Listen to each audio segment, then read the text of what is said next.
So this is Amazing Island, presented by Sega, in cooperation with Ancient. Yeah, Ancient made the game. Sega published it. I cropped it ahead of time. A rare situation for me. But I wanted to be prepared. Now, I don't know how...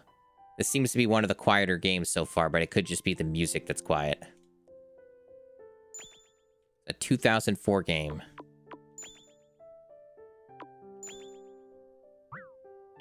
What kind of awesome audio options? Just mono and stereo, huh? Oh, I see. The BGM's kind of lower, right? And the sounds, it's actually just, this game kind of just starts at a low volume, I see. Okay, yeah, that would explain why it's so damn quiet.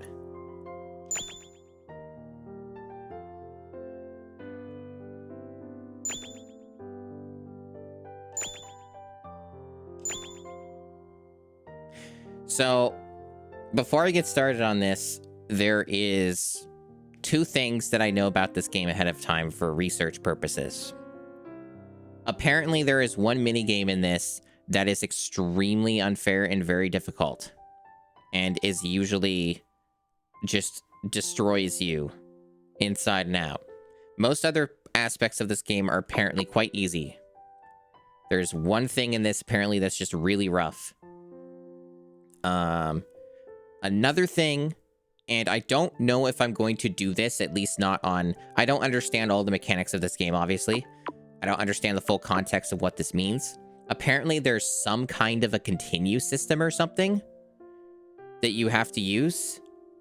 And apparently, you can do this tutorial to make a monster or whatever, or creature or whatever it is.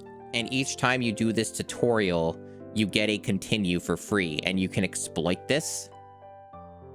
The problem with it is that it can take several minutes to get through this process. So what ends up happening is that you spend a lot of time building up your continues and not playing the game. And the long players said that it was like an hour of footage that they cut. That was just them doing that for an hour. Ideally, I do not want to be in that situation, but I guess we'll see how it goes.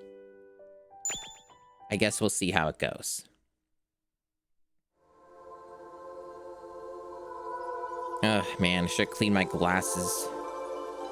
Over 1,000 years ago, an artist created a picture book. The book was about a mysterious far-off island where all sorts of amazing creatures lived together happily.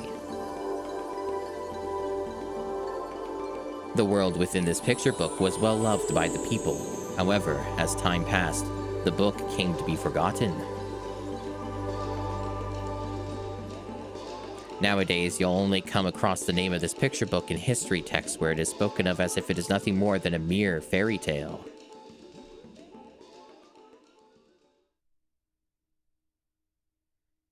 Now you're going to get sucked into the book. Please select your alter ego. It's an interesting phrasing.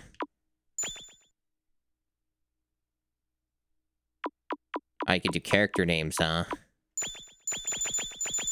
You can randomize the name? It's interesting. No memes today. We'll just stick to regular naming here.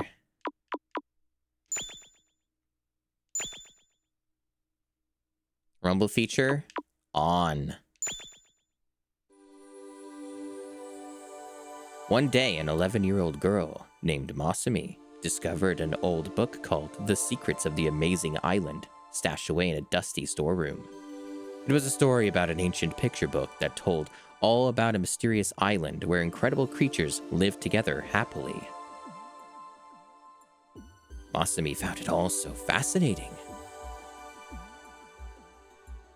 Our story begins one night after Masumi has fallen asleep.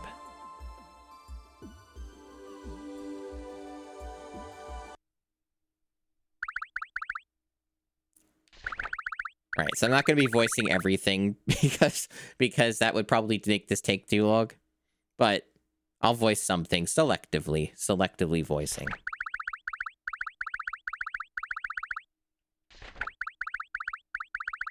It's another isekai.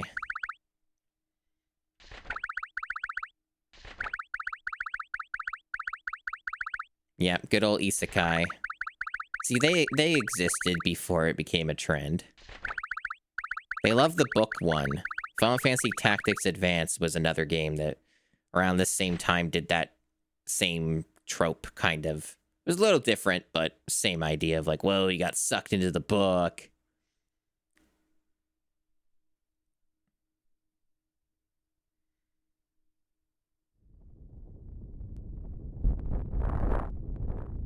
Okay, it's getting louder now.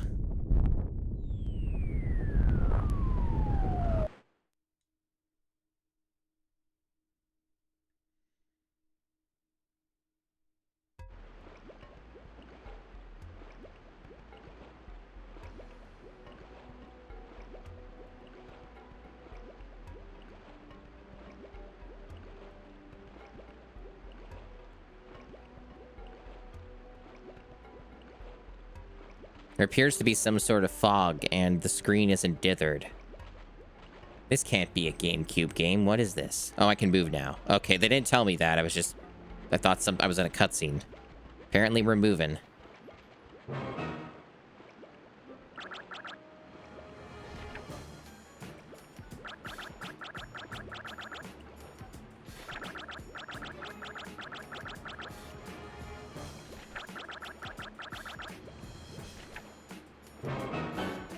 These are some real critters.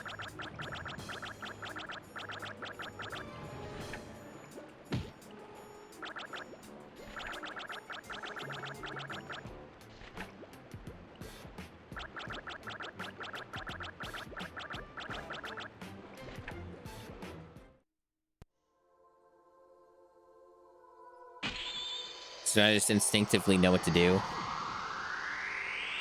I have some bird thing.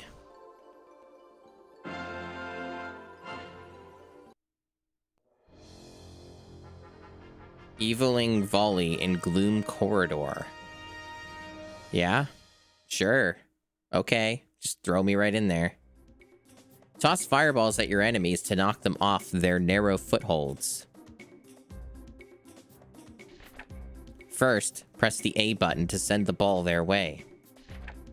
Hit the ball back by pressing the A button at the right time. Hey, Craft. I have no idea. Toss fireballs at your enemies to knock them off of their narrow footholds. Oh, it's just...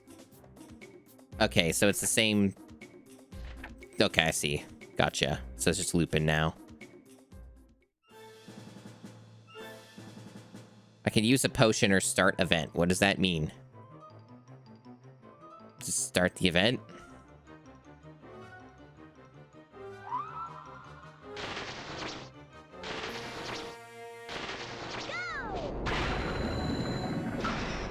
Oh, the throw is rumbling. Heavy rumble.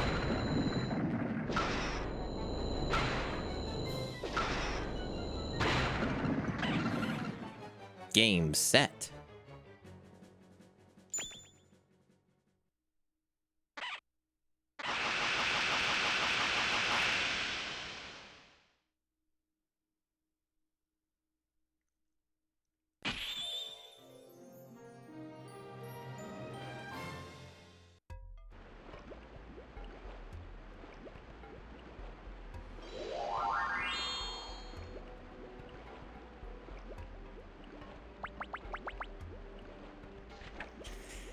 From what I've researched, only one part of this game is supposed to be difficult, and there's a way to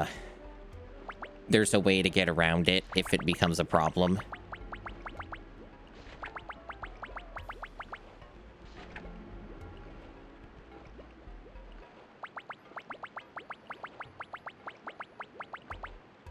Yippee.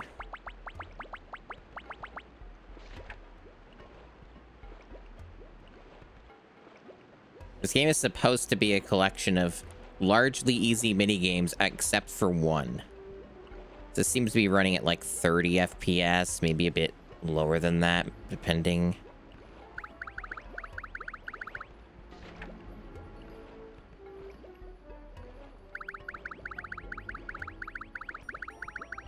I love following the stone path. Hey, Toadovsky. It's supposed to be pretty interesting, yeah.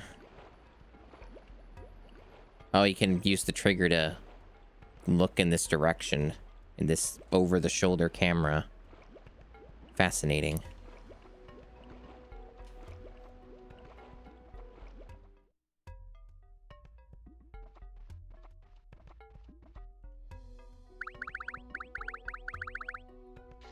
See, part of the problem that people will have with certain games is also that they're not playing them with the correct controller. Sometimes things end up being way harder in these types of games if you are not using an OEM controller. So I do have to wonder if some people were having massive difficulty with some parts of this game simply because of that. Because some stuff might rely on analog sensitivity or better input latency or, you know, among many other potential possibilities. Because, like, it'll be interesting to see how this goes. Because, hey, Mario Master. Like, most people, from what I've heard, say this game's mostly easy. It's just one thing that isn't. So, we'll see if that ends up being true. We'll see what happens. Because, otherwise, this is apparently a pretty short game. Like, you can get this done in, like, if you're doing it all, like, you know, so you're succeeding and everything's going smoothly, you can get this done in, like, 3 hours or less, was my understanding. Like, this is no, like, Sphinx and the Cursed Mummy situation. Like, it's not going to be that length.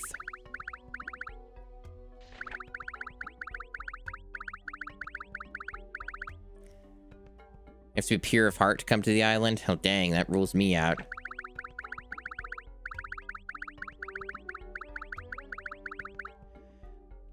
I am using a bunch of stuff. I am using an 8-bit mods memory card that uses an SD card to save all of my game data onto for all the memory card save data shenanigans. I am using a GC loader, a genuine GC loader that I imported from the UK to load all the games off of with an SD card that's 1 terabyte in size. I do have the SD to P2 port also as an option for additional storage, but it's been unnecessary. I originally got that because the 8-bit mods memory card was taking 500,000 years to ship. So I was desperate for a backup for memory card solution, and I had ordered that. And then as soon as I ordered that, then 8-bit mods shipped their memory card to me. So I just end up having this other thing that I'm not using and may never use. And then I am using an Eon Mark II HDMI and component out adapter. It does like both. Before that, I was using a Carby, which only does HDMI out. There were a lot of problems with my setup though.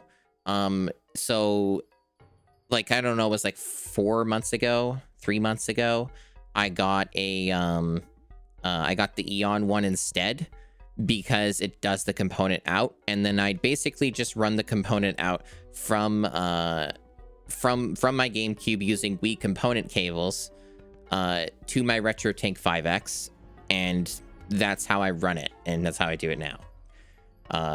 The main reason I do it that way is because every monitor that I own doesn't handle 480p out correctly.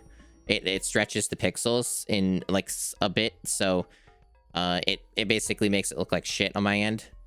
So everything that you see and that I see runs through the RetroTink 5X now. So that's just a spiel. That's the explanation.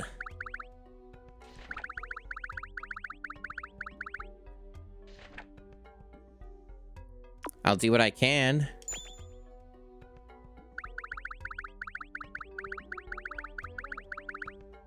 Gotta see the Elder.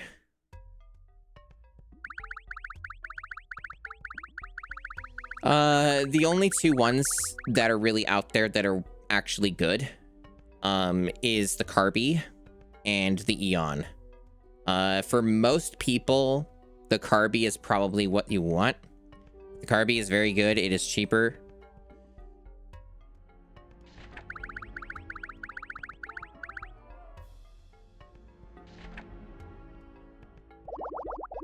Like, I had no issues with the Kirby. Kirby's good. And also, like, there is one issue with the Eon, is that if you need to have a remote control that can be paired to work with it, because they do not provide one for you. The Kirby actually gives you one. Because I own both, I was able to easily pair the Kirby's remote control with the Eon, so it wasn't an issue for me. But basically, you can't access like any of the settings on the Eon unless you have like an actual like normal ass like infrared remote control that can pair with it. This island was made 1,000 years ago. It's very specific, very precise.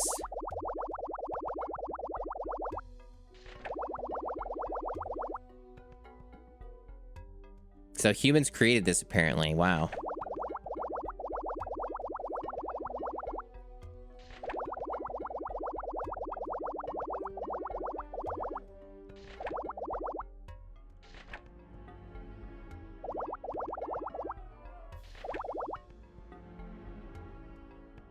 It's a lot of dialogue. I'm glad that I'm not voicing all of this. Black Evil, a demon known as the Black Evil.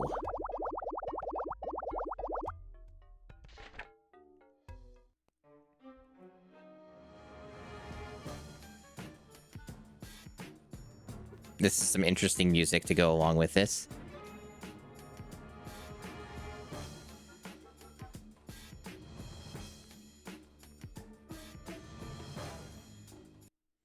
There's like something annoying me. I don't know what it is, but there's like a hair or something that is like in the periphery of my vision and will not like go away. That I can like see, and it's annoying. I don't know if I got it or not.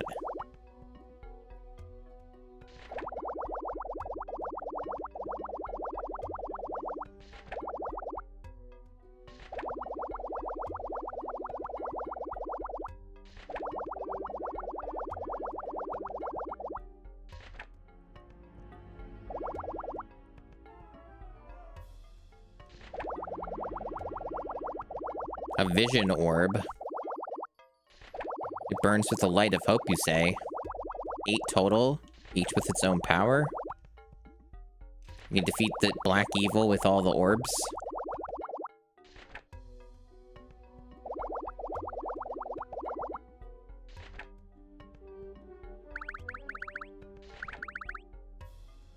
A Hall of Life and prepare for battle. Okay, cool.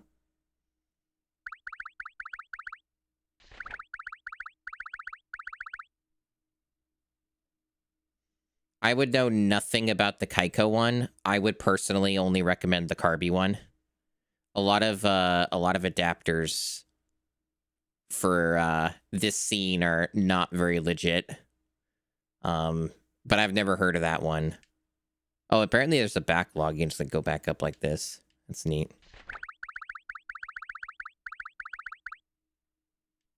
It's pretty neat.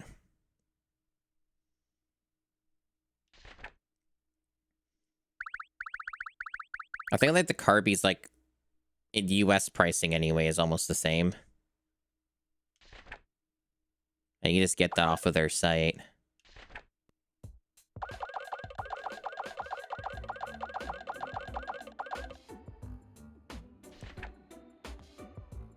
I already had a chicken.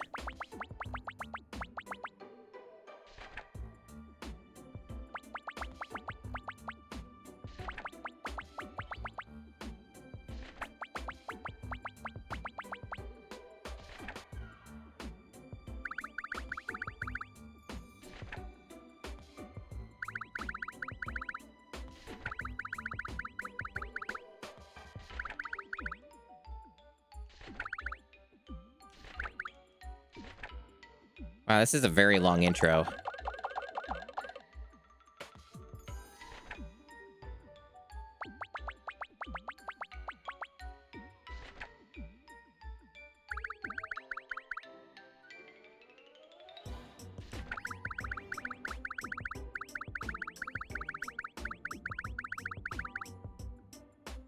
Yeah, I'm always hesitant when it comes to YouTubers because a lot of them are, like, wrong. Like that Macho Nacho Productions guy, he's, like, full of shit. He barely, like, a lot of the times knows what he's talking about. And he'll, like, give, like, instructions that don't even make sense for, like, disassembly of things and stuff like that. Some people are cool, but, like, a lot of people tend to get things wrong or they're, like, half right and stuff like that, like YouTubers. And there's also some people who are just shills, like they're just bought and paid for, and this whatever's the thing that they're given, they'll just like gas it up to be the best thing ever made, even if it isn't.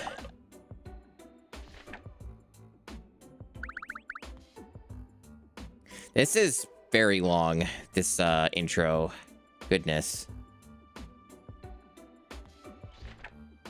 I get it. We're gonna make a monster thing. I understand.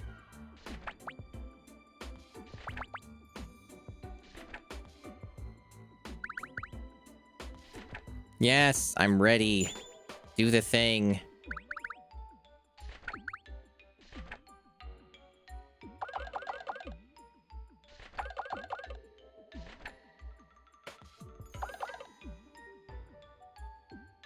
Pretty much, Craft. It's quite extensive for what is essentially supposed to be like a single-player Mario Party game, to my understanding. I'm kind of a bit overwhelmed by the immense amount of dialogue here. And a lot of this is just very unnecessary. Like, they're basically just saying, like, a fucking giant wall of text that's about nothing, that's just saying, you're going to make your own monster over and over. Like, you're just making the monster. Okay, so they're giving me, like, these weird quizzes or whatever. Okay. I mean, ultimately, none of this will matter, because it's just going to be, like, a cosmetic thing, I believe. What kind of weather do I like? I mean, I like more than one thing. Sun showers is a bit of a specific one, I suppose. Sure, we'll go with that. What is these, like, Dragon Quest three-ass fucking questions here? You brought a stray puppy home, but you're told you can't keep it. What do you do? Well, then you find it a home. What do you want to drink when you are thirsty? Soup? That's, well, coffee will not satisfy your thirst. Tea won't satisfy your thirst. Juice won't satisfy your thirst. Soup is not something you drink when you're thirsty. Water? You drink water when you're thirsty.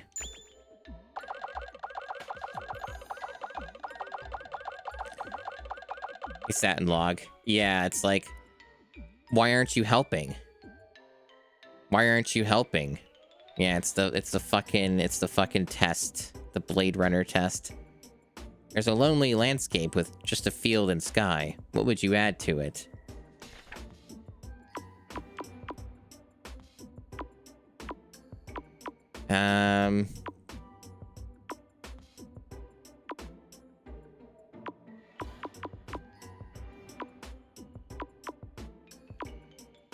Let's go with a lake and a boat. If you could be a superhero, which superpower would you want? Now you're talking. Very, very selective amount here. Not a lot to choose from. Speak with whales is a very specific answer. Let's go with heat vision so I can kill fastest with my awesome powers. I can just look at them and make them go away. That's the last of them. Wow. The partner that matches your feelings perfectly is... The fuck is that thing? How do you like it? I'm not sure if I do, but I don't know if we're gonna get anything better.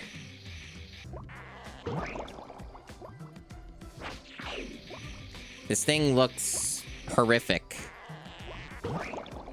It doesn't look like it should be brought into being. Also, I can't get out of this. Is there a reason that it's doing this and I can't skip? Like, I'm pushing buttons, it won't... Okay. Finished. This is the perfect monster for you. Now, let us grant it life.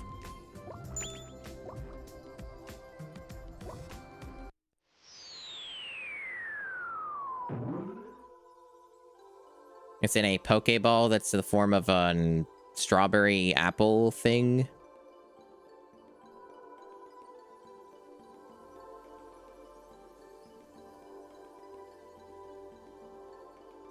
We're all very excited.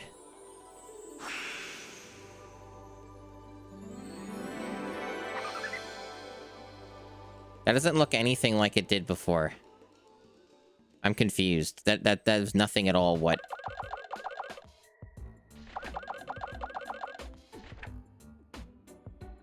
This looks completely different. The only thing that's, like, remotely similar is, like, the general skeletal structure.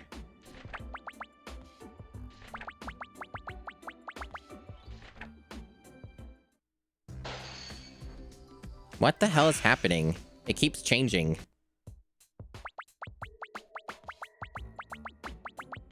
The stuff they were drawing over it is the shape that gets kept, I guess. Yeah, it definitely looks like it belongs in Spore. I can make some of my own changes. Okay, so that whole huge wind-up when I could have just done it myself. Yeah, it kind of figures, huh?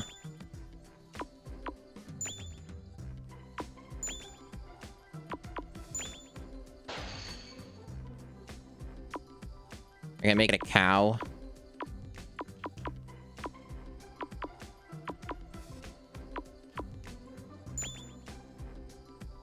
I can make it look like a Yoshi egg.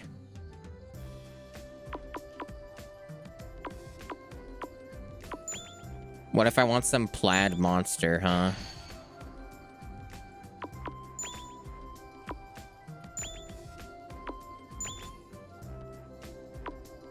I can remove its eyes. That seems cruel. Okay, there's like nothing much you can do with those, looks like.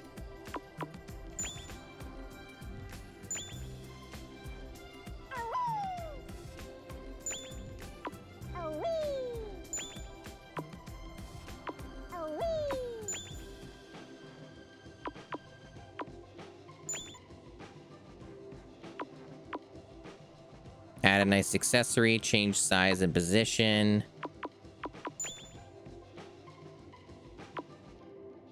I don't know about this illumination light. This seems pointless. Yeah, get rid of that.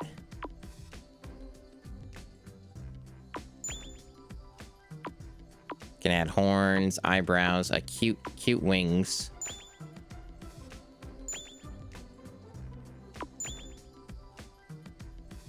Okay, and I can put them in any location I want.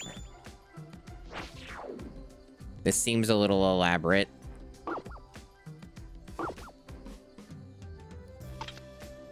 I see.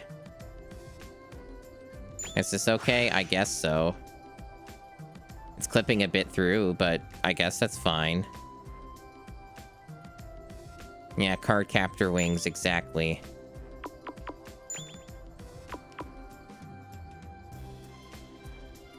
Yeah, there's clearly going to be some kind of an unlockable system.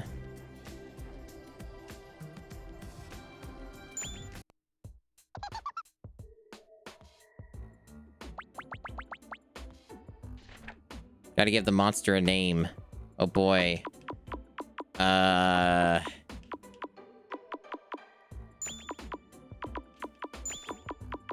Is this a Glup Shido? I think this might be a Glup Shido. I'm thinking Glup Shido.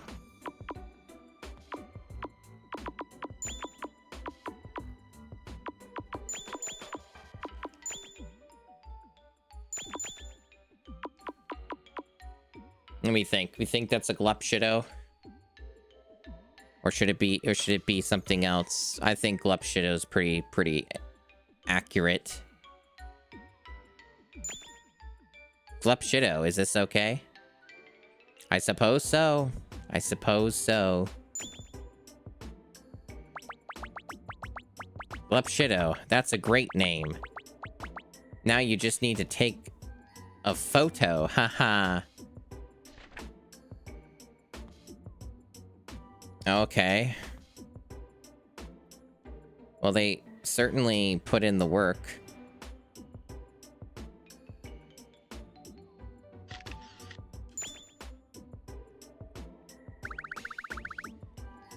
I created my first partner. I'll be able to combat the black evil with this thing.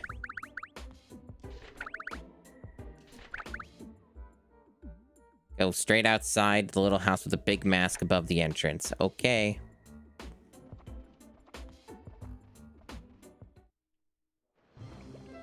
Oh, it just follows me around. Lovely. This game certainly... Okay, there is a shop. Alright, that's good to know. This game is certainly unique so far.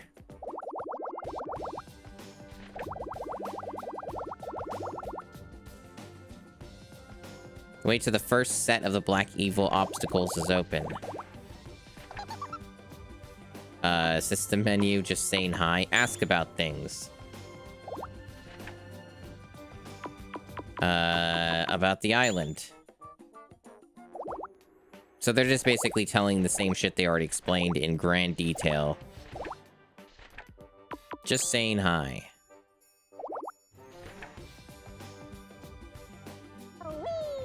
I can view my abilities and my photos. There are statistics. According to the long player, the statistics don't matter. And I could kind of see that being the case, because that first minigame we did, what would that have to do with these stats, right?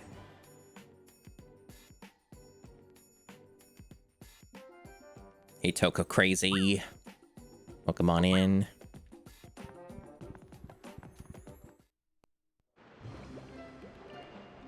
How do you save? Probably an actual save point you walk up to, or it's an autosave kind of game. Oh, this just, like, cuts off into the void, huh? Not really very subtle about that. It just... Yeah, no, there's just nothing rendered over here. This is Ruby. This is where I'm sent to face the challenges set by the Black Evil. Do I wish to go forward? Maybe? I don't know what the consequences of failure are in this game. Can you explain? You're telling me a lot of text about a lot of things, but, you're not really telling me about, about important things like how the game saves. Sure, let's go. Yeah, give me advice. The challenges are made up of several different courses. This one here is the easiest of all. The spawn of the Black Evil, the Evilings, watch over the courses. The Evilings control cursed Mabu to challenge you at their games. If you can score well enough at each of the games, then you can reach the Evilings' lairs. If you defeat them, then their vision orbs will be yours, and you need 8 of them to beat the game. Yeah. Or at least 8 of them to challenge the Black Evil or whatever. If you lose, you'll be sent back here. The rules for each game will be explained before they begin. I guess so. I guess I understand.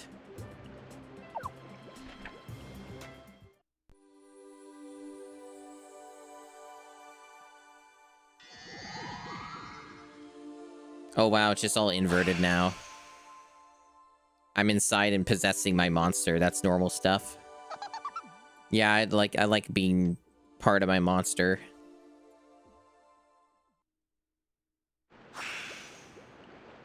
What a weird game. It's unique, though, and I give it a lot of props for that. Beginner course round 1.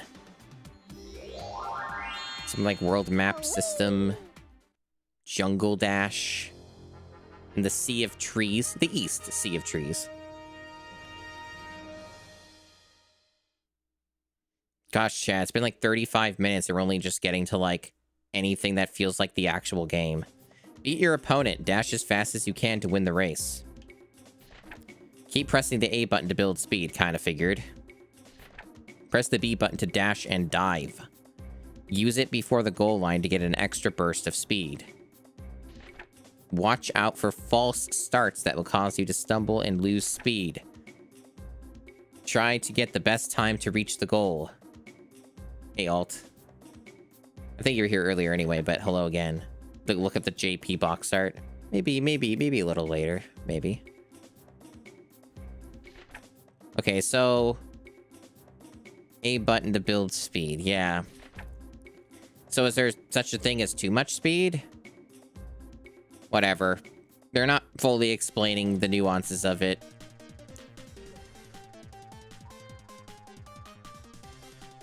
I'll understand it when I actually try it.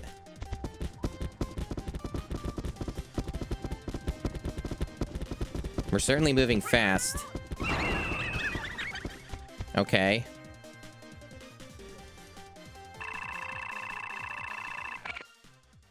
I don't know how that's determined, what points I get. I'm getting money. And a chest. I got stamina up S. Apparently in Jungle Dash I'm ranked 4th. A high scoreboard. I can retry. So what the fuck do they... What do they mean by continues, though? Because that was the thing that was brought up. I'm not seeing that system anywhere. Maybe it comes up later. Because, like, I just do stuff like retry. Like, I guess that X2, is that what that is? Like, the live system? Is that what's going on? There's, like a star and then a 2? Is that, like, lives or something? Because none of this was ever explained. Like, this game gave me walls and walls of text. But, like, they're not telling me, like, important stuff. I don't know. Water skip slider at Cape Dinah. Or Dina. Whatever. Press the A button repeatedly to build speed up. This seems familiar. Except this part. Spring up from the tip of the jumping platform. Young Billiam. When the gauge is full, release. Okay, so by holding down? Okay. Flick the control stick at the right time to skip on the water. Okay. This seems a little more convoluted, but alright. Press the A button repeatedly to build speed. Yep, so it's the same thing as looping. Yeah, I kind of get it. Okay.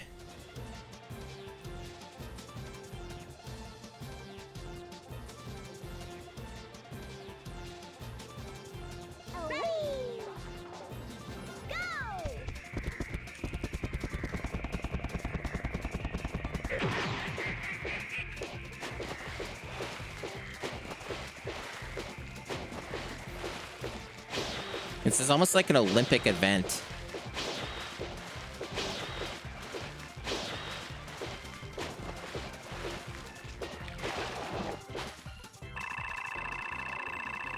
Yeah, it's like ski jumping or something.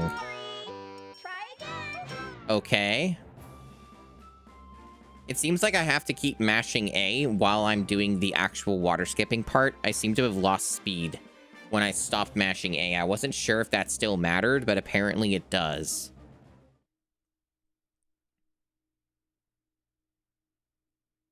Okay. So it did use a thing up. So I have like one less star now.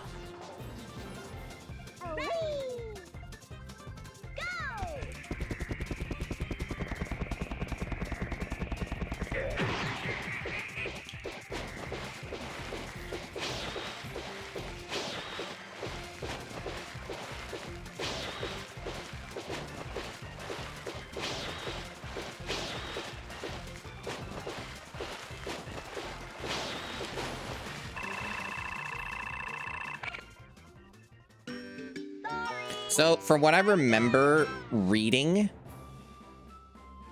I think this is the only minigame that's fucked up.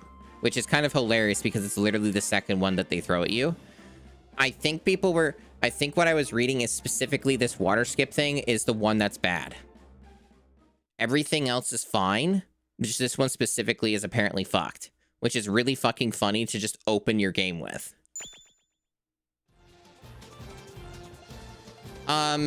Depending on the type of game here or how this works, I don't know if there's any analog sensitive mini games in this, but I might actually use my shittier GameCube controller that has auto fire, so it doesn't hurt my hand.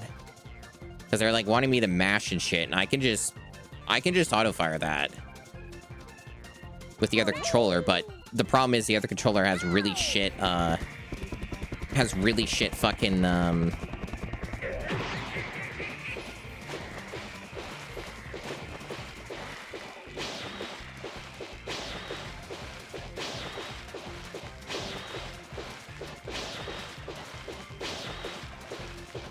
has really shit analog sensitivity and accuracy.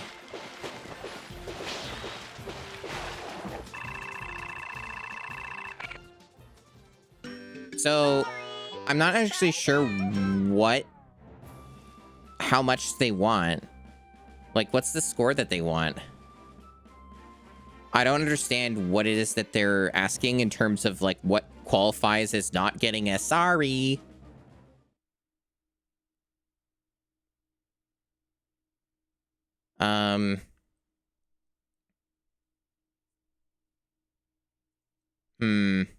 So, like, you just quit the course. And then you lose, and you have to redo the whole thing. But how does the game save? Like, still haven't gotten to that part. I haven't come up to a memory card thing or anything of the sort. I don't see a building where I can save. Is it the spooky cave? I don't know.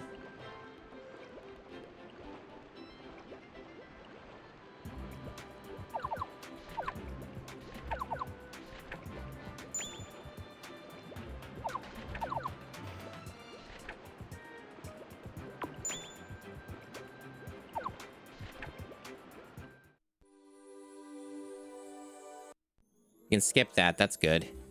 And skip all this.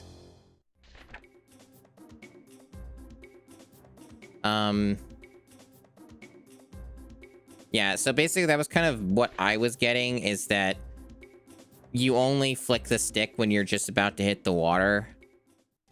And that's what they want. But it also seemed like they wanted me to still be mashing the A button, but I wasn't sure about that.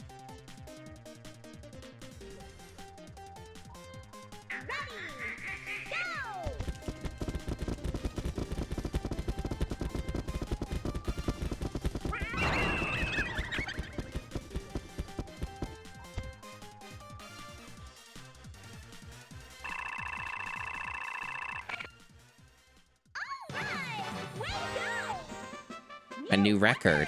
I'm so strong. I'm so powerful. Now, do I get to keep that money on failed attempts? Got a monster card. Blup Shido got a new record.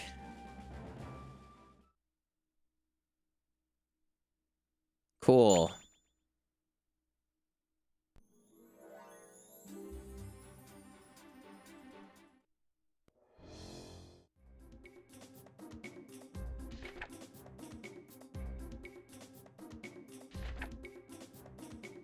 Yeah, there's like a gauge, yeah. Yeah, right time to skip in the water. Uh-huh.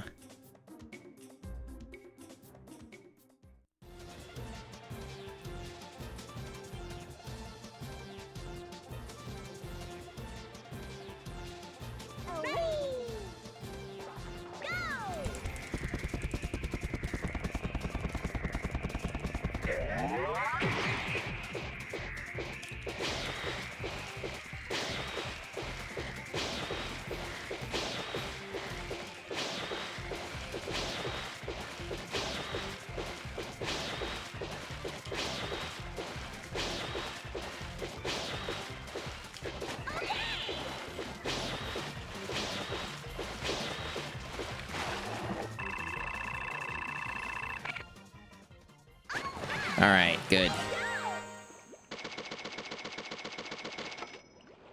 That's not the easiest thing to do.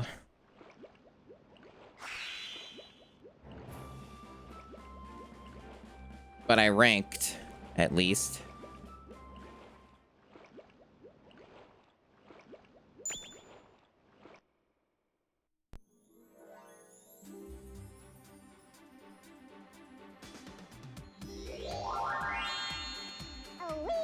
A wee. Spin break in caustic caldera. Is this Beyblade? Let her rip. Hold down the A button to accumulate spin power. Release to make yourself spin. Accumulate until the gauge is full to get a super spin. Push your opponents off as they approach. You can jump when the volcano erupts. Let her rip. Lup Shido, standing by.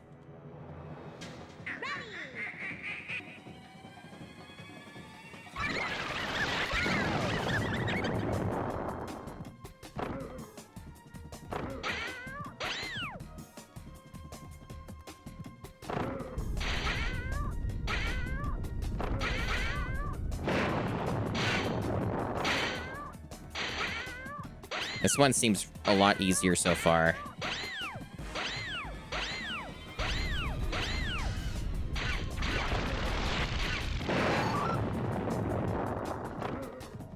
There's like a time to clear though.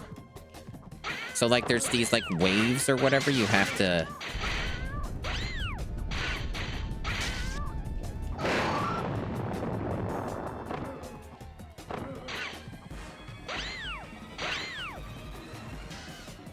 Like if I don't get it in the clear time of whatever it fucking is, like I have to arbitrary... Okay, I guess I lost. Okay. No, I'm not back. I don't understand. Okay. Okay, now it's smaller.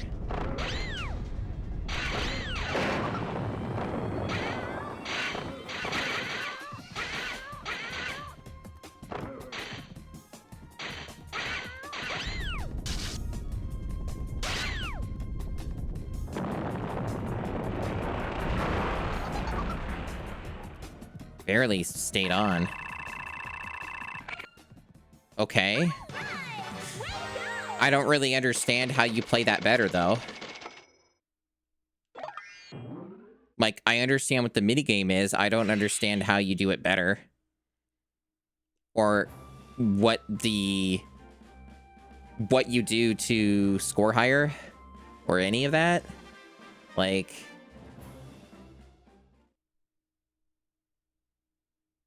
And, like, how many people am I eliminating? There were so many of them. Like, I don't understand how it all correlates.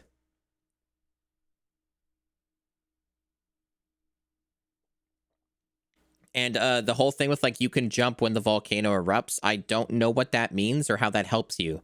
Does it, like, just make it so your spin gets stronger if you jump and go in the center of the thing and go high and then drop down? There's a lot of stuff with this game where they over-explain things that don't matter. And then when the things that do matter, they don't tell you what those are.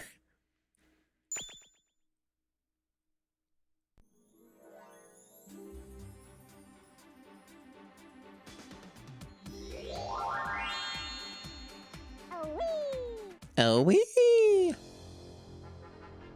Stone Spire Smash in Hardhead Pass. It's the same fucking thing. Just a different arena. No, it's different. Destroy the towering spire. How quickly can you do it? Press the button that's indicated in time with the gauge. When the boss appears, attack by hitting the button rapidly. Okay. Finish off the boss as quickly as possible. Stop attacking when you see the red exclamation mark to avoid its counterattack. Okay, that's a lot of stuff. I don't think I understand. This might be a problem. We'll see.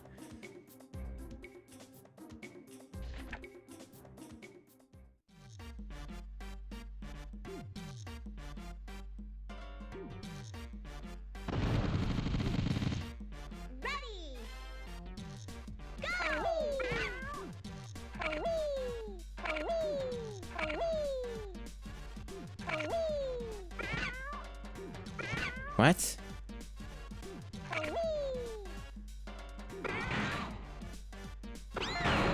Oh, I see.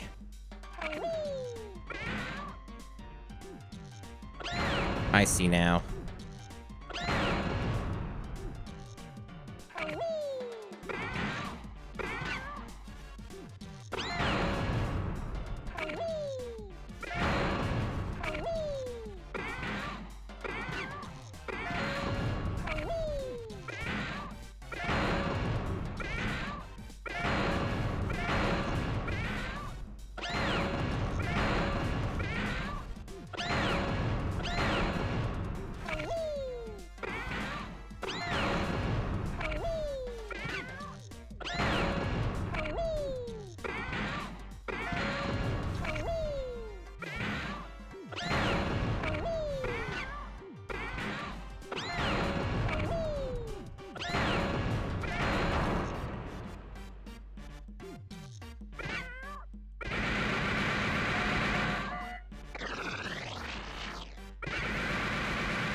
There sure is a lot of stuff that really wants you to mash, huh?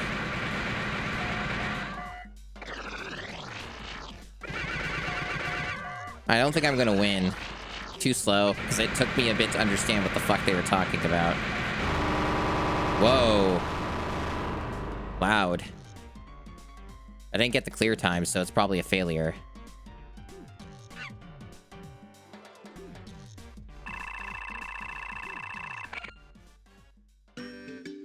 Yeah. Try again.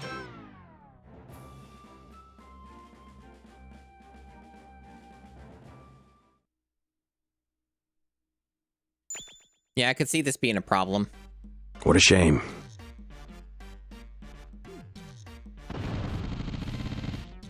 Ready. Go.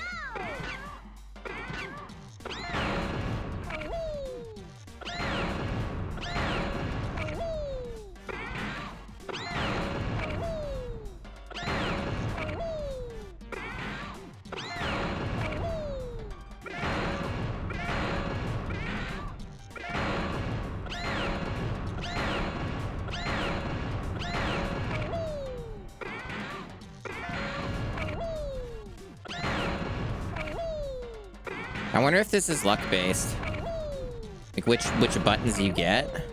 Because the B one is way harder than the A's.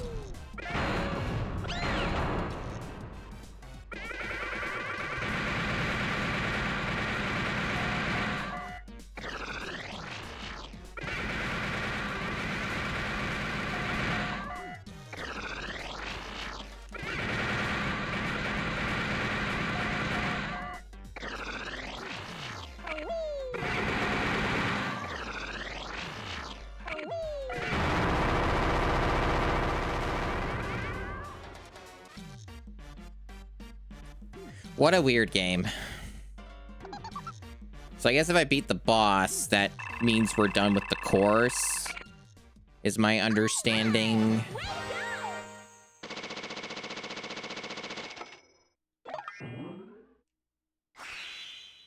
Mechanical hand. I ranked 3rd. Almost 2nd. I want to say it was easy. There's a lot of stuff that was really not explained. Apparently we're not done.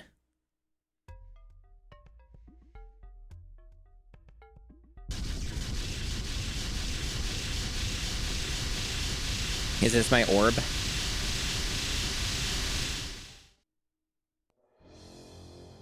No, we're still going. Eviling volley. It's that thing we did at the beginning. I think. Yeah, it's the same one that the game introduced me with. Except there's something with a control stick now.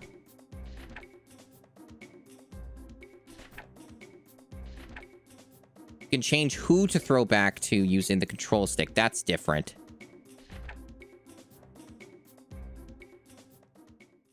There's only one person here, so I don't think that particular detail matters. Because it's just sounds like fun. One-on-one.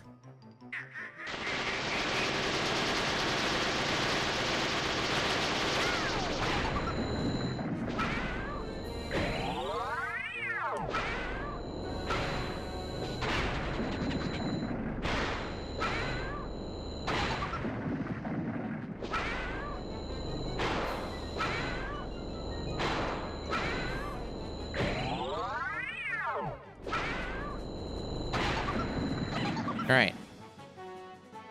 You think I should be redeemed? You're probably right. I can see, though, this whole, like, live system or whatever. Thank you, Goku. Might be necessary, though. I understand the rationality here of, like, grinding that out. Yeah, it's a Ganon battle. That's what I was thinking, too. Coming off of Wind Waker. Orange Vision Orb.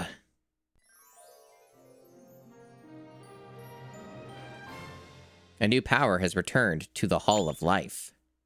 You gained the ability to draw by yourself.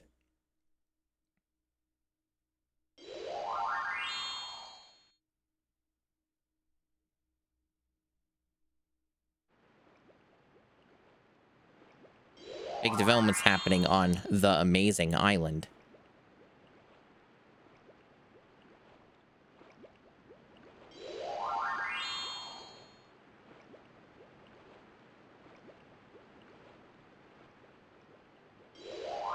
Yes, many NPCs are showing up. I see that. I will not remember all of their locations.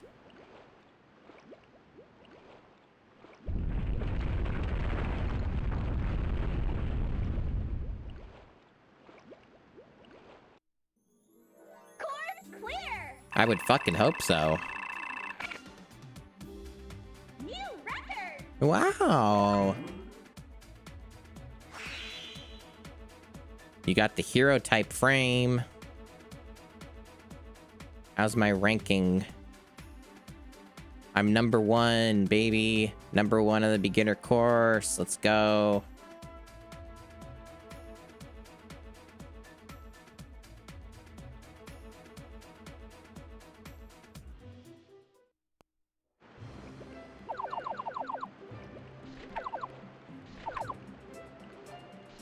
Got challenges to overcome. Big challenges. It's really hilarious this game still has not told me how I save. Show all the rankings of my scores. Nope, I'm good. Hello, me. Welcome on in. I'm feeling okay. Could be better, but not the worst. Just a random nobody NPC. That's fine.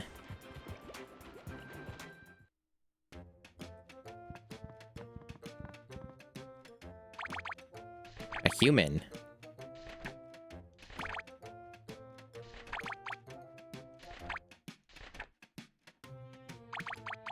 Can buy potions and colors and accessories like a cat's eye and a brick. And a star. I know, Vixen. It's just weird that the game itself does not actually tell me. That's all. I'm just looking around at the moment.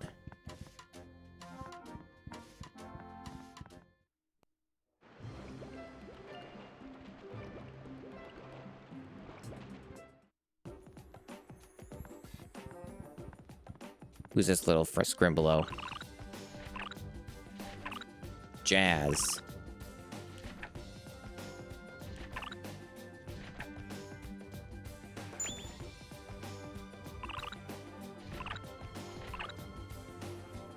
To clear an obstacle, you need at least 700 points. When you gain at least 700 points, you can proceed to the next obstacle. Would have been good if the game told me that when I did an obstacle course.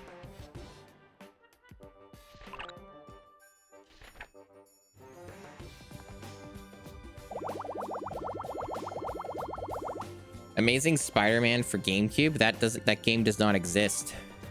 Sounds like some AI slop that you got as a result. There's Ultimate Spider-Man, and there's Spider-Man 1 and Spider-Man 2.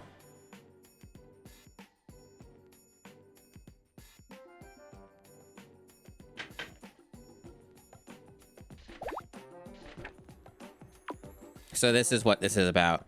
That's not a very good way of explaining to a kid who would be playing this that this is how you save your game.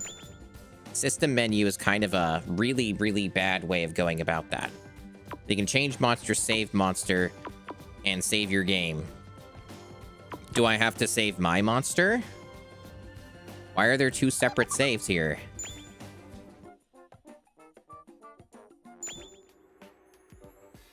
Yeah? Okay. We got the cards and stuff.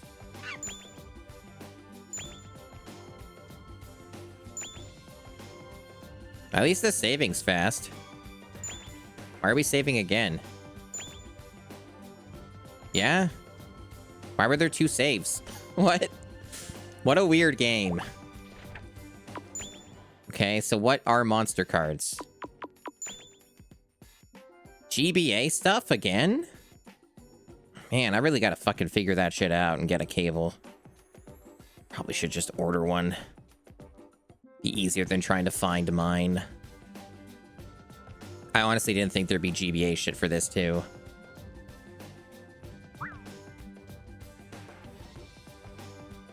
Yeah, they did, and Sega published it.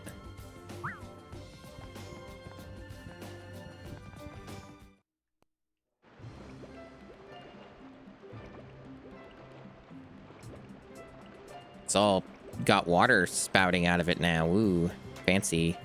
So there's a thing that opened up. Apparently you can just push your monster to get out of the way. That's terrible, because, oh my gosh, now I can't fucking get out of here without doing this. What were they thinking? At least they let you do this, but like, what? Dude, come on. There's gotta be a better way. Come on now. Your cable is real temperamental. Yeah. I never remember having issues with it when I used it like eons ago, but I also didn't use that functionality a ton.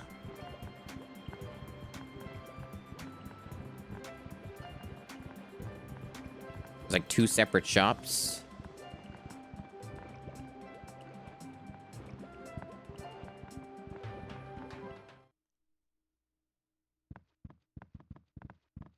No one's there. Good.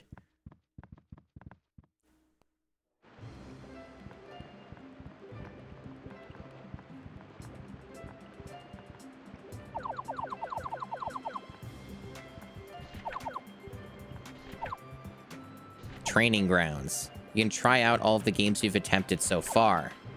You won't win anything, it's just practicing. Not the worst feature to have.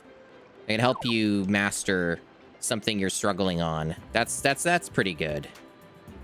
I think that's a good idea. I approve of that. I might even end up using that if I have a lot of trouble with something.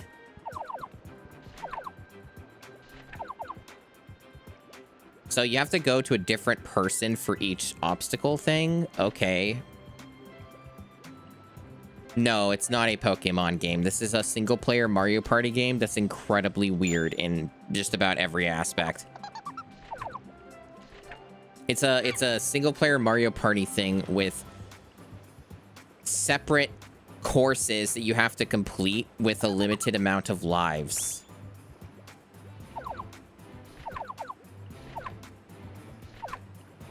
So I have to choose different routes for this.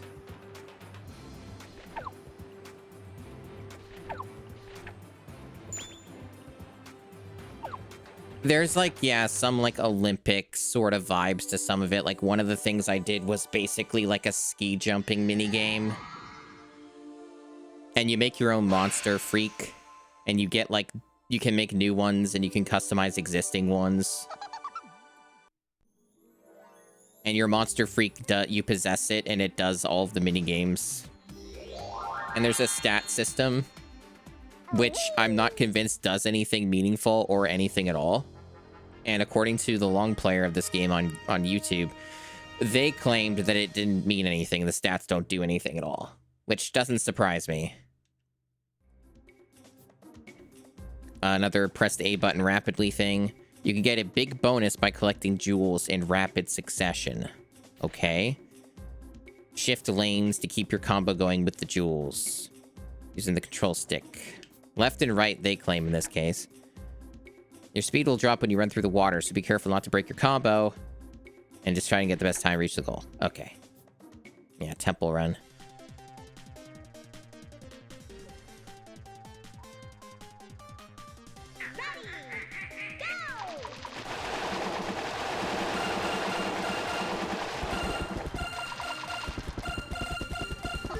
And water slows you down, so they kind of, I guess, recommend not doing water, or... Oh, I guess you don't do the B button for this one. It's my bonus. Barely qualified. You need to have set 700 points minimum to qualify for the next thing.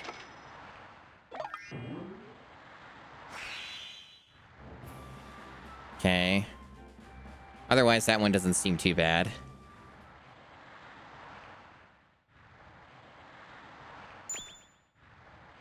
But yeah, I definitely think that it's very, very likely I'm going to end up being in a situation where I'm forced to grind for those continues or those lives or whatever. And apparently that can take like a while, depending on how much you want.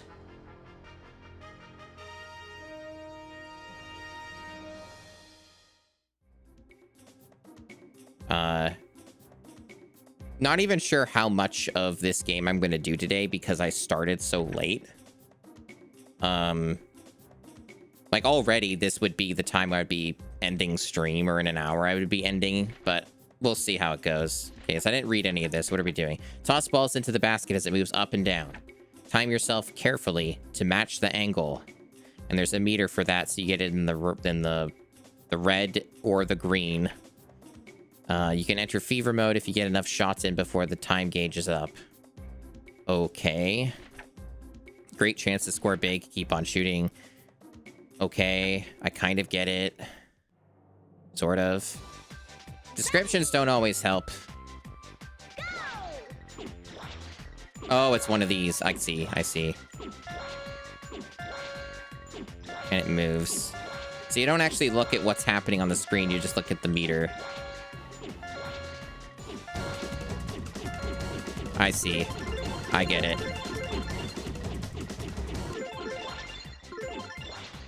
Pretty straightforward.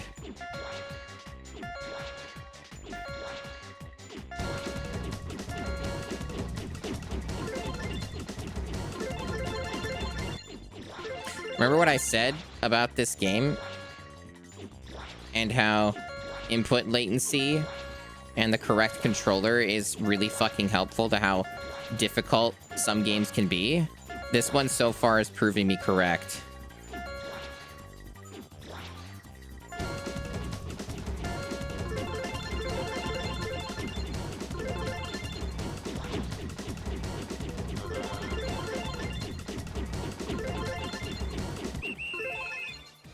Like, if you have a shit controller for this, or you're playing on emulator, you're probably going to have a lot worse of a time. Because some of this stuff is very precise for, like, latency and shit like that. So, cat ear as well. Very important. So this is, like, comes off to me as, like, this is the kind of game where if you really want to have more of a fighting chance, you better be using real hardware. And with, like, a proper setup for that real hardware, like mine. That's the impression I'm getting.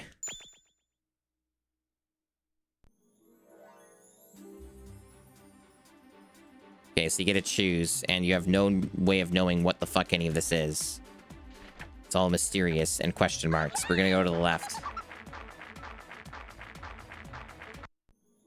Hello, Rachel. This game's very strange. I value weird, strange games over ones that are just boring and bland and have nothing going on. This is a very strange game, though, and is quite rude in some spots, but I can vibe with what it's doing. It's pretty safe to say that there is no other game in the GameCube library that is like this game. The closest you can get is Mario Party. Yeah, so this is the same as the last one. It's just going to be a different version of it. Yeah, there's like nothing different. The same thing. Yeah, okay. Let's see how this goes.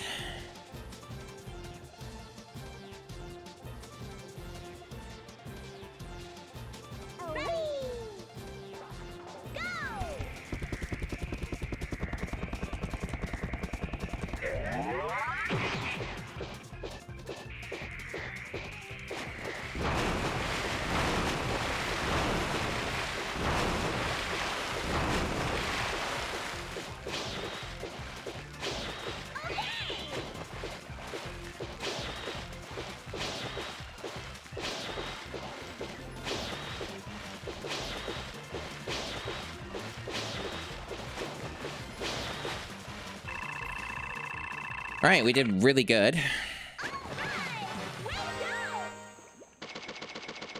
It's definitely one of the harder ones for sure.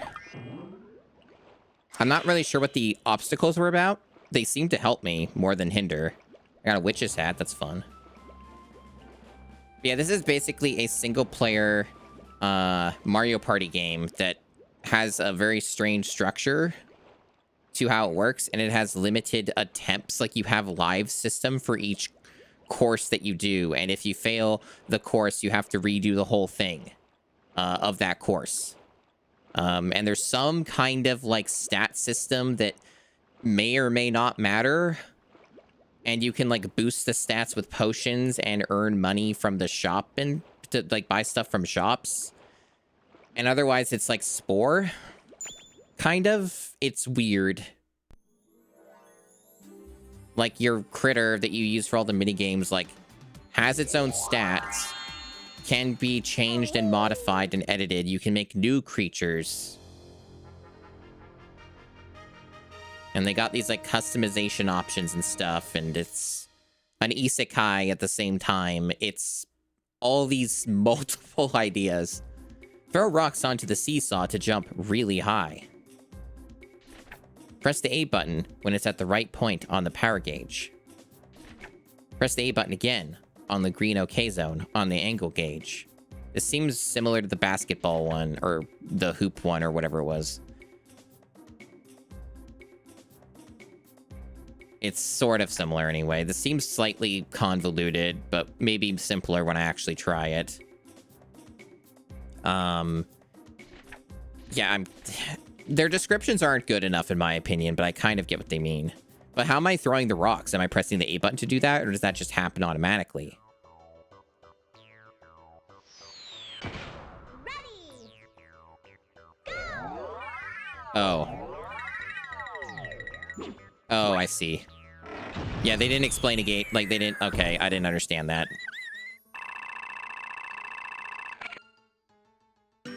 Whoa. Oh, that's rude. You get one... Only the one. There was no way I would have been able to gotten that first try. So I just lose a life. That's fucked up. Ready. Go. Like, it ends so quickly.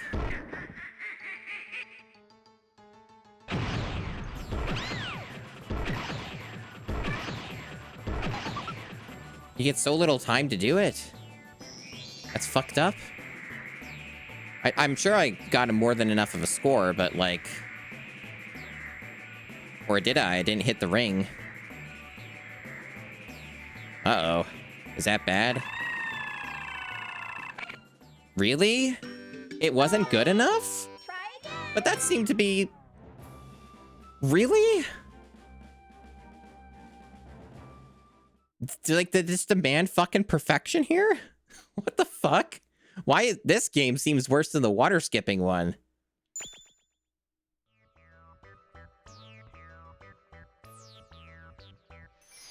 Ready. Go. Oh, I didn't get on the line completely. It means it's not going to be good enough, right?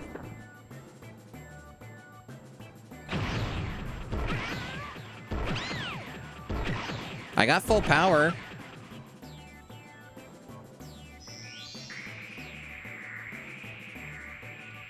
I don't think the parts determine your stats, but they didn't make that clear. Apparently, I reached the goal.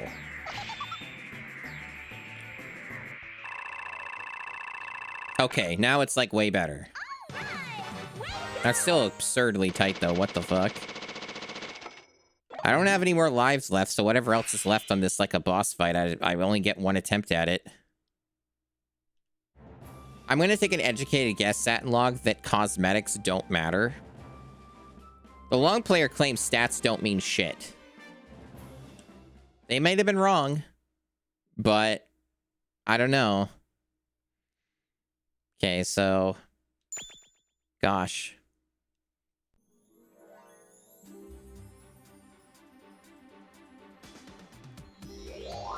I don't get any... I don't have any more lives, so, like, what's here is what I've got. Like, I can't fail this another time, and I have to retry the entire course. And do all those over again. Shoot down the targets while falling through the sky, so it's just shoot the things as you see them. Your falling speed will decrease when shooting and when you bump into enemies, okay? So don't spam it, in other words. Your bonus will double if you can reach the end fast enough. Can you manage to shoot down every single target? See, this is where analog sensitivity is important.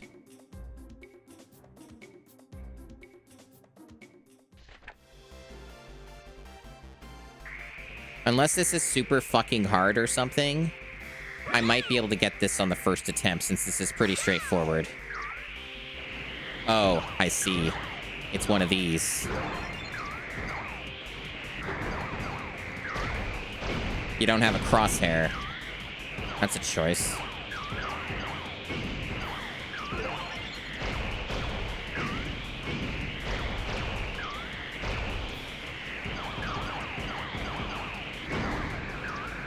I might actually fail it then, because they're probably going to demand perfection of some amount. And I'm not hitting nearly enough targets for their probably preference here. I'm missing a lot of these guys.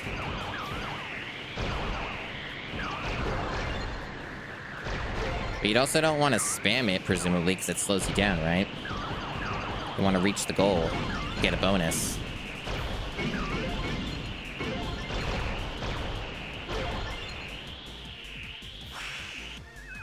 Apparently I did get it. 817 without the bonus. So I guess I did get it first try. It's not as evil as I was expecting, but that is rough because you don't have a crosshair. That one's not as bad as I thought. Okay. Yeah, you do screensaver. There is an exploit that you can use where you keep making monsters over and over again to get yourself more lives. And it looks like I'm going to be forced to do that. And depending on how many you want, like say 20, the long player said it can take about an hour to gain that many. So that's fun.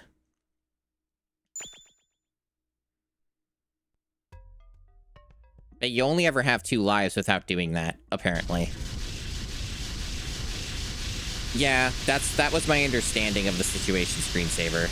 Because the process of creating a monster seems to take a long-ass fucking time. Like, there's all these, like, cutscenes and stuff you have to sit through and, like, stuff. So just this again? Is it any... Okay, yeah, they added another person to make it worse. I see. Yeah, that's not just one-on-one anymore. So I might get fucked by this.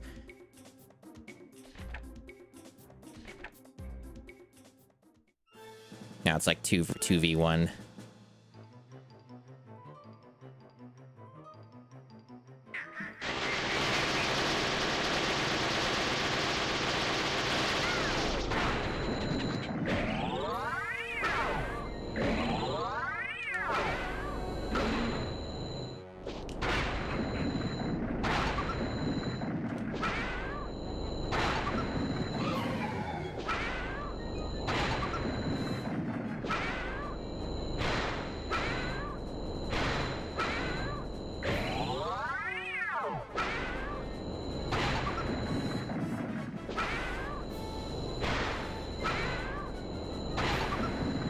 All right, first try.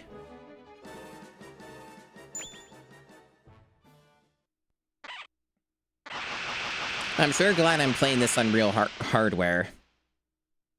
I really am glad I am.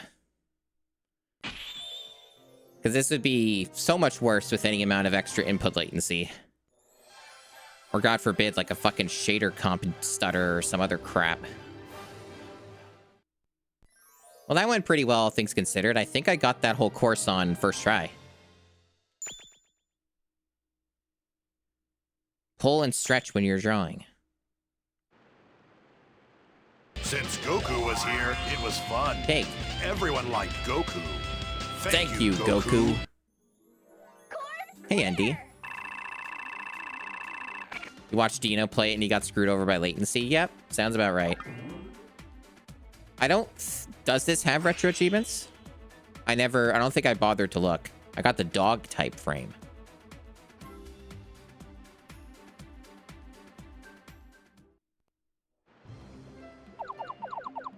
Way to go, sport.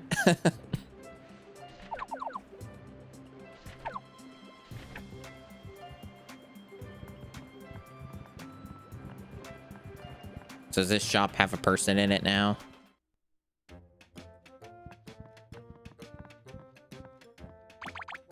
Yep. Cinnamon.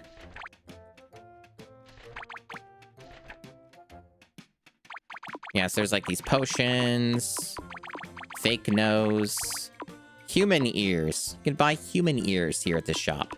Very normal. Human hand.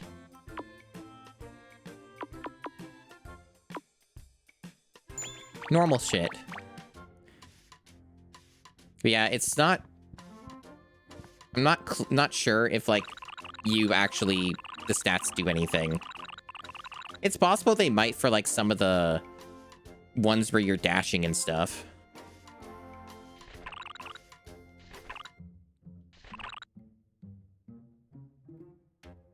Looking for a fruit which brings dreams to human, but they're completely sold. Old. Localization might need some help there. We can buy unhappiness. Is that like a side quest or something? Or just telling me things I can buy? Yeah, the character designs are interesting. The artwork is interesting. The weird critters that you can make are definitely abominations, and that's fun.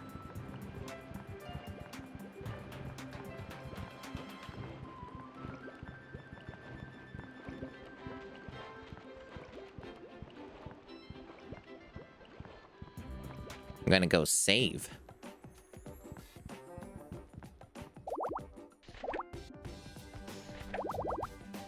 Yeah, you can save. You can save my game.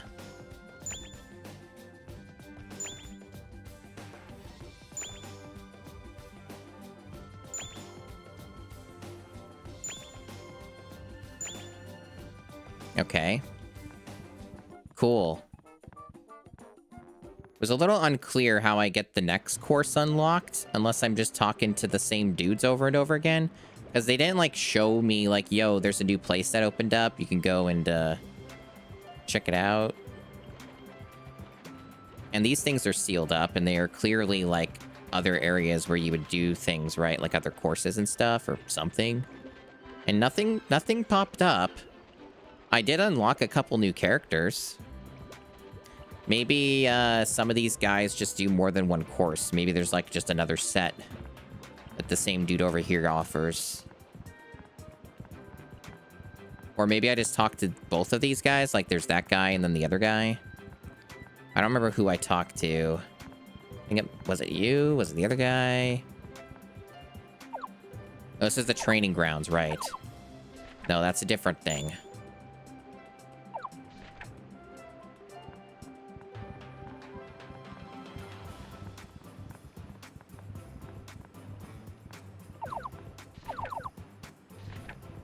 You know it.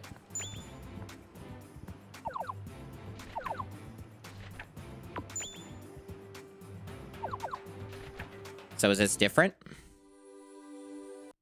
We'll find out, I guess. No.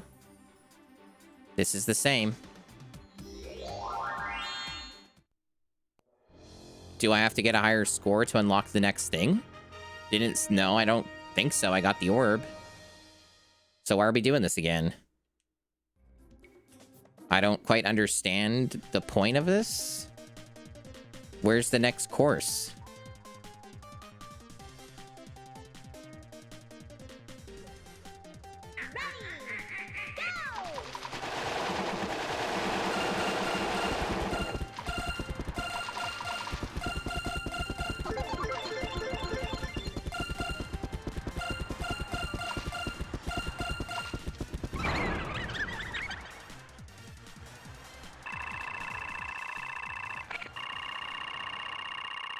Mysterious. Oh, I got to take both routes? Why? That's weird. They never really explained the different routes. I wouldn't say that's obvious in the least. Like, yeah, since you've played the game, it's obvious. Like, I guess that'd be one way it's obvious. You played the game before, so you know.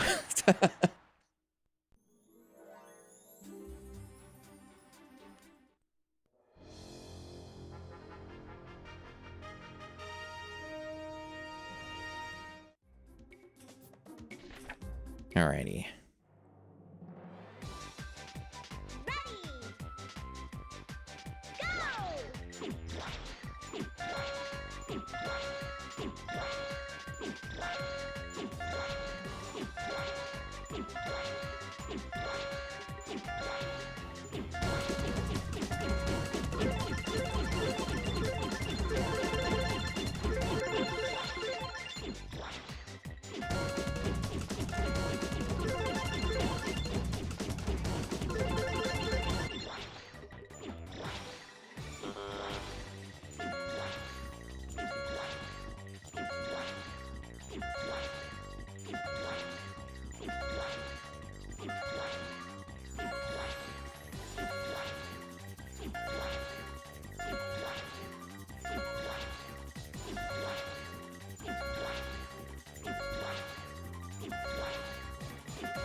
I mean, one can assume that the different routes just mean different mini games that you get to choose, and you get the same orb at the end. Some routes also, like, converge into the same location. I got a jaw. Apparently, that's still not good enough. Apparently, I'm still not even good enough for second place. The Windmaster is still above me.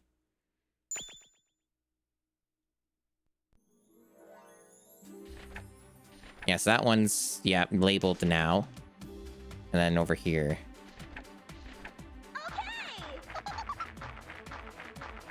Okay.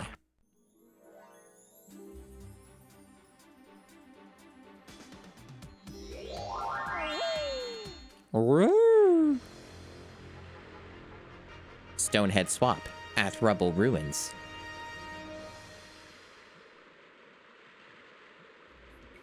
Swap the heads out of the stone statues to form pairs. Like so. Approach the stone statues and press the A button to pick up the heads.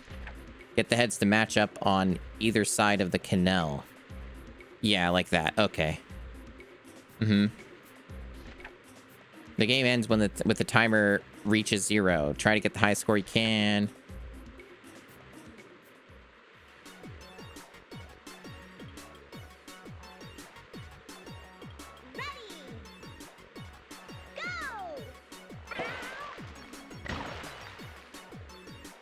Yeah? Oh, I see. I see.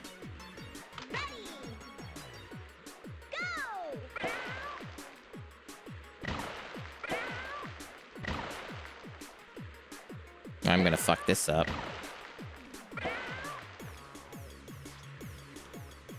Wow, they give you no time. See, I'm definitely gonna get a fucking life lost here. Yeah, they don't give you any leniency. Not even remotely close to scoring 700.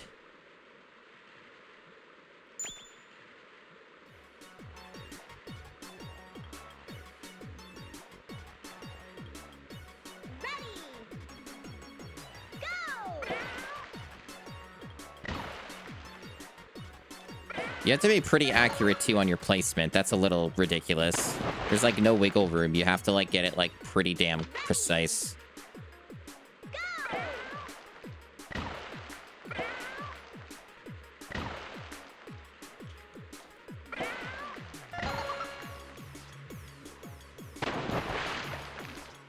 It's like, you can know what to do, but, like, it won't let you do it.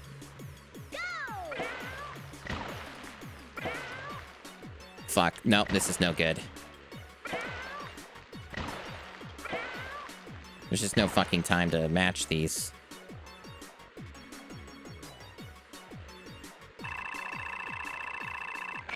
Wow. Sorry.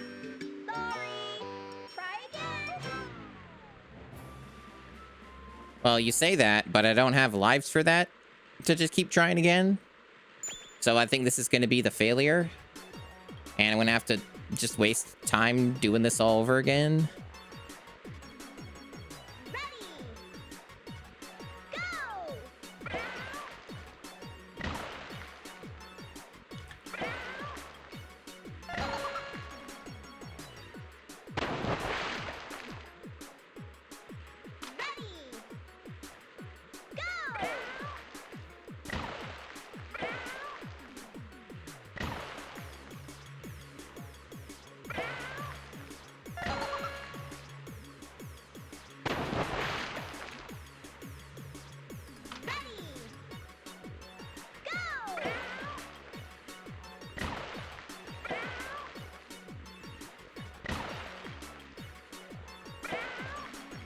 What?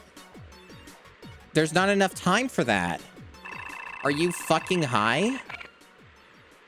Like, Try again. what? That's impossible. How the fuck do you do that? Excuse me? So now I just have to do everything over again. What is the what the fuck? Like, I'm sure chat's in full agreement that what they asked of me at least at that particular point was actually impossible, right? Like, I physically could not move fast enough and put the things down fast enough to do it in the amount of time they asked.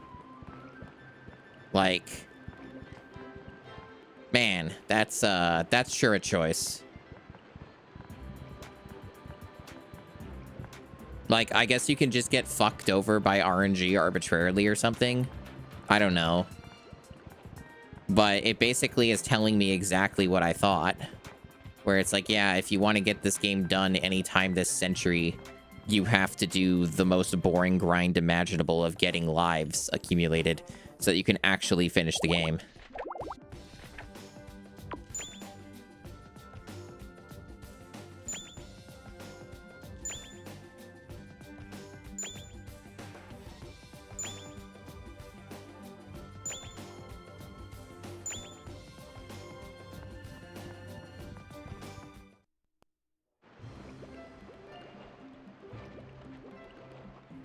Guess I didn't talk to you guys.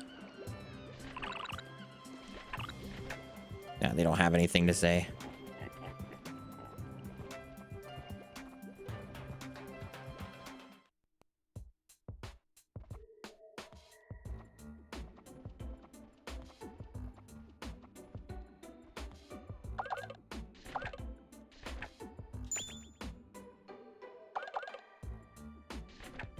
Apparently, you just lose your monster. What?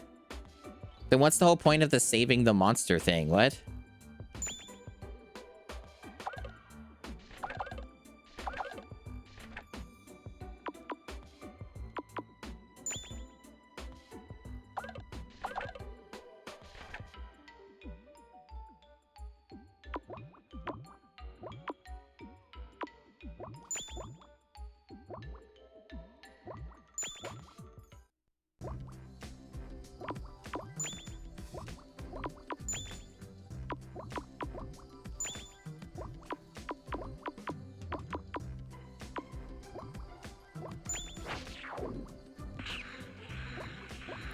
Well, that's neat, at least. They give you, like, options and stuff.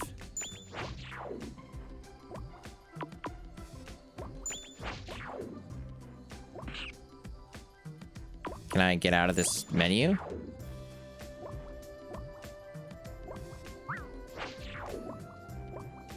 No?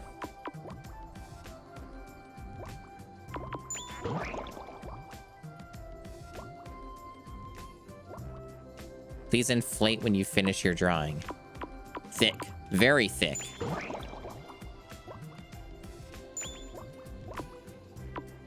Doesn't seem to have a proper head or face.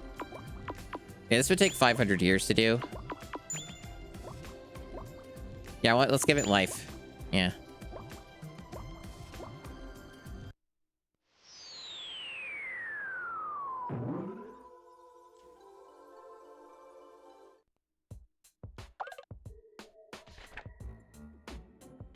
Oh, Gamma Chris. Yeah, there's a lot of stuff in this game that's pretty cool. Oh, apparently it's just this. It's just floating eyes or whatever. Yeah, we're finished.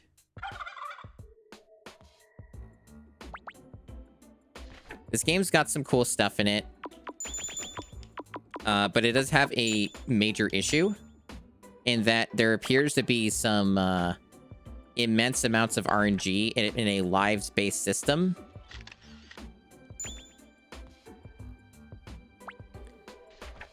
So it's kind of hard to explain without seeing the process yourself. But essentially, apparently the only way you get lives in this game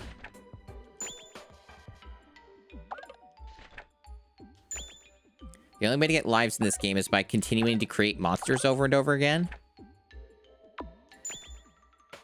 Wonder which is faster. Okay, he's doing the question thing, I see. They don't have any new questions, huh? Yeah, sure, I like Rainy. You're playing cards, but you're only one who keeps losing. What do you do? Lash out. Look out, there are enemies in hiding. How many are there? Just my imagination. Oh no, you're lost. What do? You go west. We're gonna go with control the weather.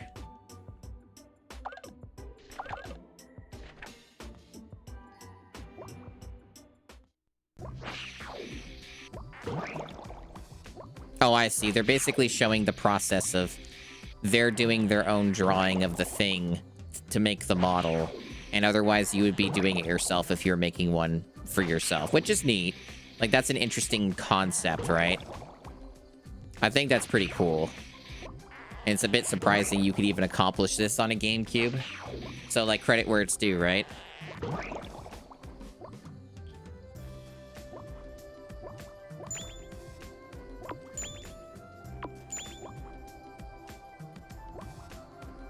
It does seem faster doing it myself, though.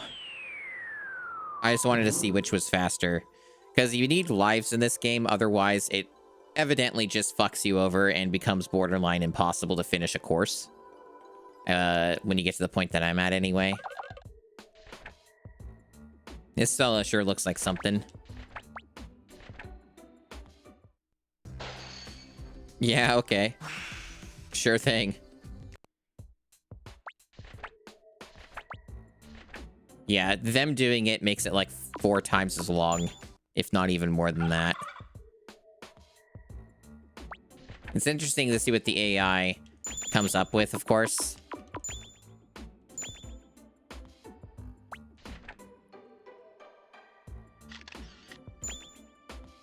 But yeah, apparently this is the only way to get those lives. We should probably confirm that.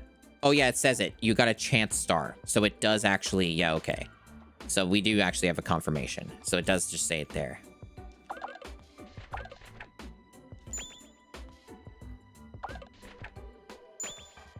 Now, do I get a chance star if I make it myself? Let's find out.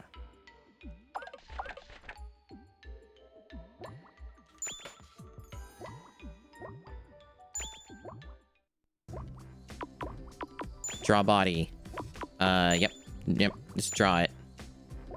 Yep, use the pen. Yeah, so now I understand what they're wanting me to do.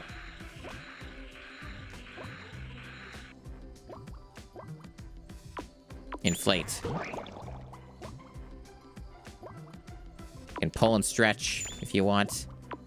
Yeah, so I get the idea of what they want to do. Yeah, we're done. Yeah, totally. Yeah, that monster's done. Toe to tip, that's a finished monster, absolutely.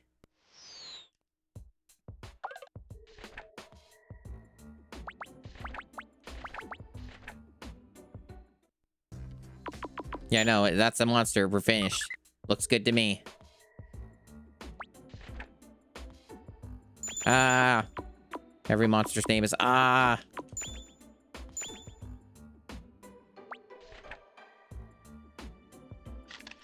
Give that thing life. Yeah, you still get a chance star. Okay. Yeah, so this is potentially the most boring thing I'm possibly doing right now in this video game, but they kind of forced me to. It's a bit of an interesting idea that they are doing a single-player Mario Party game where you can create your own spore monster. Create your own spore monster. And, their idea behind it was like, yo, spore monster, make your own spore monster, and then you use that, you possess it to do the mini games. Oh, right. Right. They want me to inflate it. Yeah. And then you possess it and do the mini games with it, and then there's limited lives, and they only give you 3 or 2. Yeah, it's like, I think it's 3 total lives. So if you fail a mini game out of like the 5 or 6, 3 times by default, then you just fucking lose the course and you have to redo all of them.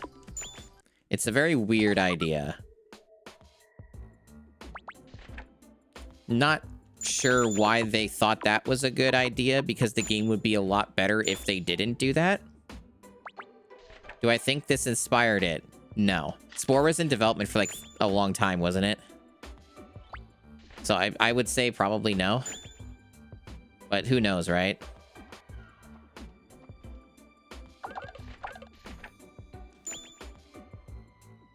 Now, I'm not sure about the long player saying this would take like an hour to get like 20 or so of these. I don't think that's happening. Maybe they were like doing it in an inefficient way. Like maybe they kept doing like the questionnaires or something, and that was what caused it to take as long as that.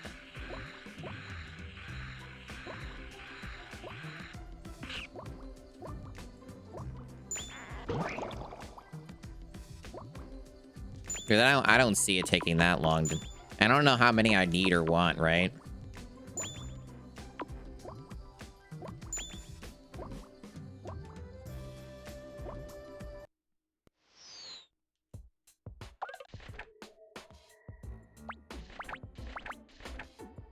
Or maybe they didn't know that you didn't have to make the whole monster. Maybe they didn't know that you can just get away with doing this. Just do like one part. And then like they let you get away with it and you go, okay.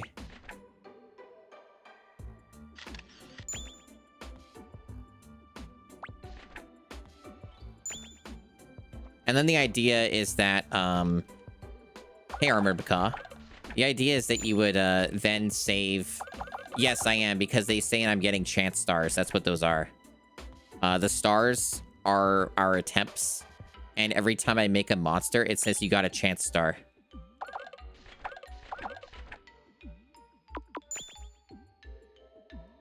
And the long player confirmed that this is how you get them. It's an exploit. I don't think it's developer intended.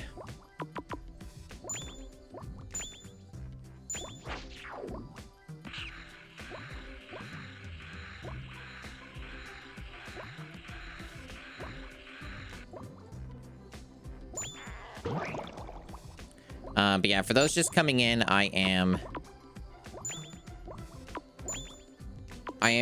playing a very strange video game. You have to do single-player Mario Party games. And they are kind of... Some of them get a little bit horseshit, and you have no real control over the outcome, it seems.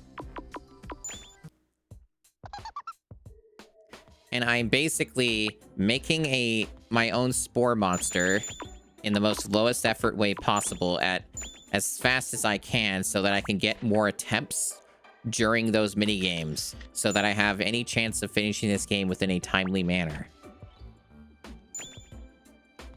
And that's what we're doing. So I'm just grinding this out real quick.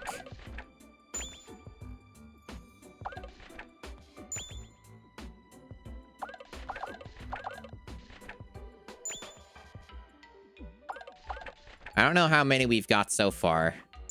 There's probably no way to look at it unless I actually start a course.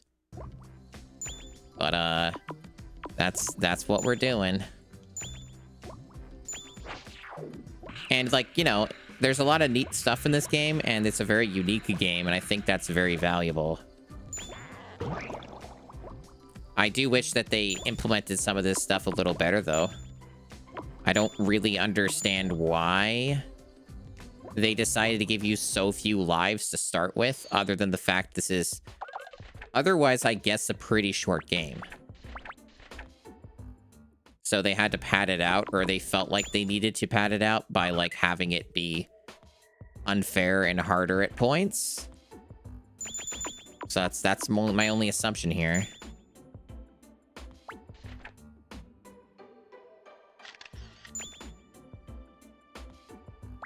Yeah, this is real gameplay right now.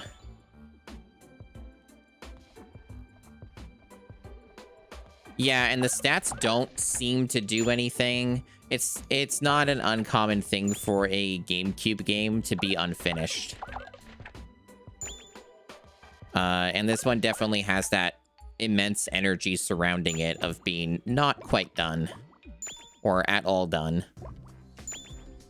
You know, these things happen, unfortunately.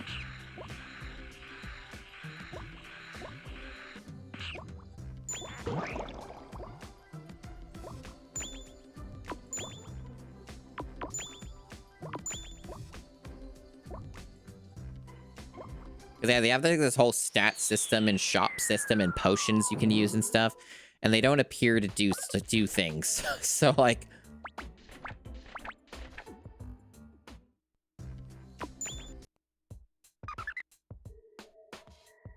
the only thing that really matters is just making sure you have enough lives to get through the rest of the shenanigans.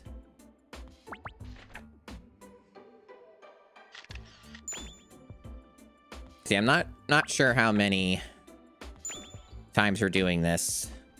It's definitely, you know, not exactly the most exciting thing in the world, and if I were able to, I would do this off stream, to be honest.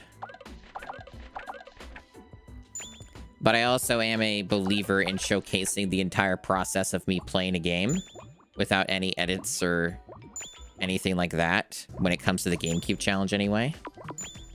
I am a proponent of this.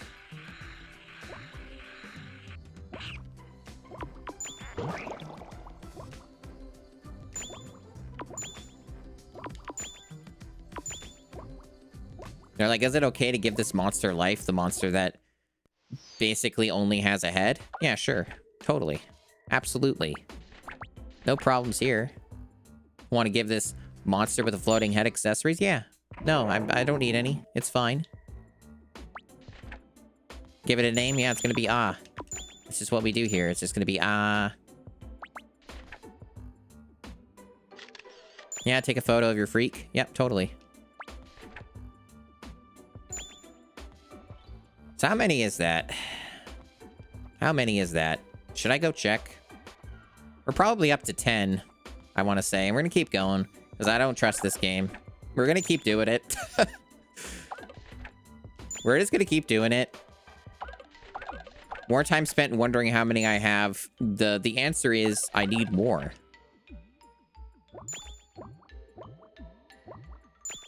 Especially after that fucking statue fucking mini game that basically seemed like a go fuck yourself mini game. We need a buffer. We need a buffer to overcome RNG. Hopefully, for those who are coming in who want to see the actual game, will get to see it if they have enough time or can stick around for that. But we did do like a chunk of it. My understanding though is there isn't really a whole lot of game. Which is why they decided to do this, like, mandatory live system.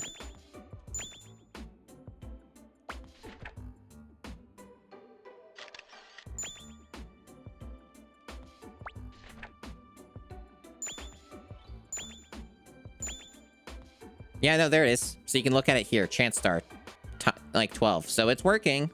For those who are wondering, it is working.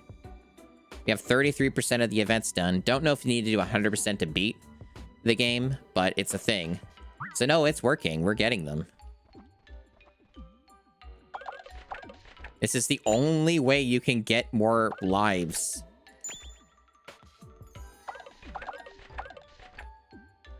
And my assumption would be that the chance stars do not reset per attempts. So you still lose them as you're going through. But I could be wrong. Maybe they do. I don't know. We'll probably find that out as well.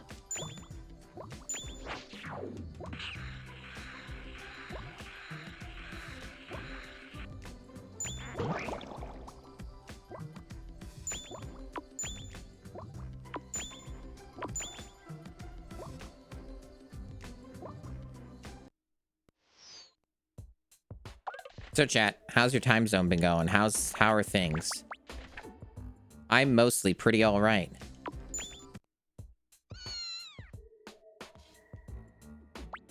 Do wish I had a earlier start of the day and didn't make us sleep in, but I also needed to do that. I evidently need a lot of rest. Mini dungeon crawler today, Dragon Ruins. So what's like what is like a mini dungeon crawler mean? Just like that it's a short game? Or is it like something that you just keep replaying that's like a smaller little thing? Just a little game? Okay.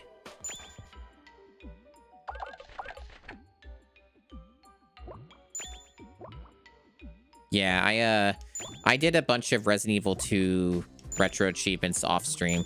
I basically made the call looking at the numbers of...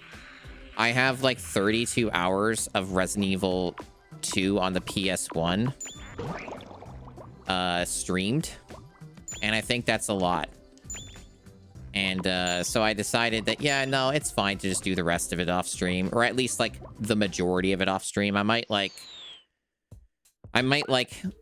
leave some kind of achievement in to do the mastery on stream so people can see the pop and be like, wow, you did the thing. Well, we'll see. But I am getting closer to getting the mastery on the retro achievement set for the PS1 RE2. I did the no zombies killed batch of achievements last night. That was pretty tricky. I basically had to... I played it on easy because some of these weird achievements, they thankfully let you play it on easy mode. And most of it was pretty straightforward, other than the fact that I had to deal with some really nasty choke points in the game. And some of those nasty choke points were, even on easy mode, were like a bit precarious. I did die like once. I died on Leon A once, trying to get that done. And otherwise, there were no deaths. I also got that other weird achievement done that we were trying to get. Where you have to kill the crocodile in scenario B scenario. Or alligator or whatever. So I got that out of the way as well.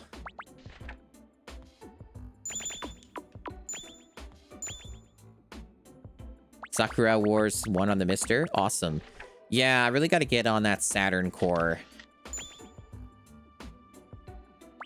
I heard that there's like one good Saturn emulator. I forget the name of it. Probably doesn't have retro achievement support.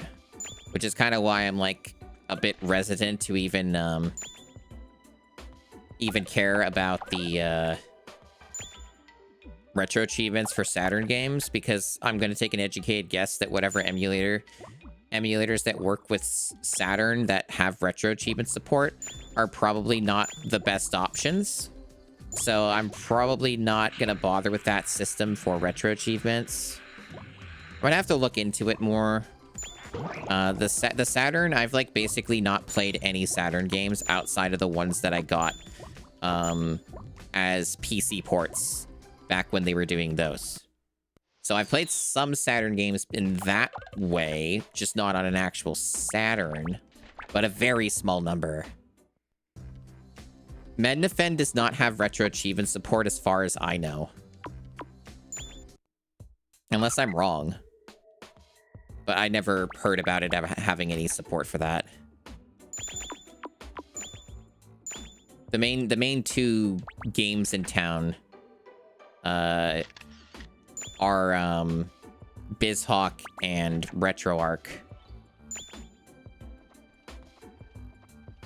And under most circumstances, I do my best to avoid using RetroArch because they're horrible shit heel people who run that joint. And also, their UI is fucking abysmal. The only time I've ever used RetroArch is when I've been absolutely forced to.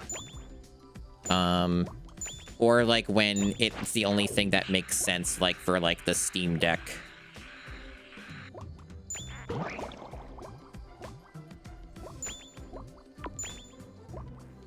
Because, like, all the stuff that gets automatically set up largely leverages RetroArch for some of the systems. So it ends up kind of being the better choice because they just set it all up for you, so you rarely ever have to interact with RetroArch itself in the UI or anything like that.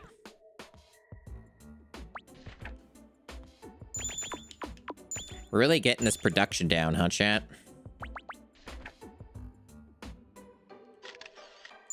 Factory-made chance stars here. What are we up to? 17. Okay. I don't know if there's a cap. I don't know how many I want to get. But I can always just get more as I go. That's another way of looking at it. But ideally, I don't end up burning through a ton of them.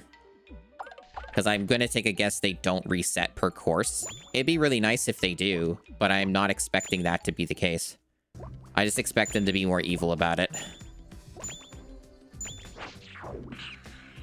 So it's probably going to end up involving some kind of, like, balance or whatever to get through it.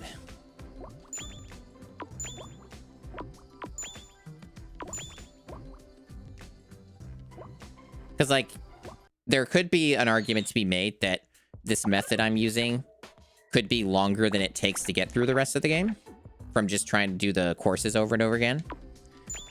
I am making a very strong guess, and this is my gamble, is that based off of how a few of those minigames look, I'm going to say no. I'm going to say that this is a better method and faster than doing it the other way. That's my vibe.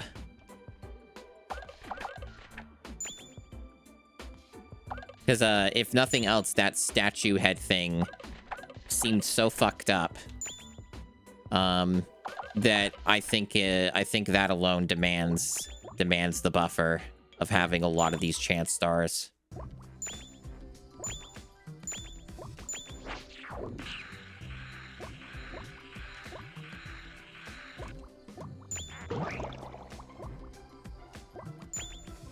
Yeah, this game got a lot of cool stuff in it. I think even if this game, like, really gets super annoying with some of these mini games, or, like, it's just fucked up in other new exciting ways or whatever, I'll still probably have more of a positive opinion on this than I would, like, some other shit that I've done for the GameCube challenge.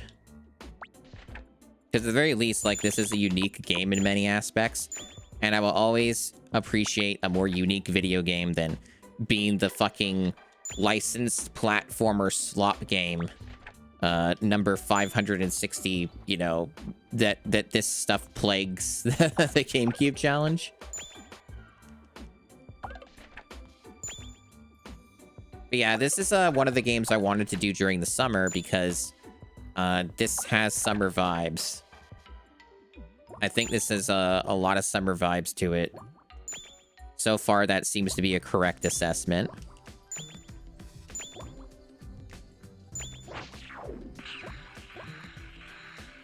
And once you can, you know, get through it and get going, this game is not long to beat, is my understanding. And part of what will save us a lot of time is doing this grind.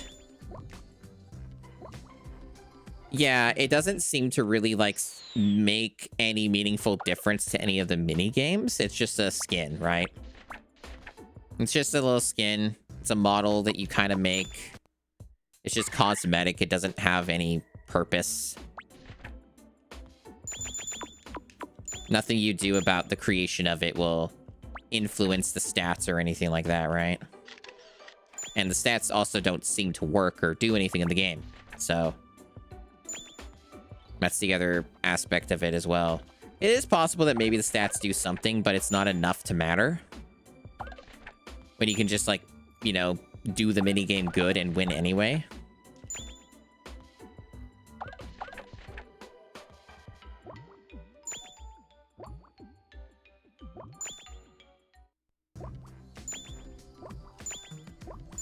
Luckily, I have a very strong fortitude of just doing the exact same thing over and over and over and over again.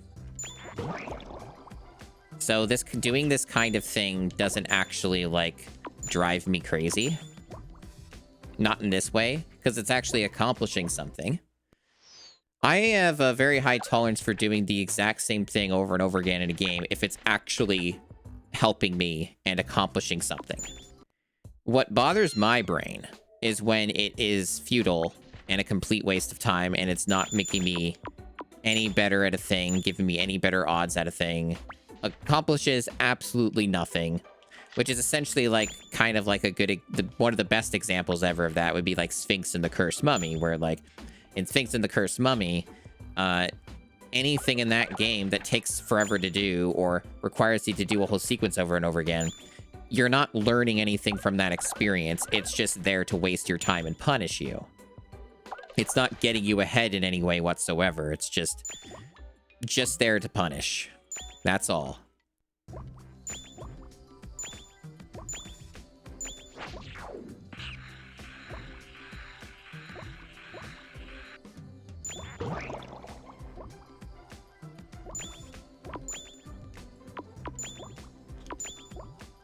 So yeah, I would say we're probably good, maybe, on the amount of chance stars. Or at least we're bumping up to what I feel like is comfortable.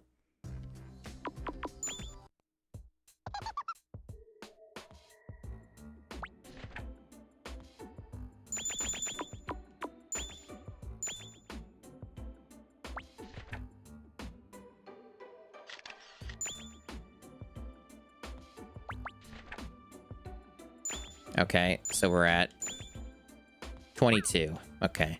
So what I'm going to do is I'm going to get the AI to make a monster. So we just have something that looks like something, and I don't want to make it myself. So maybe that's boring of me, but I just kind of want to get through the game.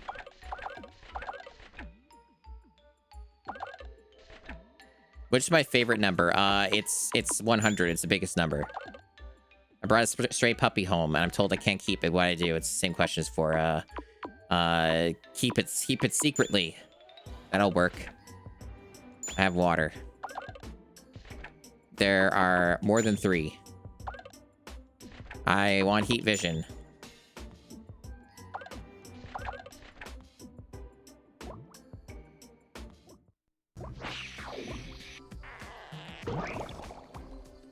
How do you like it?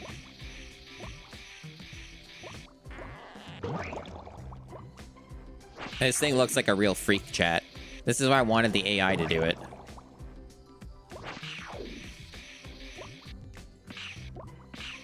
I'm just fascinated what the AI is gonna freak up.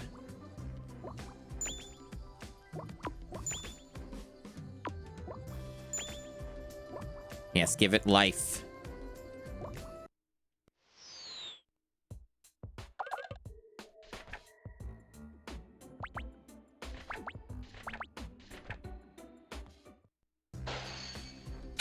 What a freak.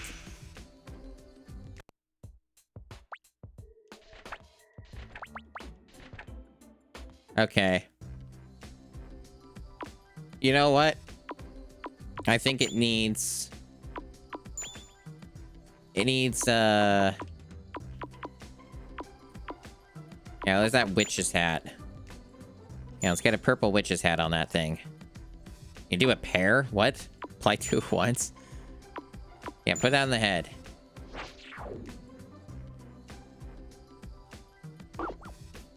Yeah, right, like that. There you go.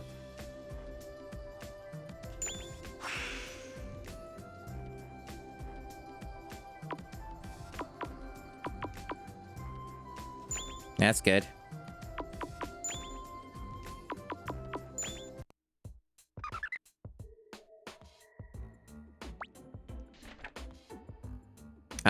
Its name will be...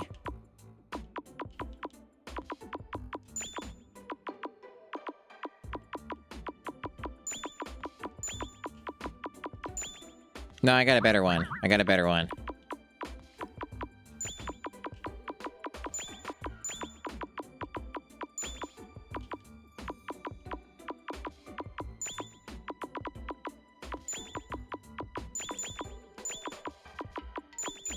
End credits will be his name.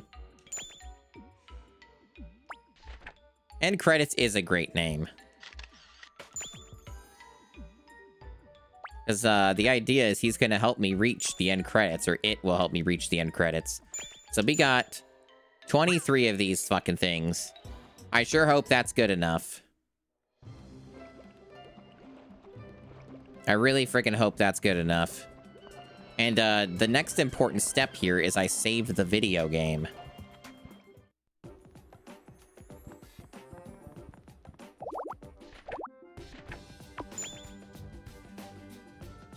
And yeah, sure, save the monster. It's fine, whatever. We'll do that too. I don't know what that actually means. Maybe it's like a blueprint or whatever, like, but yeah.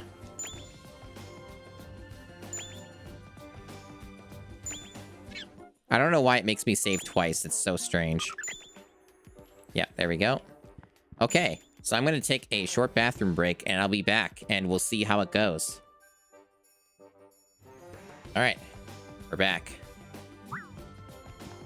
And, I really hope this goes well. And that the grinding was worth it.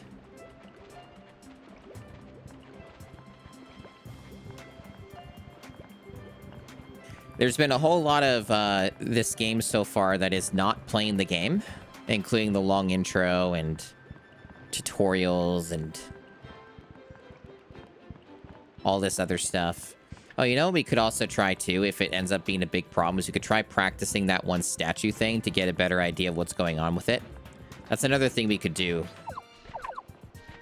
Because that is an option. They let you practice the specific minigames, I think, so... We could use that and try and figure that out.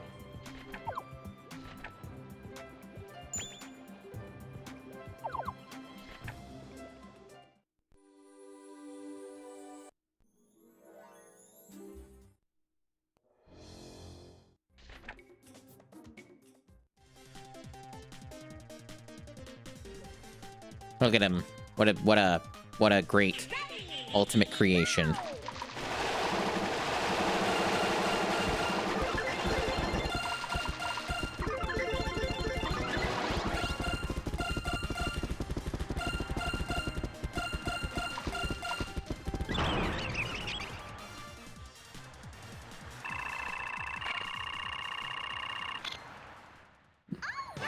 I will get those gems. Gets me cash that I'm never going to use, probably. I got a potion. I don't even know where I ranked. I'm just going to... Yeah, there's our 23. Next event.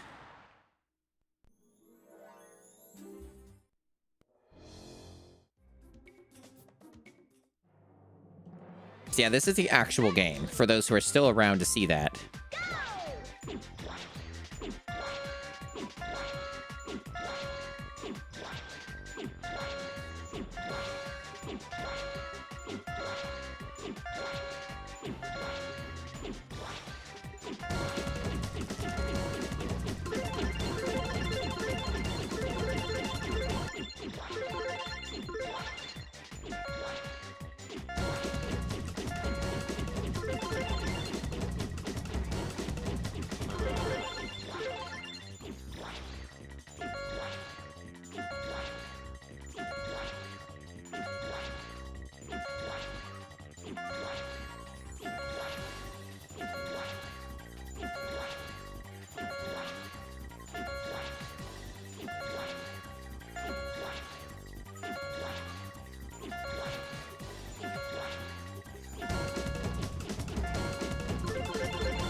Big number.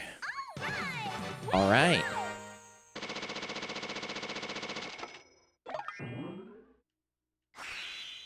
We got a duck beak. Awesome. Wow, apparently that's still not good enough. I like how it shows my other monster, though. Like, Glup Shidows ahead of end credits. I think that's kind of funny. Yep, so we're going to this awful Stonehead swap minigame. This time I have lives, so we'll see, I guess. But otherwise, I should probably practice it. If this ends up being just an impossible barrier.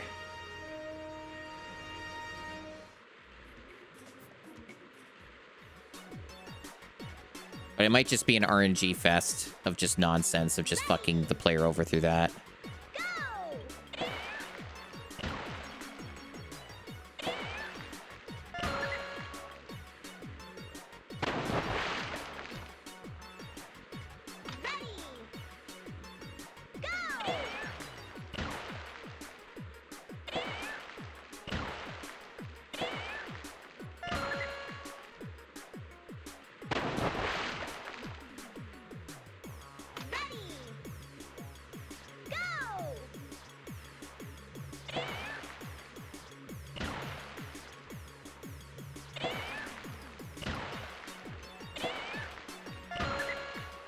Barely.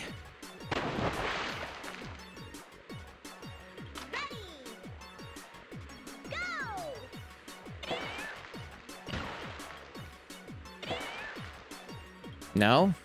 Yeah, see, you get to this third one and it's impossible. I don't get it. Like, what do they expect? There's got to be something going on with this. Maybe there's something they're not explaining correctly.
Yeah, there's just not enough time for this. Like, there's just not enough time in this fourth round.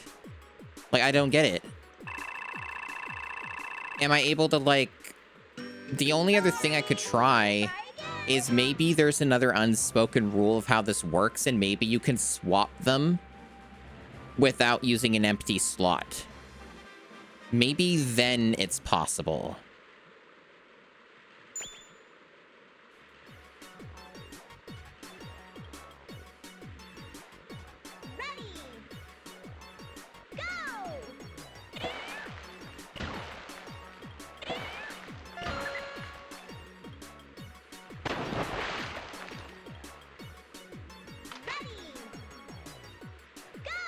We're gonna try that now. Nope.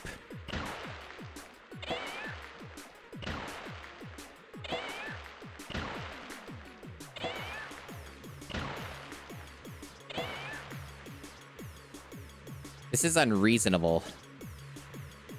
So you can't seem to swap the existing pieces between each other without setting one down in an empty position. So...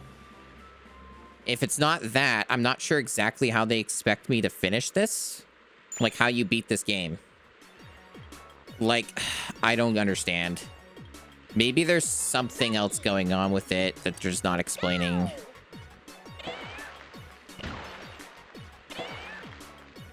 But I'm just at a loss as to how you solve this. Because I think in order to clear this, I have to minimum get this to the,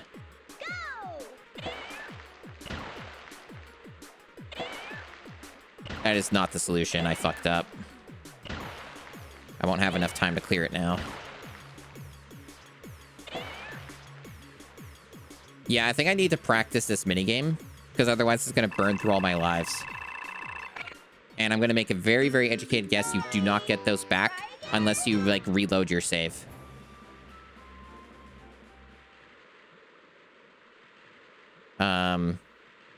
We'll find out how it all works, though.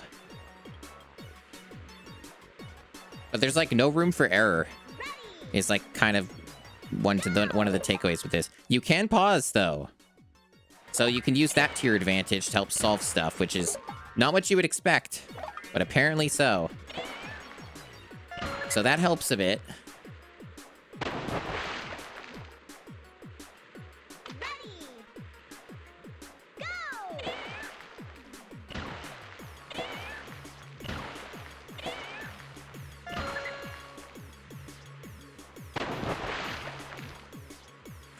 Those just give you stat boosts, to my understanding. Okay, so we're looking at this one first. And then moving you over there.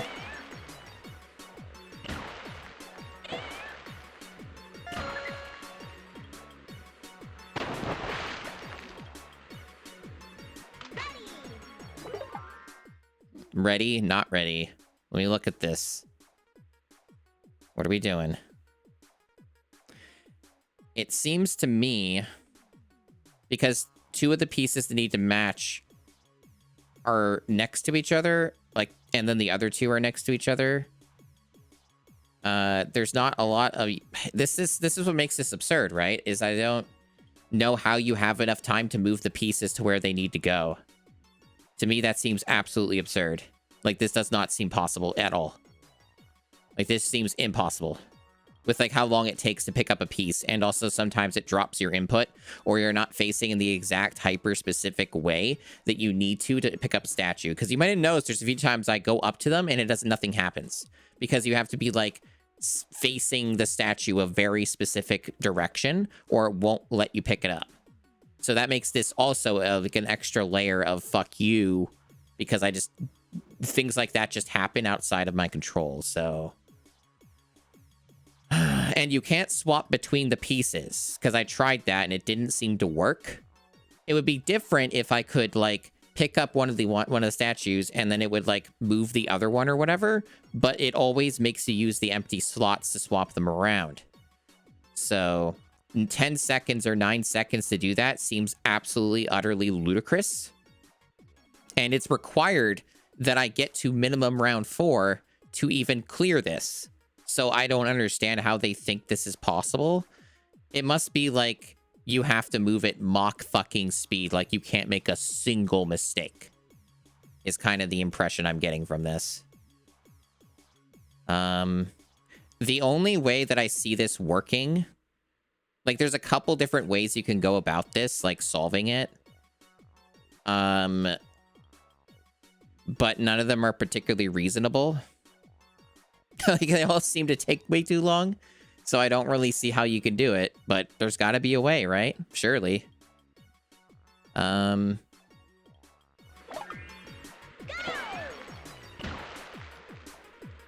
See, it did it again.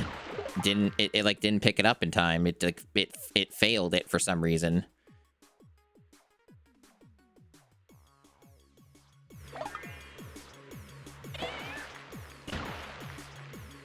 Yeah, see, it did it to me like 3 times.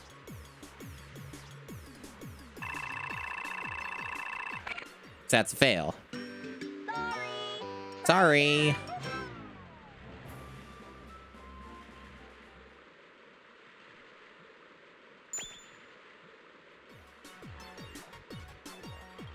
Like, I could try the potion thing as well and see how that goes next time. It keeps dropping the inputs. Like, I don't have much control over this. It just decides to do it.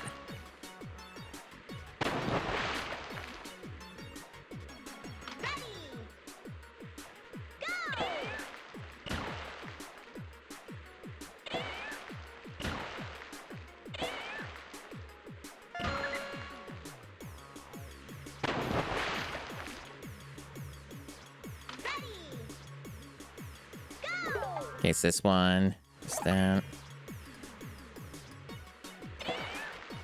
Really bad here. It keeps dropping them. You see what it's doing? It's like I press the button. It's like you can't, and it stuns me for no fucking reason. It's absurd. It keeps doing it. Oh my god. Why does it happen every time?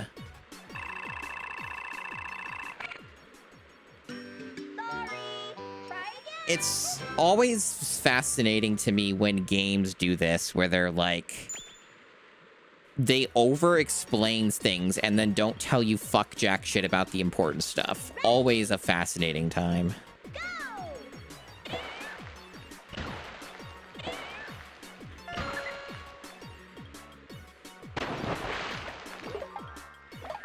No way to skip any of this.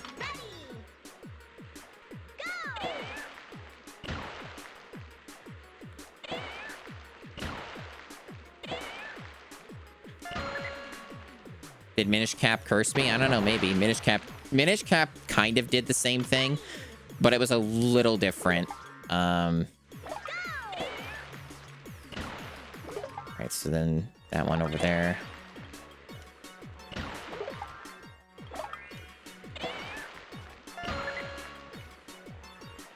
Minish Cap would tell you how to do stuff after you had already done it, most of the time. Whereas this one will just never tell you.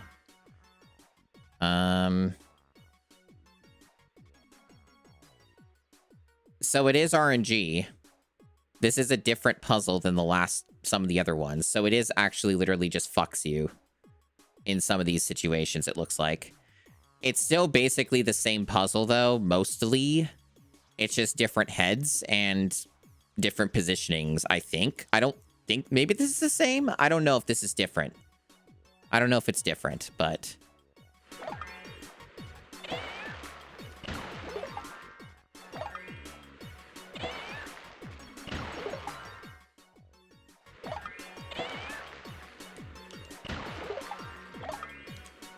Just not enough time.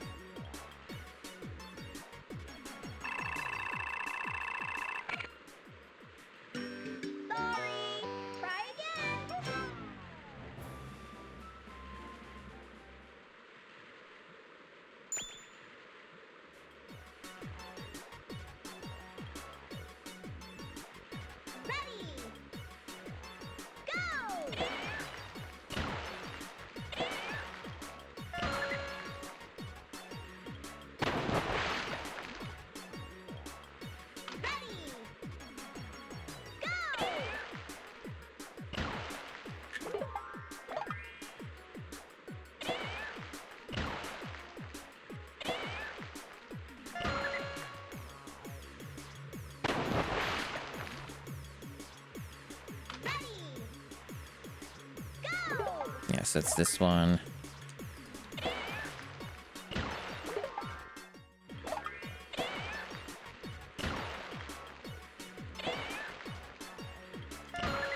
I barely had enough time even for that one.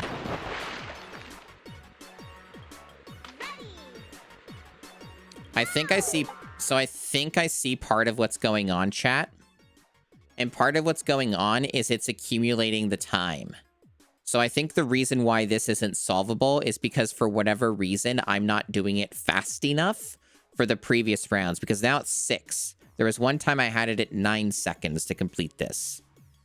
So I think that's part of the core issue, is that it does become literally impossible to complete this round 4 because it's counting all of the times it takes for you to finish the previous ones.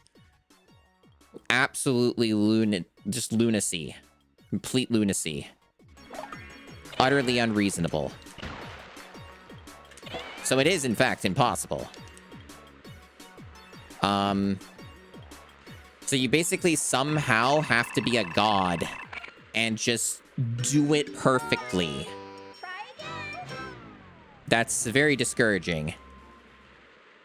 Like, you just have to do it as fast as possible. Like, whatever is the fastest route that you can do, you have to do it, it seems. Which means just me doing that one mistake just now probably costs me the whole thing. And I don't really feel like I have any control over this. Like, sometimes the game just decides I can't fucking, like, pick up a thing or put it down. Like, it just does that.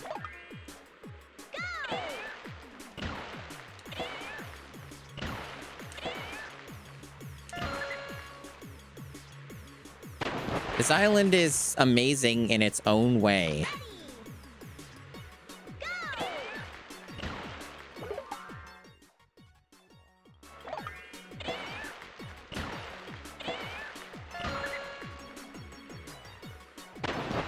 In its own unique way, it is an amazing island.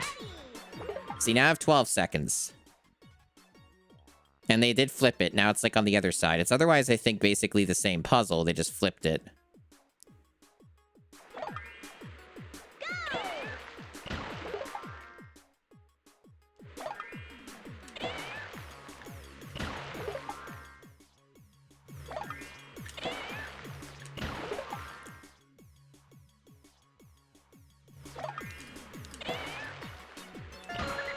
This is the furthest we've made it. It is enough points to pass. 871. So at this point, it doesn't really matter if we clear the rest of these.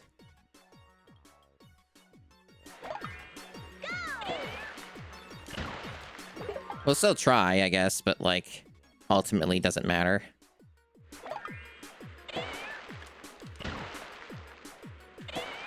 Yeah.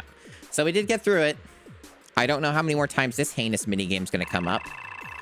But we did get through it. That was awful. That was awful. I wasted a lot of lives on that I'm not gonna get back unless I grind again. Down to 15. We burned through, like, almost 10 of them.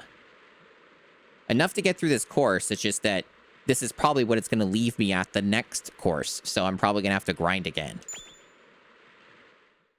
Unless I wanted to restart it and hope that it works out better the next time.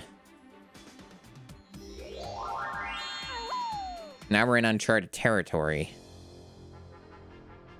Okay, so it's this again. I think. It's an arena. No, it's different. It's defeating a boss now. Okay. So, A button rapidly to build speed and use the B button to brake. You can pick up bombs by running over them. Press the B button to throw the bombs at the boss. Watch out for falling boulders. I kind of understand, I guess.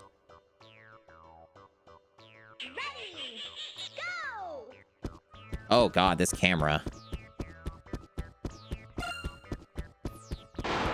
What is this? Dude. I can't fucking see.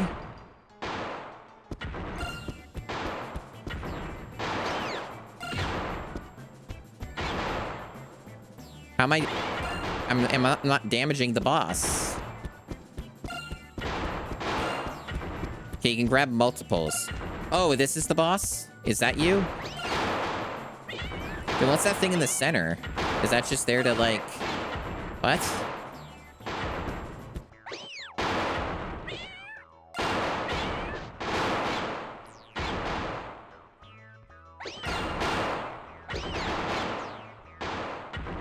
It seems like... Is there auto-aim?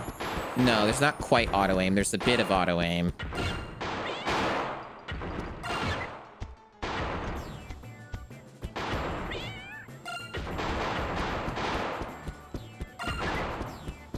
I'm gonna fail this, because I can't see him.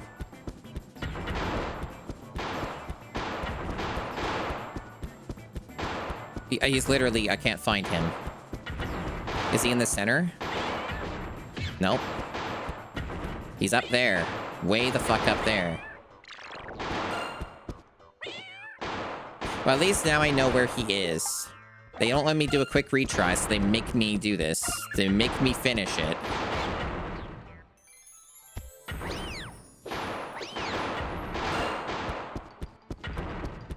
This guy gets around.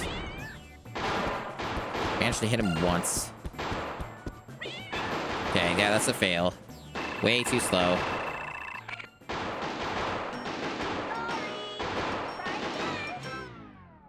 Hell of a design. They clearly knew what they were doing with that. That was purposefully the worst camera you could possibly have for that. They understood. Yeah, you can stack the bombs. Go!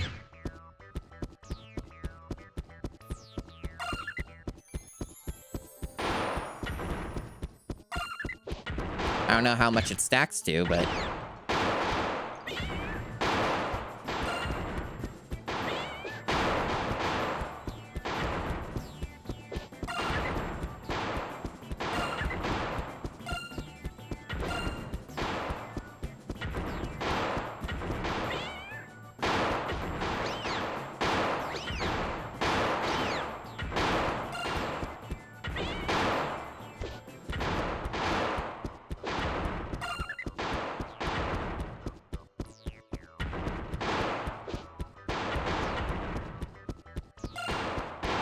I don't know where he is. He may not even be up here. He might be down. There he is.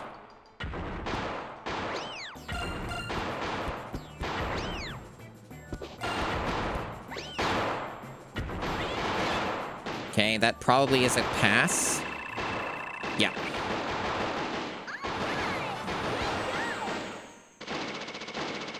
He just shrunk into a corn cob.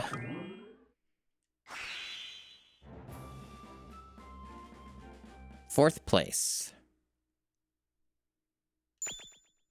Yeah, we burned through a lot of lives on that. Looks like we're gonna have to be doing a lot of grinding because I bet we don't get a refund. Like, it doesn't make a new baseline for us or whatever. There's still more. There's still more. Gain points by destroying the targets as they appear.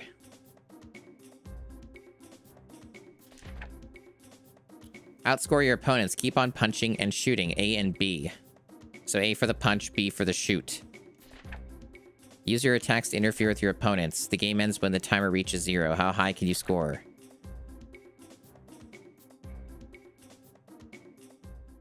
So you compete against each other to destroy targets.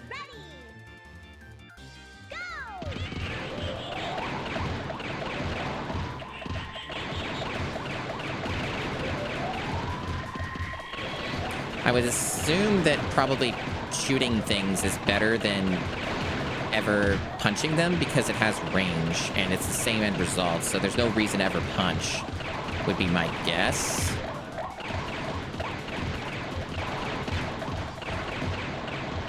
It's also really hard to keep track of my guy.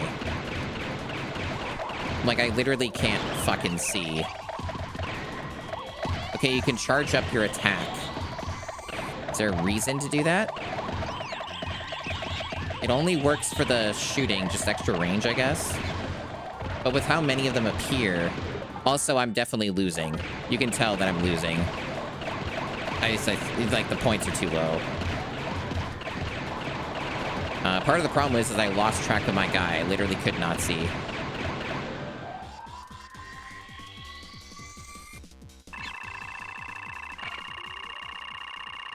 Almost enough. Sorry. Try again. I guess, like, there's some gold ones that show up, like that guy. And that, like, gives you, like, extra or something. Yeah, this is, sure an experience. Go!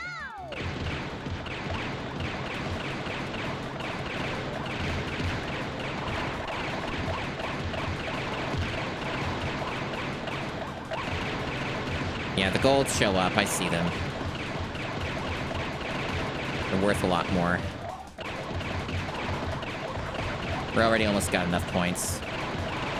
This is going a lot better now that I actually see what's happening at all. And understand the assignment a bit better.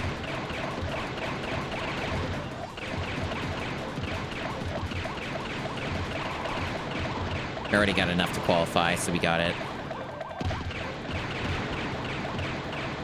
And they always spawn in the corners, it looks like.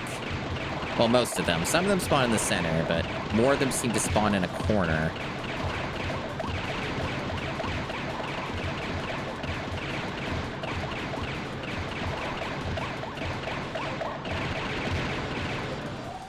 It's really funny they have a punch thing and it's useless. The only thing you want to do is spam the shooting. Yeah.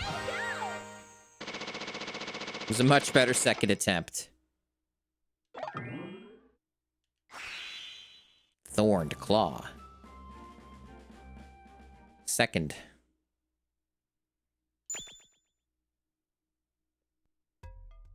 Alright, so we did that. We only burned through a lot of our stock.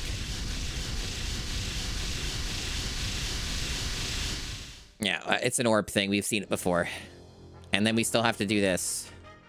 A fucking gauntlet. Good lord. They're not asking much, are they? So anything different about this? No, it's the same.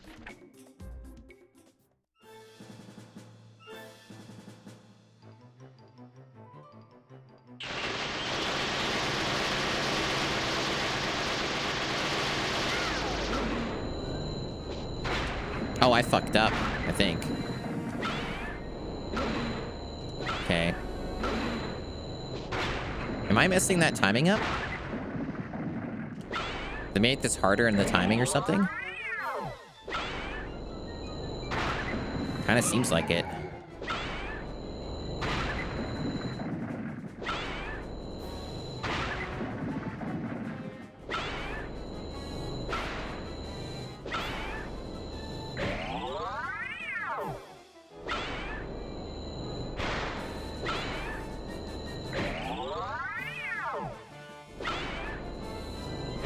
Gonna stop?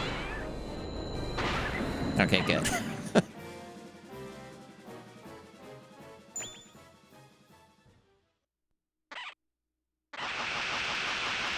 Now, based off the structure so far, that means that we're done with the course. I hope. That was a very long course compared to the other ones. Hooray.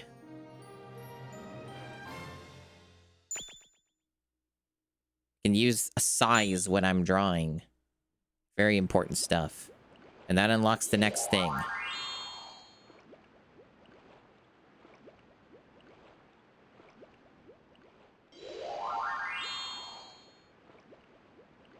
And random NPCs that don't seem to have a purpose other than just existing, which, you know what?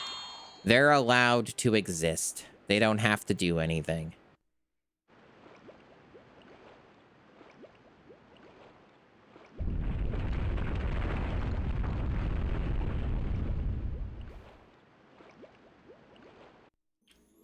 Course clear.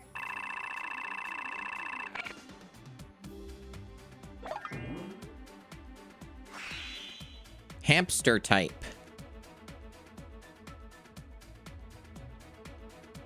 Cool.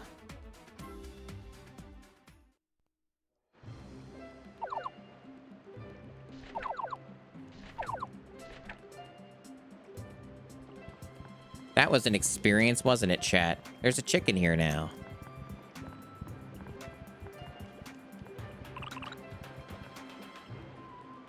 If there's an event you're not good at, you should go to the training grounds. Yeah.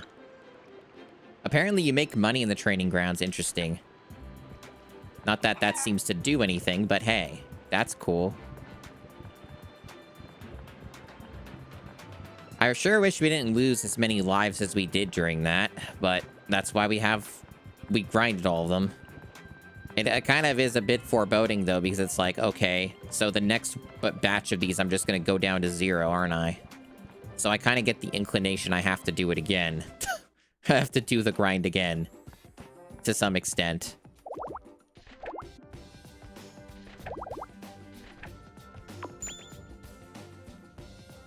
But first, we save.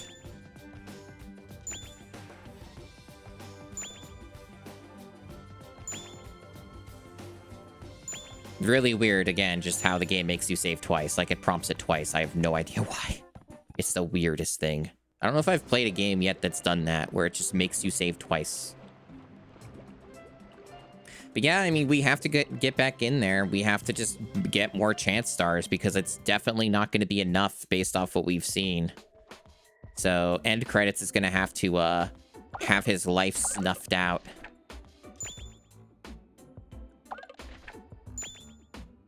we're gonna make a bunch of monsters that don't want to exist and want death and crave it. And, they're gonna be begging for mercy, and then I'm gonna keep making them and killing them over and over again.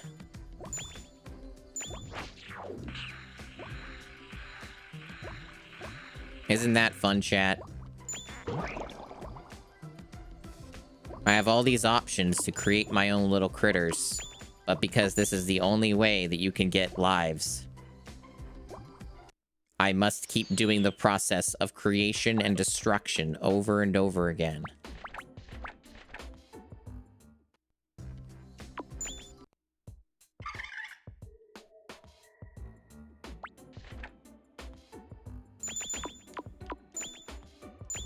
And chat loves it. Chat is definitely not asleep at the wheel.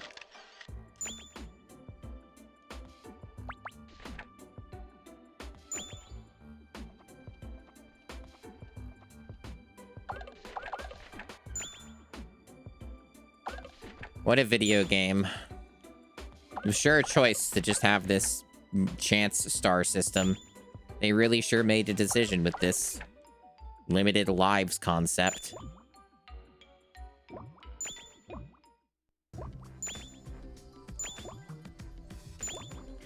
I mean, yeah, I don't know what you would expect unless you've played it before, right?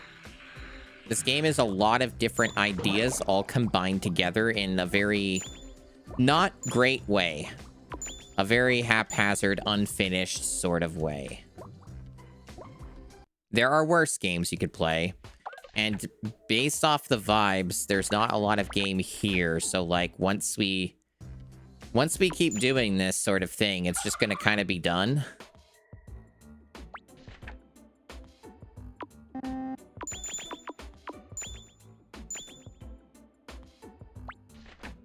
Like, there's not a lot of content here. Most of the content, if anything, is just making your weird creature and getting the accessories and grinding them out and buying them and all that stuff, right?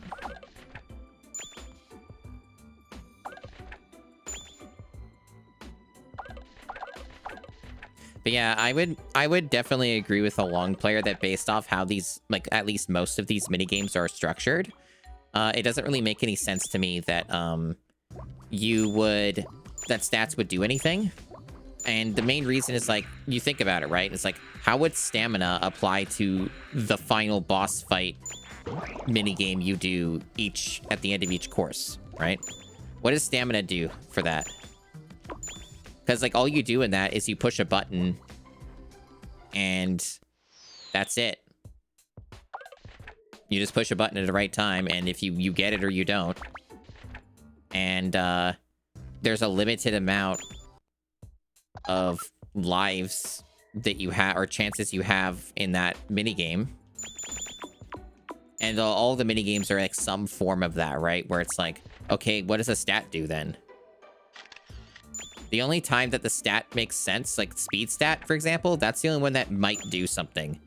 Because there's a bunch of, like, those minigames that require you dashing and moving at a speed. So I would theorize maybe the speed stat does something for those, because it's more of a tangible thing, right? But otherwise, I don't really see it.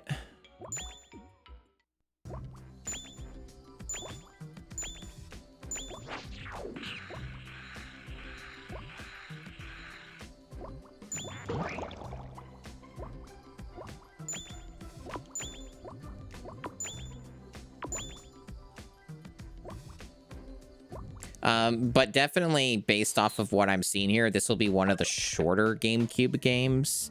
And we don't really have a lot of those left. And, yeah, so, like, a lot of the games in the GameCube library are, like, minimum, like, 12 hours left. And, like, there's a decent chunk that are, like, 20 hours or whatever.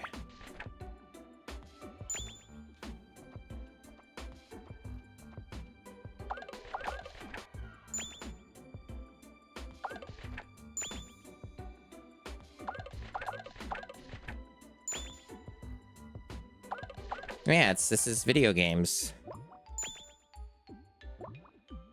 Based off of what I'm seeing here, this is the sort of game that had a lot of ambition behind it. And a lot that they wanted to do with it. And like many unfinished games, they didn't have enough time to realize what they wanted to do. Or they just lost the plot and just had a lot of random feature creep and didn't have anything to tie it all together. It wouldn't even surprise me if like the minigame thing was like a last minute concept and they had like some other like thing they wanted to do instead with the monster creation. Eternal Darkness is a long game. Interesting. I never really heard anything about the length of Eternal Darkness. Some people love that game. Other people say it is aged poorly and just isn't as good as what people gassed it up to be, because some GameCube exclusives were really gassed up simply because GameCube kids.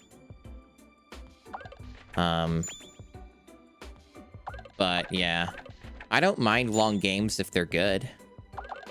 Wind Waker qualifies as a good game, and that's a pretty long game. It took me like 22 hours or something. Twilight Princess is a good game, and that's like a 60-hour game, at least blind. That's what I recall it being anyway, if you're just playing it normally and selectively doing some of the side stuff.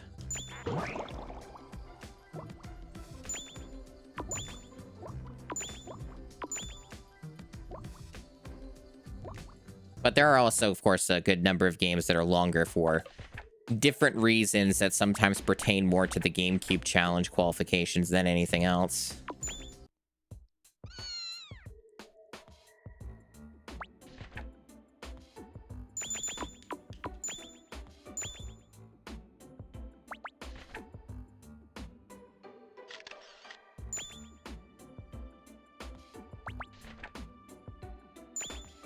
Alright, so how are we doing on that?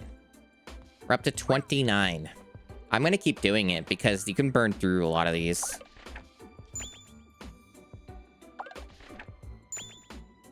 And this seems to be the best way to spend your time in this game, to make sure that you can actually beat it. This just seems to be the most productive thing you can do. Which is kind of crazy that this is what it boils down to. And like the rest of it's just kind of like... I don't know, I guess like this game kind of boils down to a lot of paperwork. It's like you're just doing like the same thing over and over again. Hello, 8-bit Quinn. Welcome on in. Good gimmick. Yeah, fair enough. Oops. Got thrown off by the gimmick account.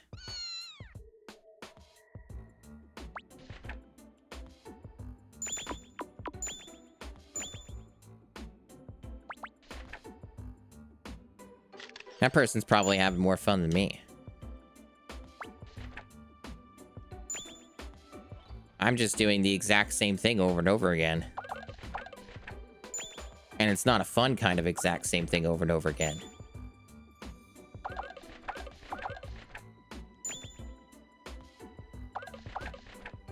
I do think, though, that more people should play this.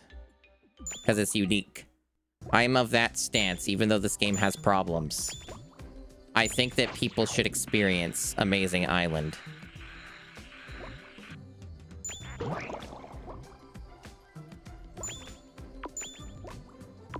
It's a GameCube exclusive, baby. There aren't too many GameCube exclusives.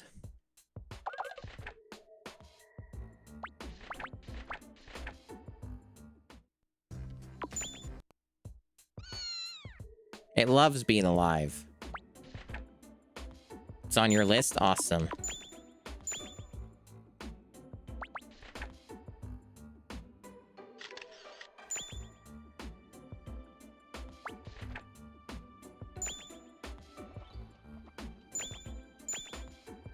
We're at 31. I don't know how much more of this I'll do right now, but just I don't trust this video game. So I'm just keep doing it. Like,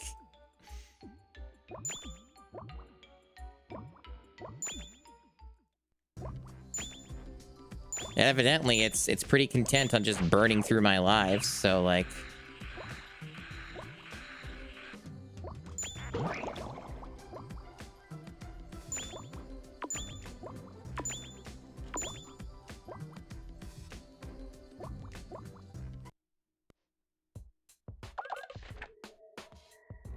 This is the kind of thing that would be even better if I was playing on an emulator, only for the fact that you could use turbo.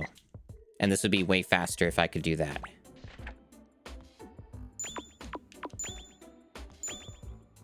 But of course, it would be a bad experience because you get the input latency and potential emulation problems or whatever else.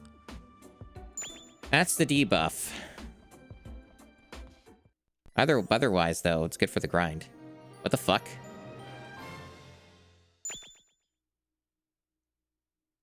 Why'd this happen?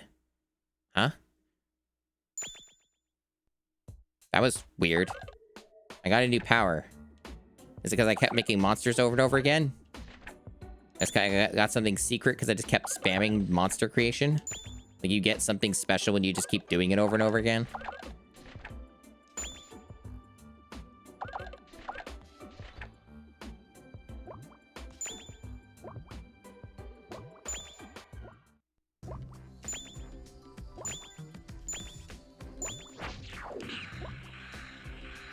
Yeah, I don't know. Weird video game.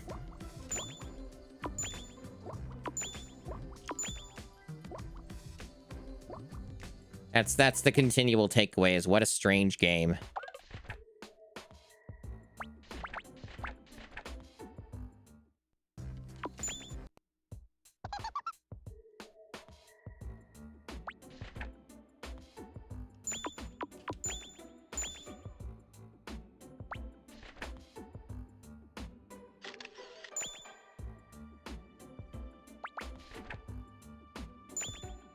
Alright, so we are at 33. I'm gonna hope that this will be enough, or at least for the time being. And I'll get them to make a preset again, like before. Which takes longer, but it'll also get me another star, and get me something that looks like a thing.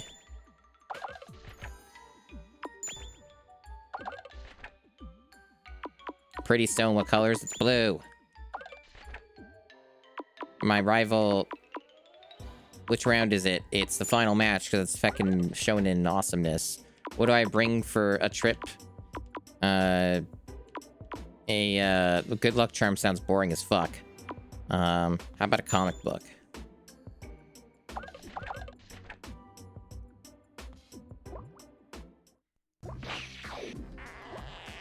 We got the hamster body. This is gonna be good, I'm sure. I'm sure this won't be cursed at all.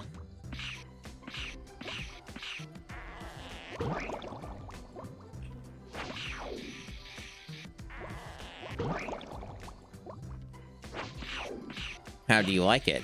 I don't know. All these freaks you keep making me all kind of look terrifying.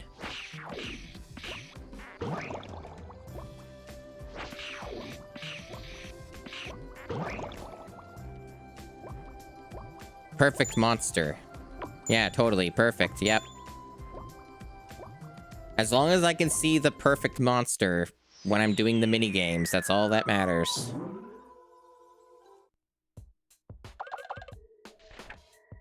Good lord, this thing looks unfortunate.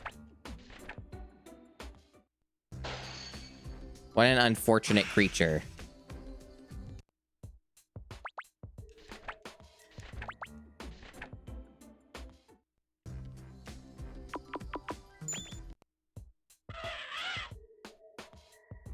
And it makes elephant noises.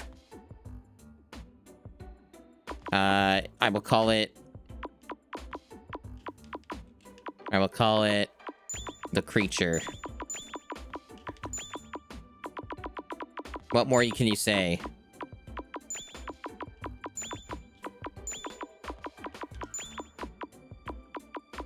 It's the creature.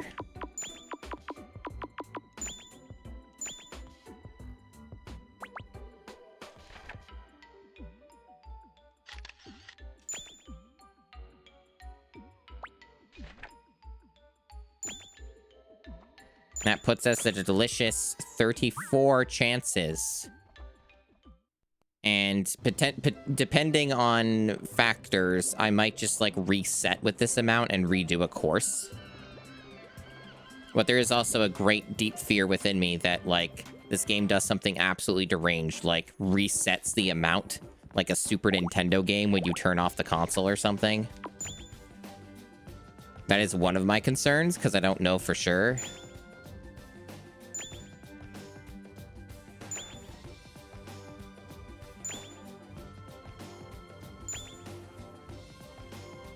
You know what? I think the reason it saves twice, chat, is because it's also saving the creature, because that's a separate thing. I bet that's why it saves twice. It's probably doing both of those things. But for whatever reason, they also allow you to do it individually. That's probably why it does that.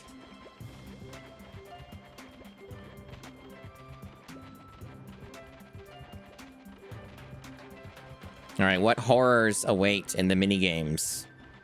What horrible things lie in wait? Are there going to be more unhinged statue minigames?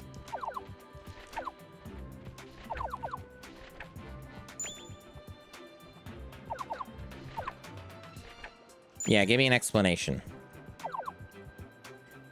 More numerous amounts of courses here. Great, so more minigames. And more difficult. So they're making them longer each time. That's unfortunate. I guess all those extra lives are going to be put to good use.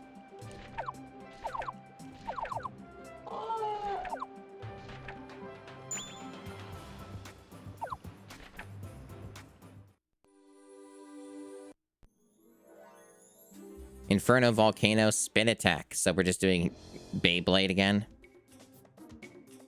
Yeah, we're doing Beyblade again. Mm-hmm.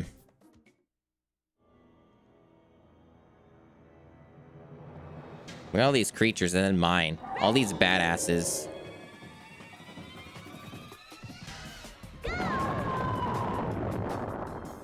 Looks like I got the spin power going on.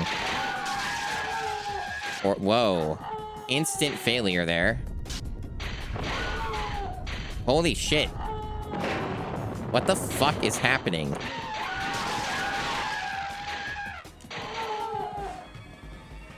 Okay, so I learned something about this minigame. You have to hold A to get your spin going again. That didn't seem to matter in the last one, but it does on this. This is an awful noise.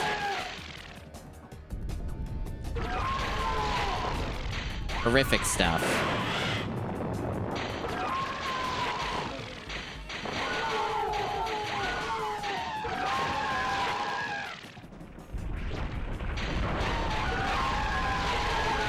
And I'm accumulating points, and apparently I have enough to qualify.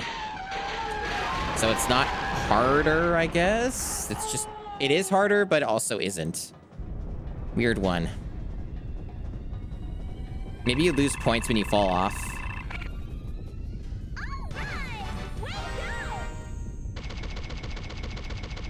Baffling video game. Thick eyebrow accessory. Ranked 3rd. All these creatures, chat. Look at them dancing and stuff. And then you've got this weird freak. Someone does not belong amongst all these badasses in hell.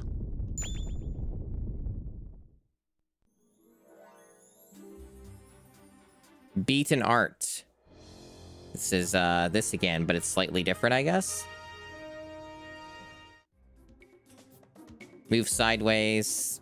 Jump height can be changed by moving the control stick up and down. That seems convoluted. And you punch a bunch. And you do spin kick. So it's basically the same thing, but you have to...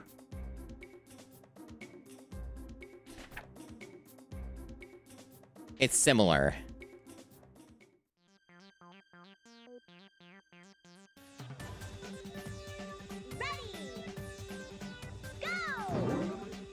And you bounce, which they didn't explain. They didn't tell you about that part.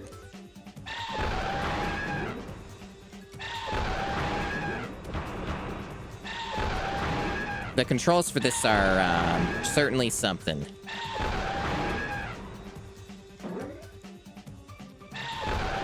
Okay, I see what they mean by the jump height.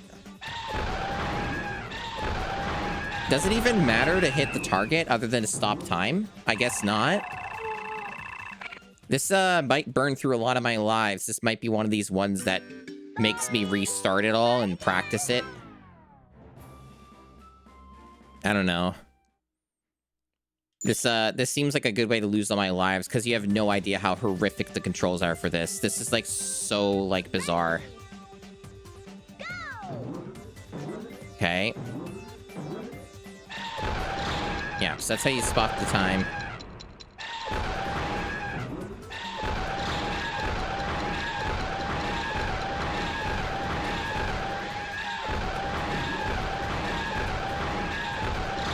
It seems like just spamming the B button is the real ticket here.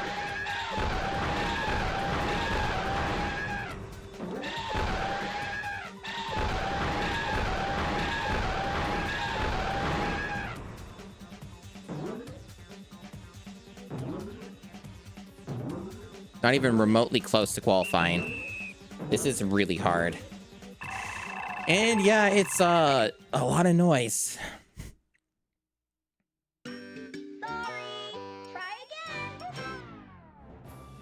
They sure are making these mini games deranged.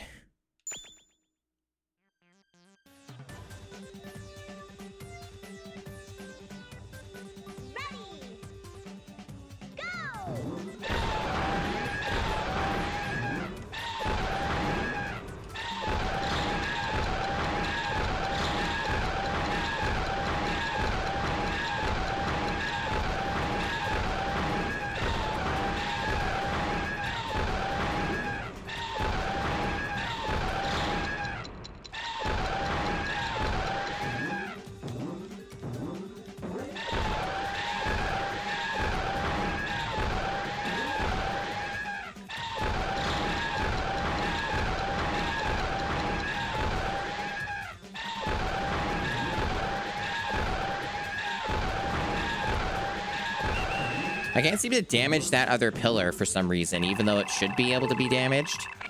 Maybe you have to stop time to break them? There is also the other thing, but it didn't seem to work. Maybe you have to... Like, there's that other punching thing, right? But it didn't seem to work. Okay, let me look at these potions. Power up. Let's use it. I don't think that accomplishes a damn thing, but we'll try it anyway. It's there, may as well try it. Yeah, no, that sure just is the same thing, huh?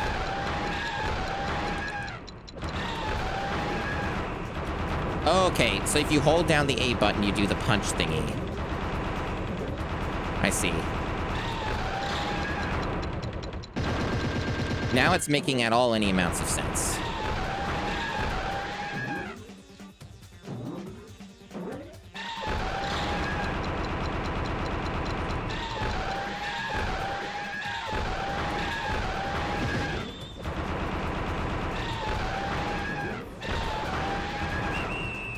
So I think we're getting somewhere with it. Okay, we qualified. Okay. Bizarre mini game.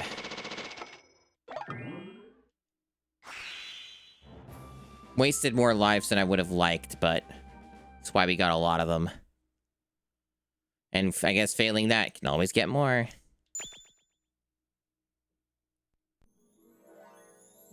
And they still have the padding of the multiple routes, so you have to do, like... do this again. So that means we get to do the minigame another time. Another race one or whatever. Anything different about you? Avoid the rocks. Dash and dive.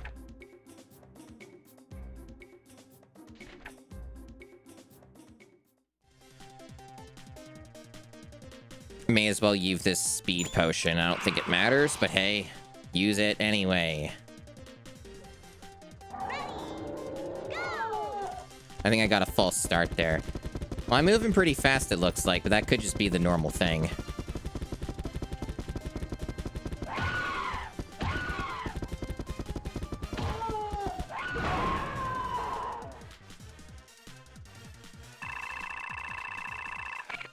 Barely got it. Alright, way to go!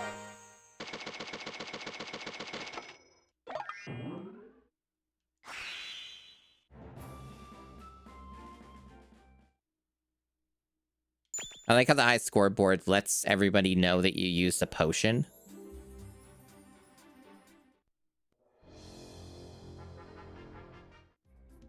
Start by selecting your starting height. Lower is easier, higher is harder.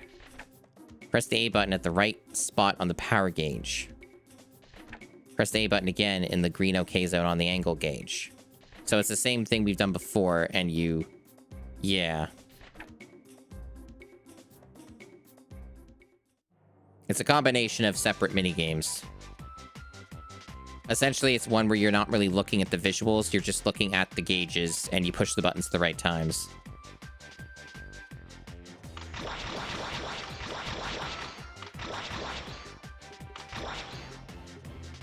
I mean, I want to win, so let's try.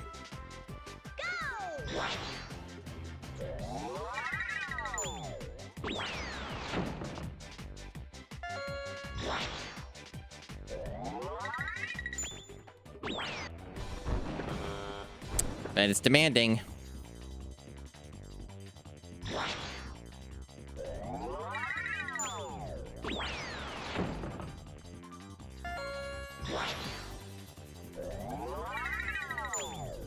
It's tough. Could just go for lower for safety. That one was good. Trans melody. That was a good one. I think we qualified now. Okay. Oh, that one's like basically do it perfectly. Fuck you. Fuck you. Barely got enough. Okay. Because you need 700 to qualify on a minigame for points. So we got 4 above. A game designed by lunatics. But it is fascinating. No way. They have routes within routes? Oh, that's ludicrous. Okay. Well, at least it's pretty simple. It would still, so far, just be 2 separate times we're doing this.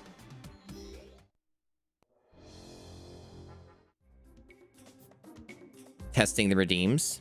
Sure, fair enough. Welcome on in. Alright, so... this is slightly different. Hold on. So you gotta go to the goal.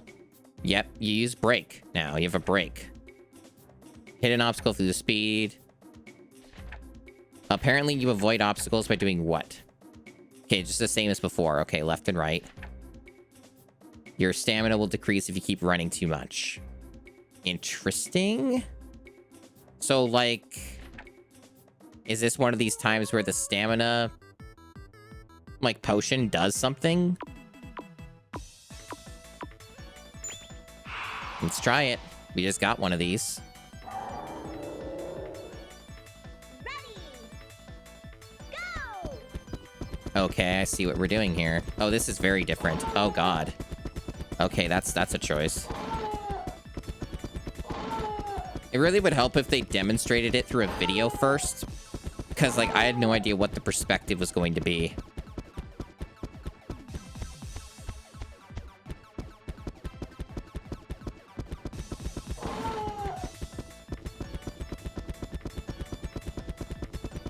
You also just drift. Even when you're not touching anything.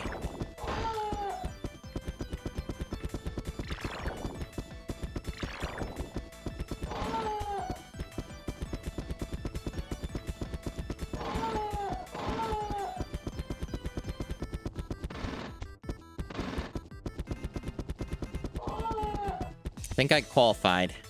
I got it under the clear time, so it probably means, yeah, it's enough. More than enough, in fact.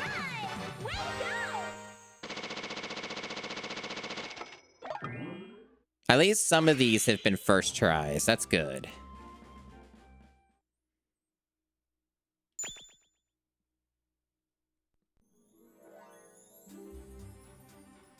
Showdown Temple Battle Royale, huh? So it's the same thing of just killing dudes? Looks like it. Same one I did before. Yep. It sure is that. There is something about spikes, though. What's that about? If you're knocked out of the ring, your HP reaches 0. So I'm oh, maybe I'm not fighting the enemies this time. I'm fighting the actual, like contenders. So it's a little different then. I see. Yeah, okay.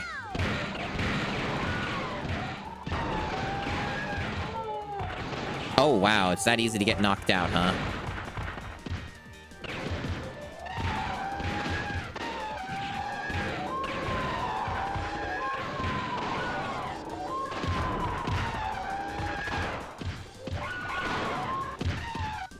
Jeez.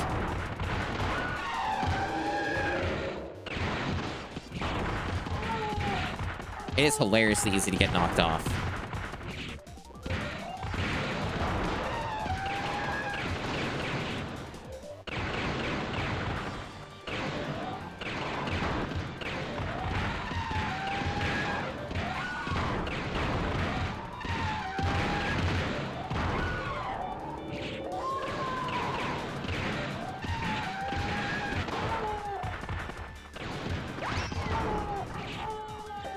So I lose, right?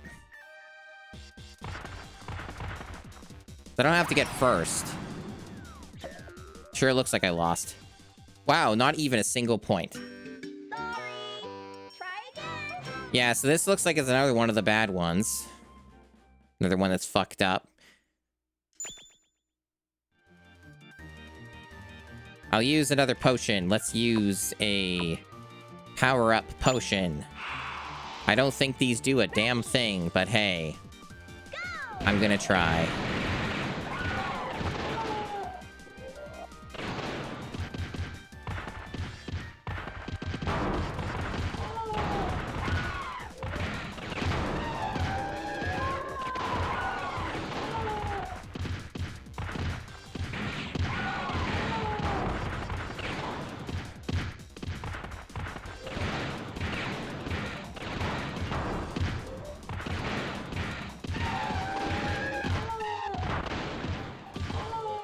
It seems like getting near these guys is just like a fool's errand. They will kill you every time.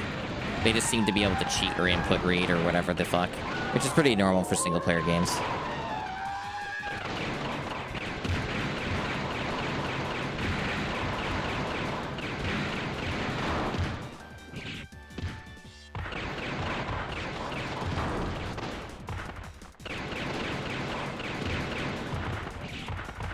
think I won. Had the most HP at the end. Yeah, that's all it takes. Oh no! Apparently that's somehow not good enough. So they didn't explain how you get points. I think that's part of the problem of this, is they're not telling me how I score. Like, what do you do to get a point? You just gotta take more HP away from a dude?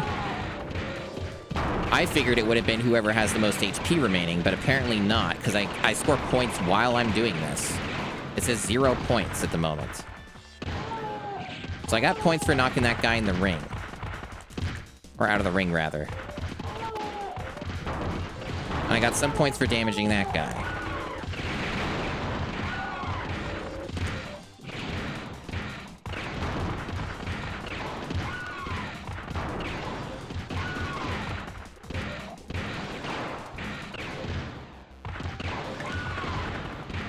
Fuck.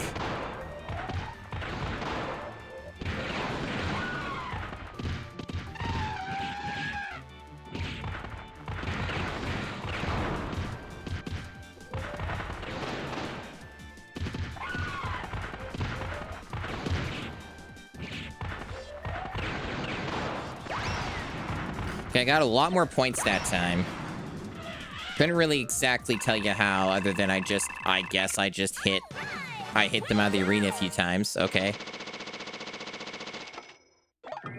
I guess you just have to be more aggressive. I got a flaming mane. Ooh. Wow. Amazing.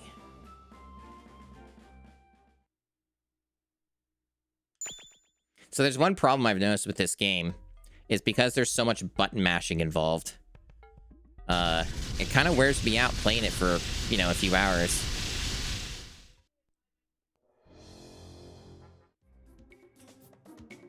Yep, so we're doing this again. Just more enemies against me this time.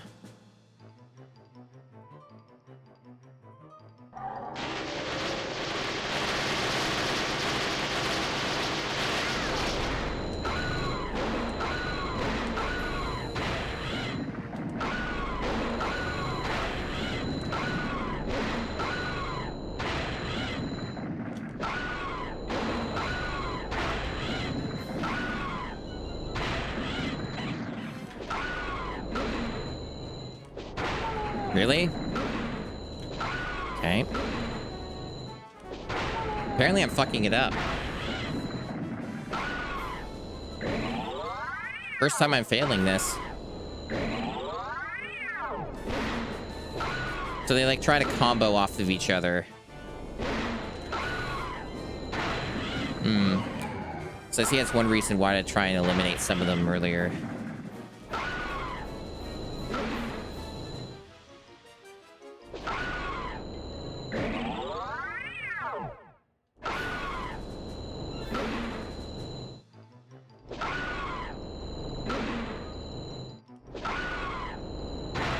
Alright, we still got it first try.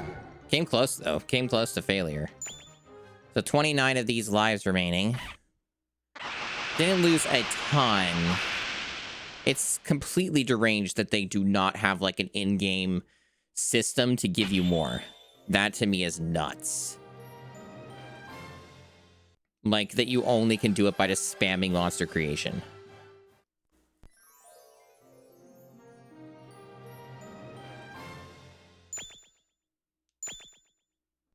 It's got some pattern thing. Unlock the random little dude. Course clear.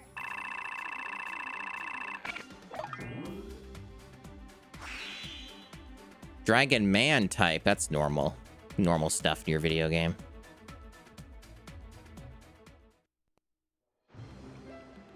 Cool. What an amazing island. Oh god, that frame rate. Took a real dive there for a sec.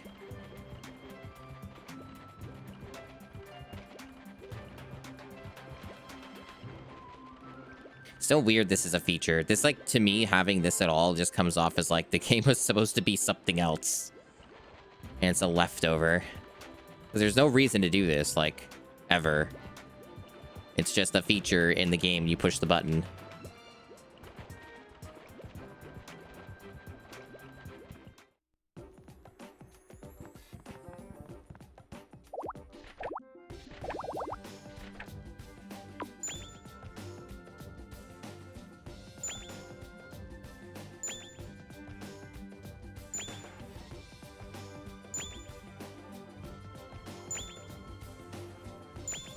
Okay, so this is all I have in me. Kind of a normal, just about 4-hour stream here. So, yep, it's more of this. Alright. Alright. Now let me look at this. Thank God it saves your chance stars. I wouldn't have been shocked if it was like a Super Nintendo game. I'm gonna be real. If it just did something like that, it wouldn't have shocked me. But it's reassuring I still have 34 lives.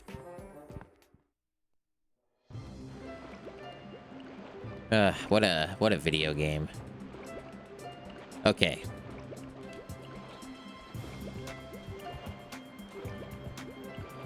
So, catch my bearings here.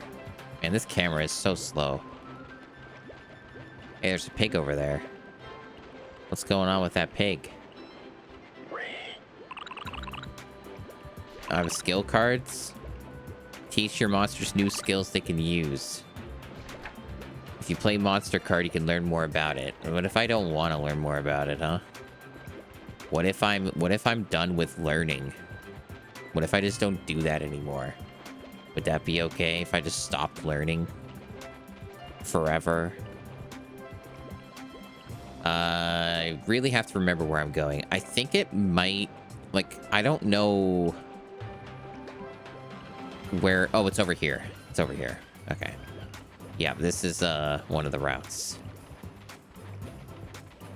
Our new area where we can explore new and wondrous gameplay.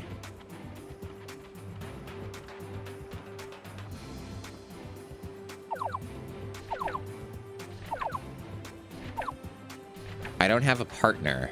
What the fuck do you mean I don't have a partner? I guess that's true. No one's following me.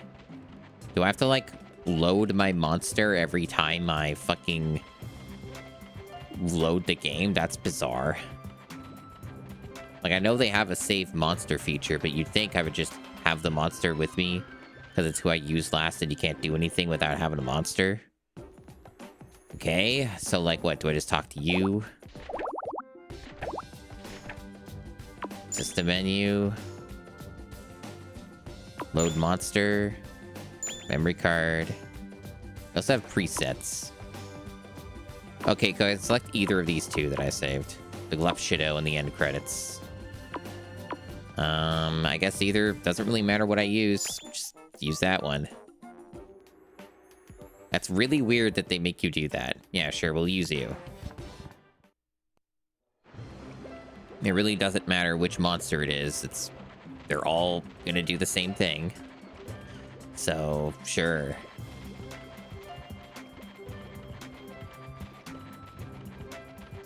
Yep, we are just getting right into this one because there's just so much nothingness in this game, so... It's interesting in concept. I am ready to face the challenge.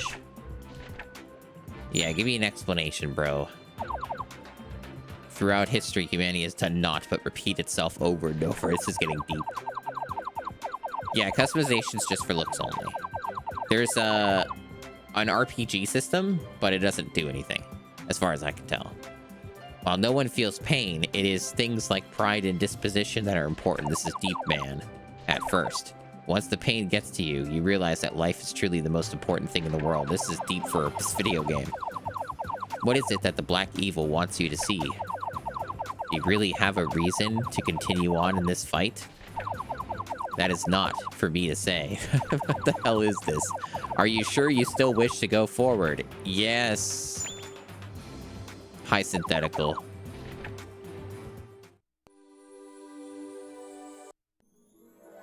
All right. I'm sure this will go great because I've definitely had a lot of time to warm up. And I'm definitely didn't get like 5 hours of sleep today or something. I'm definitely not sleep deprived. Yeah, so this is the one where you got to do that. And there's like a super spin thing. Yeah.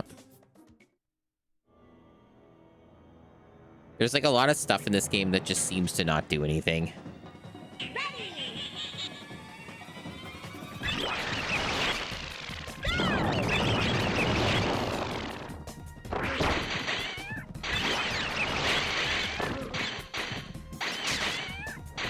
This is probably one of the most unfinished games that we've done in the GameCube challenge. I'm going to lower that volume because this game has mega dynamic volume and clearly is still too loud. Oh, I got fucked. I don't lose points for that, though, other than the downtime. Okay, I'm already qualified, so we're good. The rest is just whatever.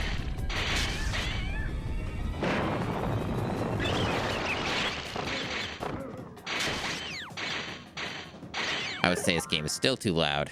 God, this game is something else when it comes to the audio. It goes from really quiet to just loud as fuck.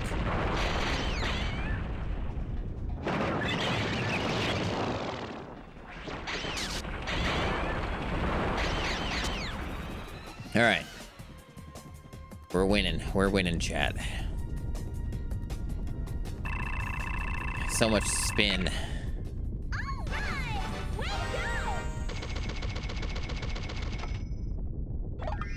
I got money. And gotcha thing. A round nose. Very important. That was number 2.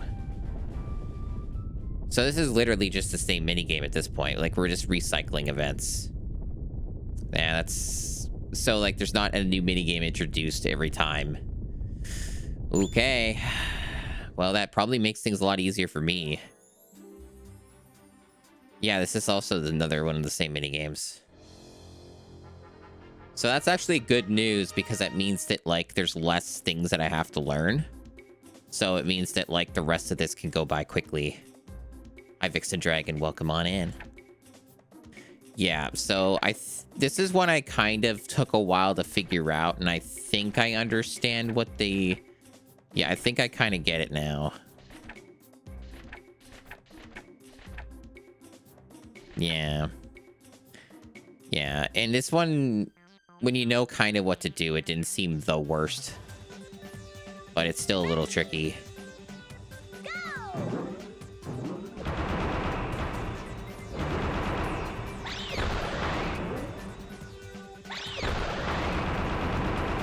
The stop time thing is, like, pretty important to get a few times.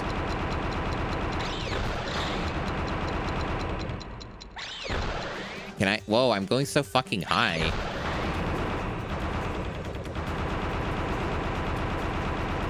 Yeah, I'm not gonna get it this time. I'm not with it. I'm not even close to qualifying.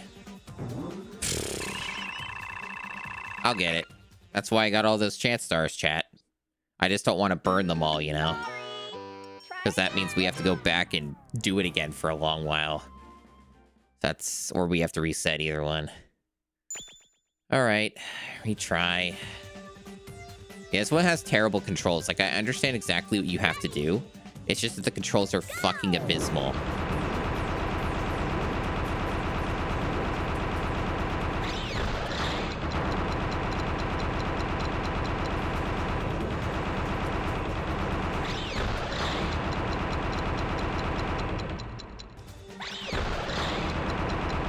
I don't know why it makes you climb the tower like that. That's like one thing about this thing that's really not helpful.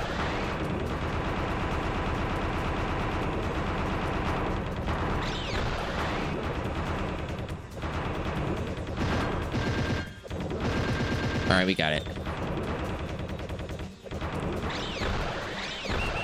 More than enough. Second try.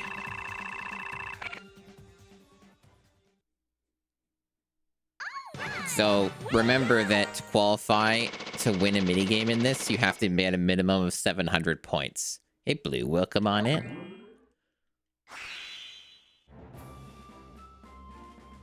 That frame rate's sure rough. Yeah, I did better than the last time. Not by a lot, but a decent bit. Yeah, we're just, like, getting really quickly into the game here because, for one thing, I'm pretty fucking tired. And... Oh, that's right, the different routes. So that's why the minigames repeat, because you have to get the different route. Yeah, that's right. I'm pretty fucking tired, and didn't get a lot of good sleep. Like 5 hours, maybe. And I needed to start earlier today because it's going to be 34, 35 degrees Celsius outside as the peak temperature today. So I didn't really want to just completely fucking roast, so I thought I would start earlier just to make sure that, you know, I'm not going to suffer as much. Alright, so it's still the spin thing. It's just don't fall on your way to the goal. So it's the same thing, but you're going on a... Are you competing with anyone? I guess not. It's the same thing, it's just you're doing it in a course.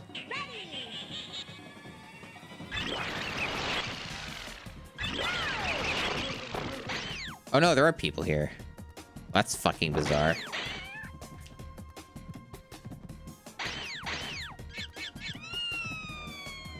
Okay, you don't get an instant fail. There's just a clear time.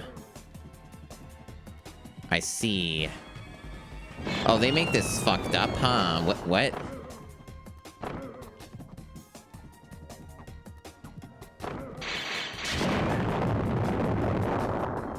Do I have to get this? Okay, I guess I do. This is a weird fucking course.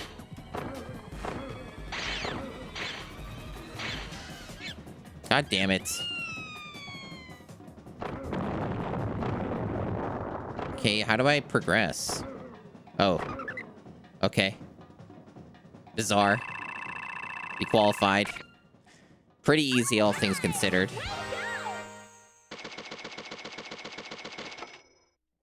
Very strange iteration of that. I don't even know why there are dudes there. I have no idea what any of that was. Apparently that scored 3rd place, even though I made a lot of mistakes. Okay. Yeah, we're like pretty far into this game. Like when we started this, it said 70% of the events. So like well more than halfway. All right, so we're doing the water skip thing. Oh boy. This water skip thing was pretty tricky.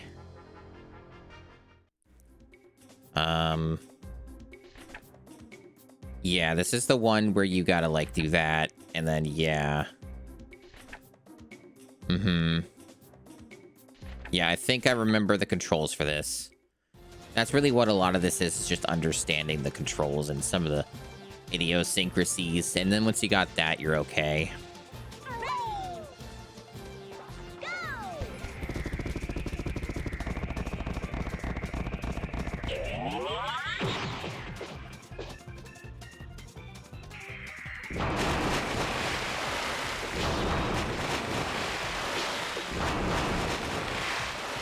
So you still need to use the A button.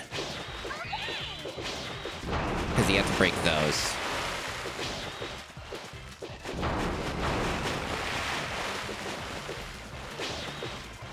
I don't think this is qualifying. Oh, it is. No, it's well more than qualifying. Never mind. It's just that I didn't notice a goal. So it's not super humid here. We don't have the humidity, at least. All right, when we got that one, we did almost did 1st place. And I thought I could have done that better, but whatever. Okay, I'll take it. I'll take it. I'm not going to complain. Okay. I see. So they're really padding this out. Jesus fucking Christ. There's another route. Fucked up. A route within a route. Fuck off. So they're going to make us do this set of minigames several times, chat. Well, at least they're not... At least I seem to be doing pretty okay at them. I'm going to guess this must be the last area, maybe. And then, like... After you do this, there's just the boss in the other section. Maybe? So we're doing this again. Except you have to choose which size of rock to use. Bigger ones are harder to handle.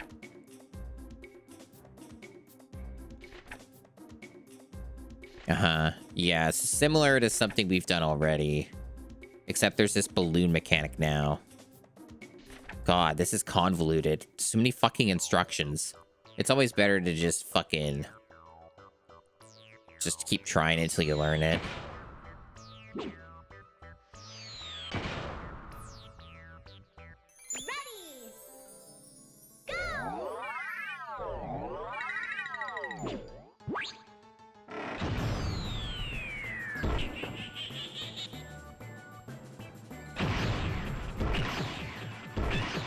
Any balloon? There's something to like look at for a balloon. I can't see shit.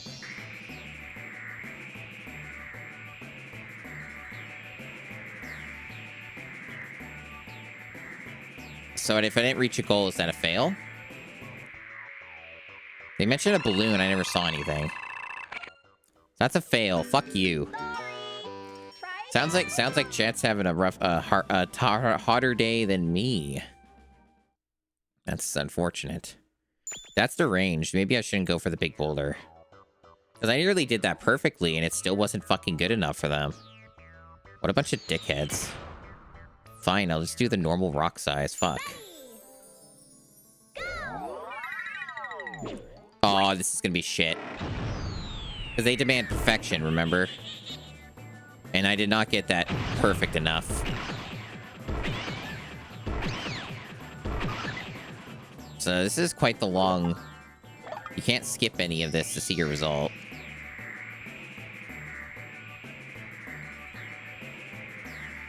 Nope. Complete fucking dog shit again. This might be a problem. We might lose a bunch of stars from this. Because this is really, really fucking strict. Maybe I should try the bigger rock or just do better. I don't fucking know. It feels like you would have to use a bigger rock, though, to fucking, you know, make it so you can go high enough, right? Like, oh, there's a bigger one. I see. Well, I'm probably not going to get this, but we'll give it a go. Nope. Probably not good enough. It's not in the green, so it's probably a fail. We'll try it, though. We'll see. Because I did get full power. But it's probably not going to be kind.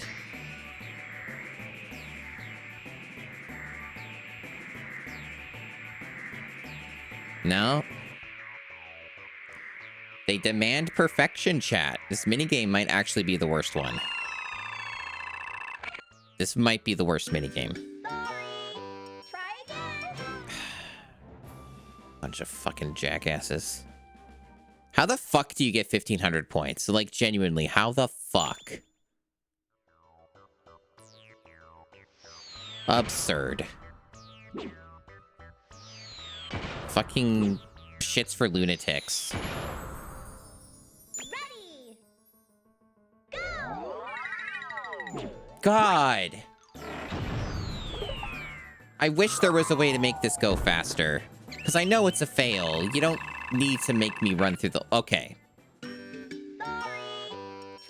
Apparently it just made sure it didn't... Okay, I'd rather take that over any of this other shit. Man.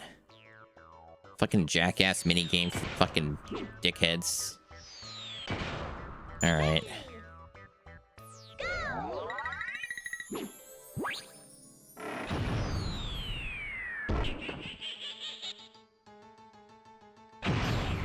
Like, this is pretty perfect other than the power not being at full and not using a bigger rock. They might still punish me for that.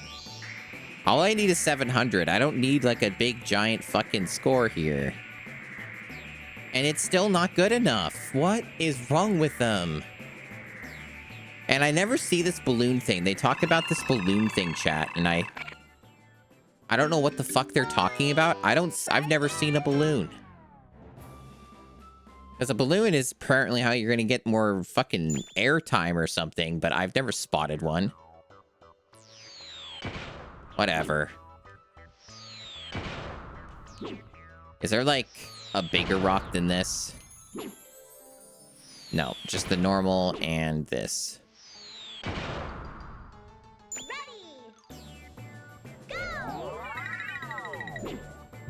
That's a little better, but not enough power, so I'm probably fucked.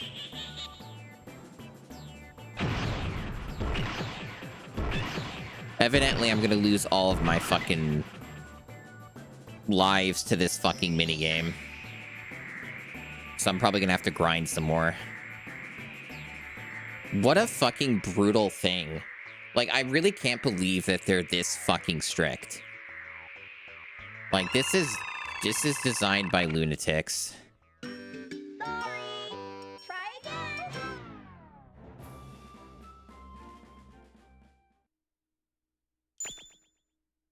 Already lost, like, several lives to this. Ready.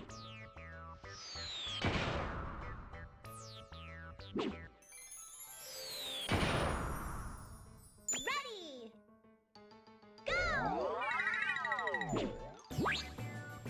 I can't get the power high enough this time. I'm getting good angle, but...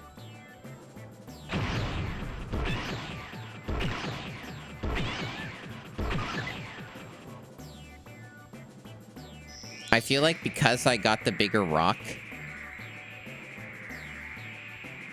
that might not be working out for me. Because I need more power to maybe take advantage of it. I don't know. God, it's always so close to... Try again. Seriously? Seriously, we're getting that today? Really?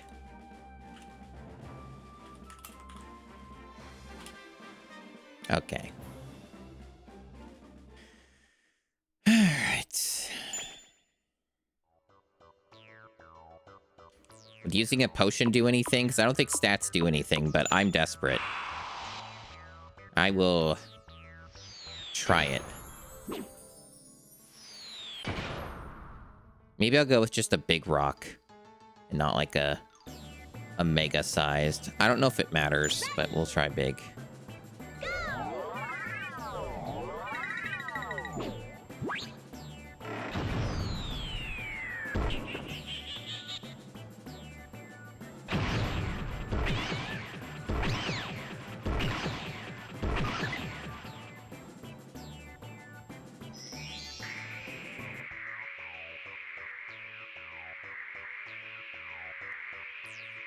No different. No, the results were no different using the power increase.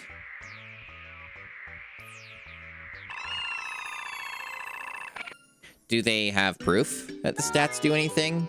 The long player didn't seem to agree. And I don't really understand how the stats do anything in the minigames other than maybe like this one with the power stat, which I literally took a potion for and the result was the same. Like that's just what I wonder is like, is there proof? Because people can say things and it doesn't actually mean it's true. Ready. Go. God. At the rate I'm losing lives, I may have to restart, like reset, and do all the other minigames prior to this over again.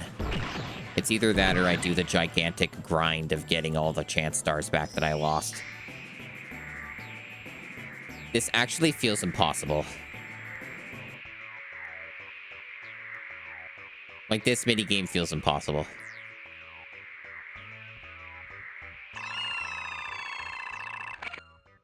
Jesus. How the fuck do you get higher score on this? Like, you can go up to 1500. How the fuck do you do that? I can't even get 700. What the fuck? Like, that's baffling to me. Like, it feels like there's a core mechanic that's being missed here or something. Like, that's insanity.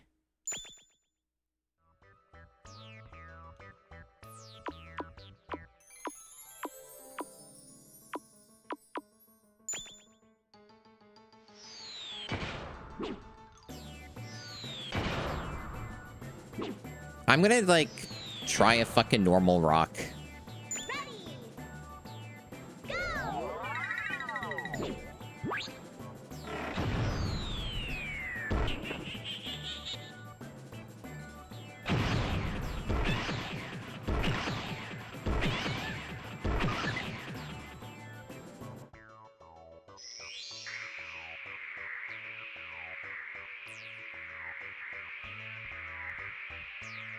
The results are basically identical no matter what rock I use. And seemingly no matter how well I do this. I'm getting the results won't change no matter what.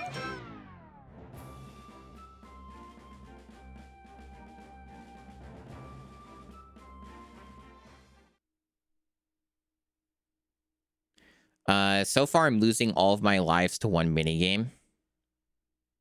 And this is not great.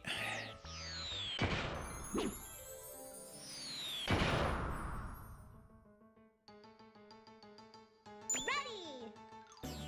Go.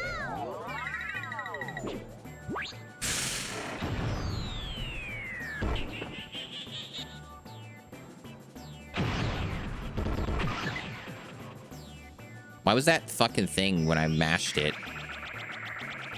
Really? This is what you fucking do? They didn't mention that. They just said a balloon. Maybe I missed this instruction. I don't know.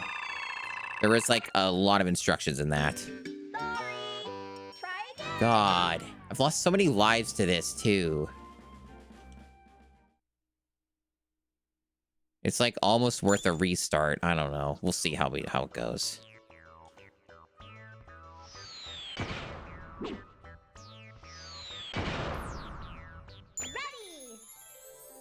Go.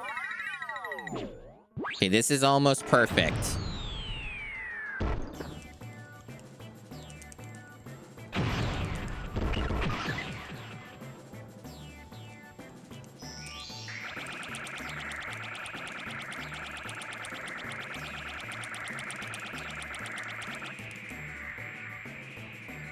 Like, is it maybe just like I'm mashing it too much? Is that still like no different? That was almost perfect, and the results were no different. Am I not supposed to mash it, just merely touch it sometimes? And like, I'm not supposed to do a button mash then? Just maybe every now and then I tap it? Literally nothing works.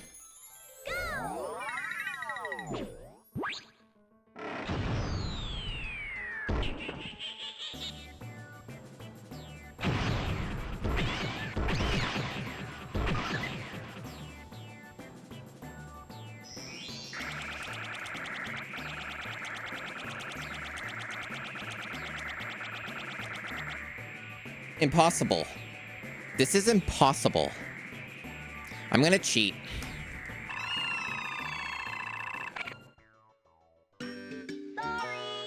Try again.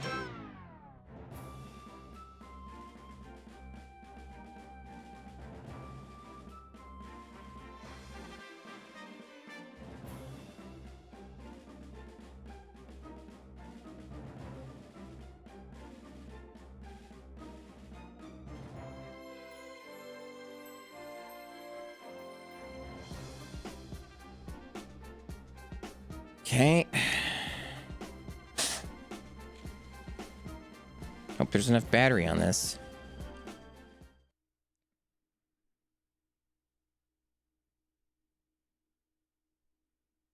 Right, so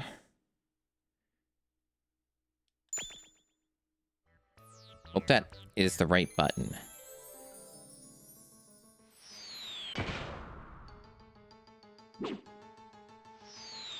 No, this is as big as it gets. Ready.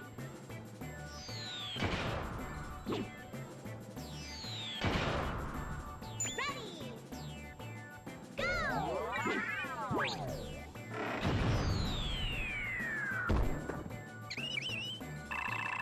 What? Why'd that happen? Try again. Oh, I think I might know, maybe. I have a theory. Oh, that's so annoying. I'm trying to use my other controller that has auto fire. But I think the auto fire fucked me over. Hey, Lionheart. So I'm gonna have to enable the turbo, like, after the fact. If I know how I'm using this controller correctly. I haven't used this controller a lot. But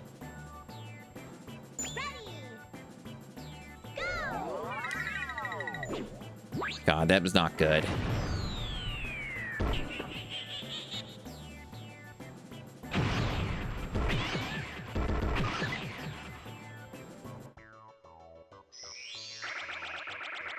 Yeah, so the turbo's working.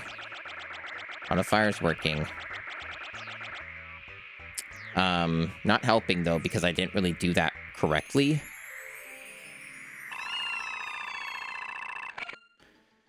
Yeah, so far this minigame seems to be impossible. I legitimately feel like there is a core thing that is not working correctly with this, or there's something that's not going right with this. Because I'm not even close to, like, even getting a top score, which is concerning. Ready. Go.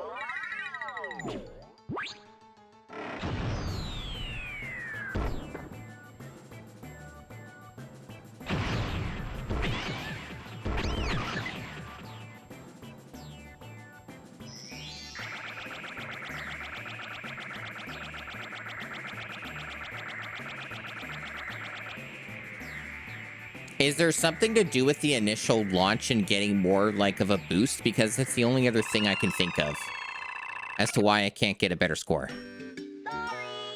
Try again. Like this is absolute lunacy. Like as is, this is already a wash. I would have to restart because this is way too many lives to lose. It would be faster for me to redo all the minigames prior to this than it would be to do all this shit, like do all the live grinding again. I didn't think that I would come across an impossible minigame. I'm gonna be real. Didn't think that I could that I would come across this as soon as I started streaming today. It's quite annoying. Where the fuck is my remote? There it is. Fucking so annoyed that this monitor uses a remote. What a fucking terrible design decision. All right, let's see. Let's see.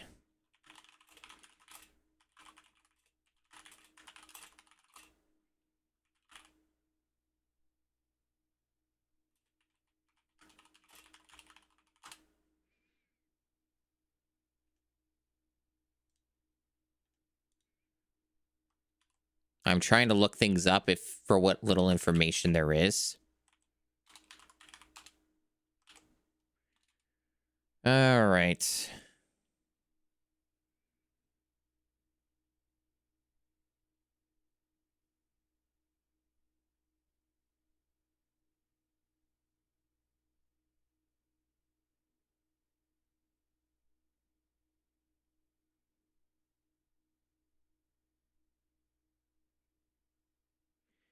Stop the rock before it fully pushed the catapult down. How do you mean? How do you stop the rock? By just pressing the button again? Or something?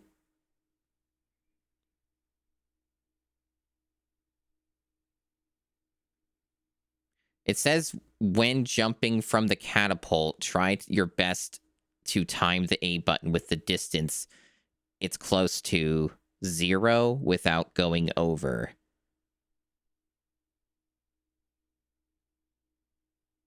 The fuck? So there is like a core mechanic that's not being understood about how this minigame works. Awesome. Great.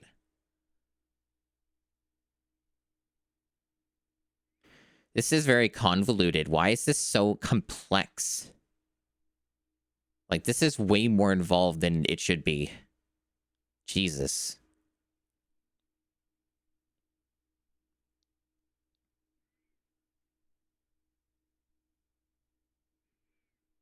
Um...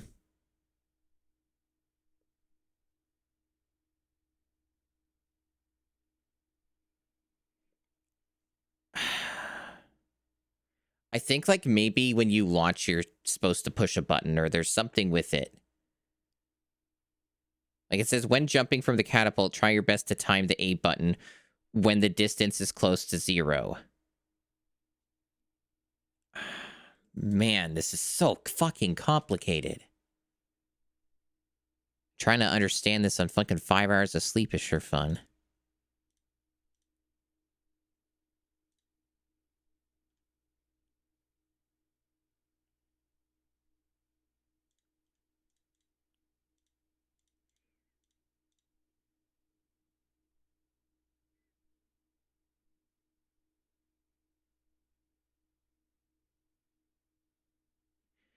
Yeah, it looks like the main thing is you have to time it by hitting the button at a very specific time. That seems to be the core thing here. Well, in light of that, I'll switch back to the other controller for now.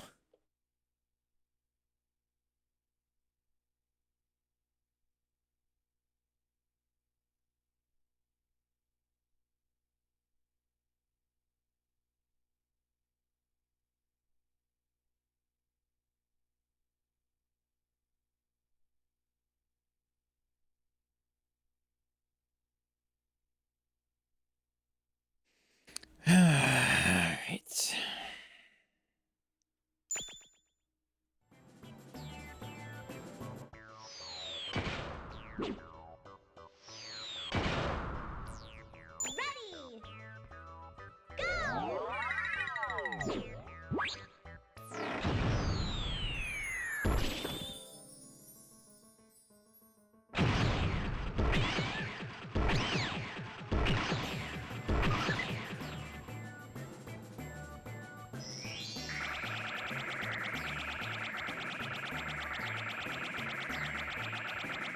Looks like that's an improvement. Okay. Hey, seahorse. Fuck this fucking minigame. Yeah, I've lost like almost all of my lives to one minigame, so I'm gonna have to reset and redo the whole set of minigames here because I'm not gonna spend an hour getting these lives back again. But I have to figure out how the fuck to do this minigame because this minigame is borderline impossible. And it's made by lunatics. God damn.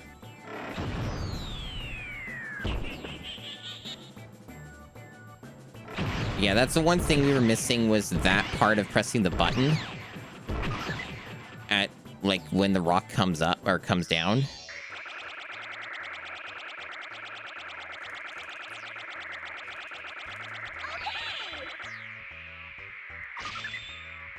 Okay, so that's a passing. I wouldn't say that's consistent, but it works.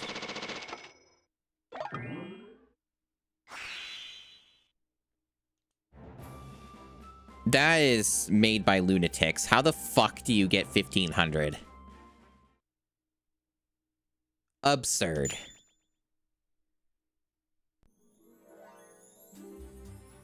Okay, the next one's like the thing. So yeah, I'm gonna just reset. Because it's not worth the trade-off in the sheer amount of lives lost on one minigame, so. I will rather have my lives.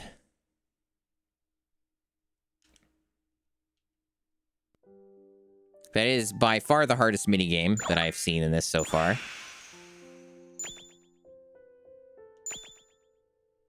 That certainly was a massive time suck of almost 40 minutes.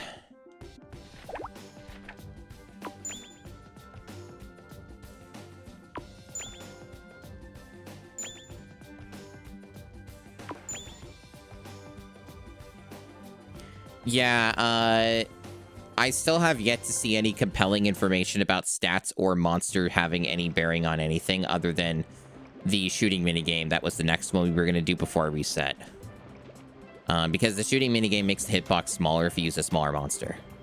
But I didn't really have problems with that one, so, you know, not really too concerned.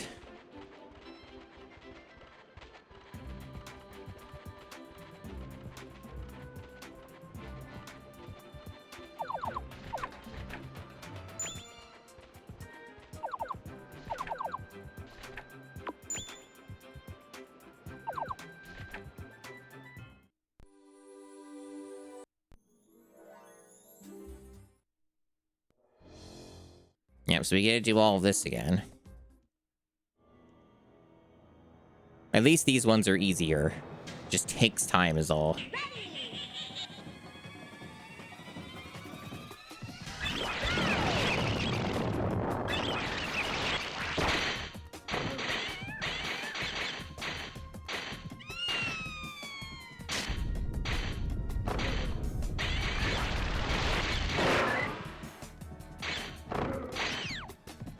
Seems like you get points when you go into the air and you're spinning.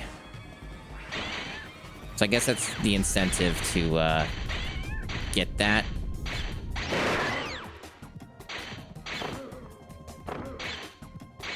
Didn't actually notice that till now. I'm not actually scoring very well this time. I need to fix that.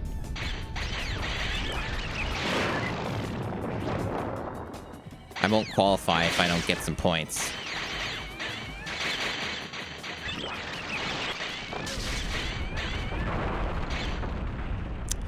Well, I think we failed.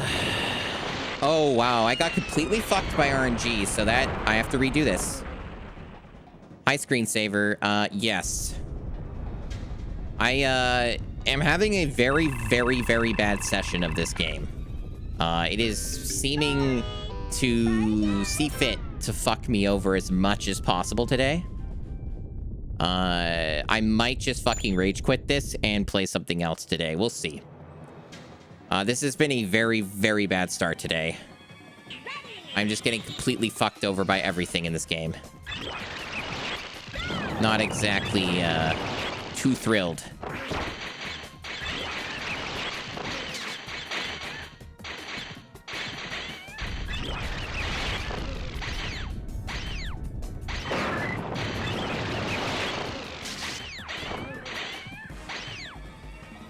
And I was spending about 40 minutes on an impossible minigame that I have learned to make remotely doable, but barely.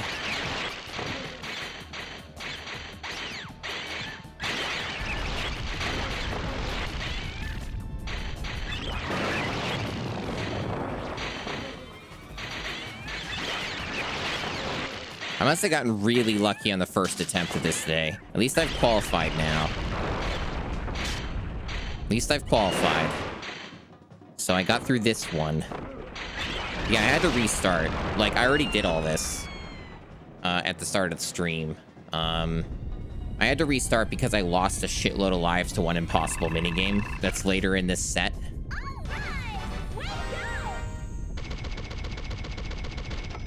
But I think I've managed to just barely, relatively consistently get through that minigame, so I shouldn't lose too many of my lives, hopefully.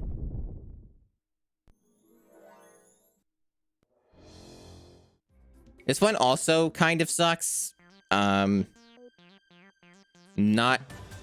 one I'm not super amazing at, but I won't lose as many lives to it at least.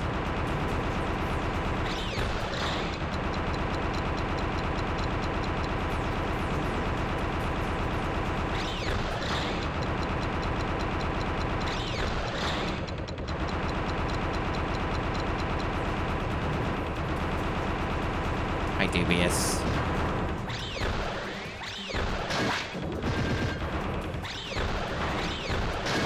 All right, we got the points.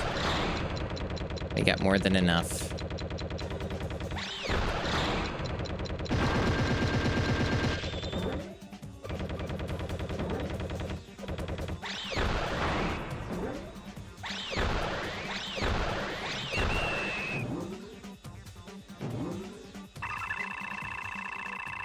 All right. At least I didn't waste any lives on that.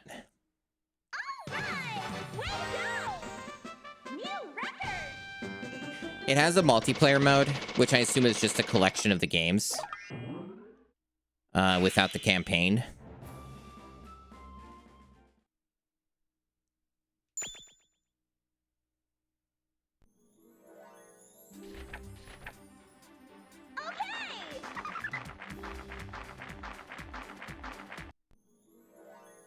It seems the primary content of this game is its single player. Also, multiplayer wasn't available on the menu. Maybe it only shows up if you plug in another controller or something, but it was like grayed out. Yeah, the campaign's just single player.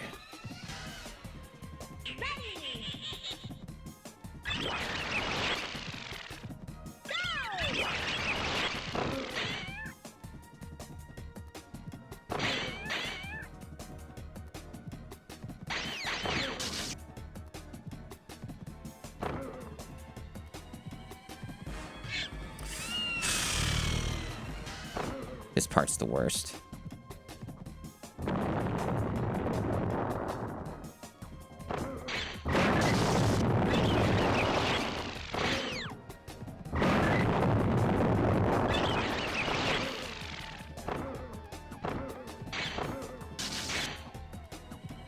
Really? Fuck off.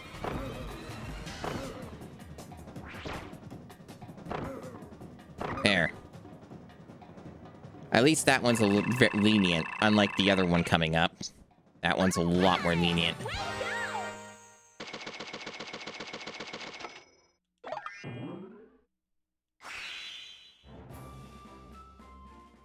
Yeah, there's very little left in this game.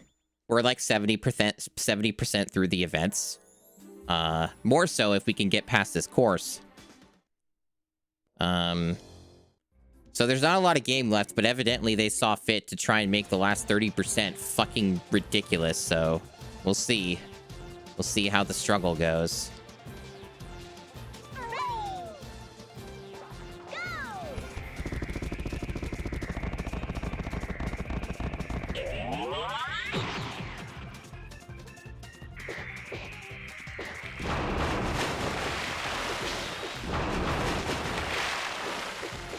Fuck.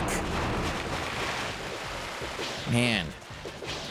I think I'll still make it. I just won't get like an amazing score, which doesn't matter. Qualifying is all that matters in this. But I did make some major mistakes on that, but it doesn't matter. We got it. I only care about winning. Just the scores don't matter. Basically, you just need to get 700 or higher.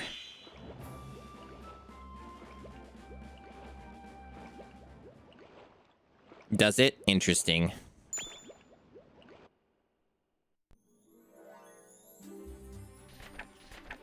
Right, we were doing the left.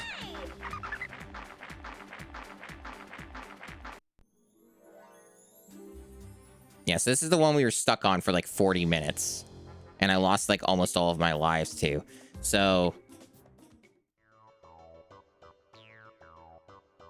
we're gonna hopefully do better now that I have more of an understanding of how this works at all.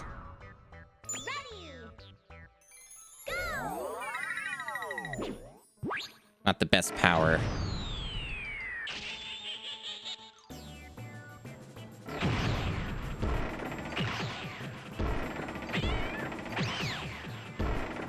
You gonna go? I don't know why it repeated it so many times. It didn't do that last time. Fucking dud. That's a fail. Really wish this minigame was faster. It, like, wastes so much of your time. Yeah, so this minigame's still, like, not easy to clear. I just don't want to lose all of my lives to it, so I'm hoping that this time I don't lose, like, nearly everything. Jesus. Okay.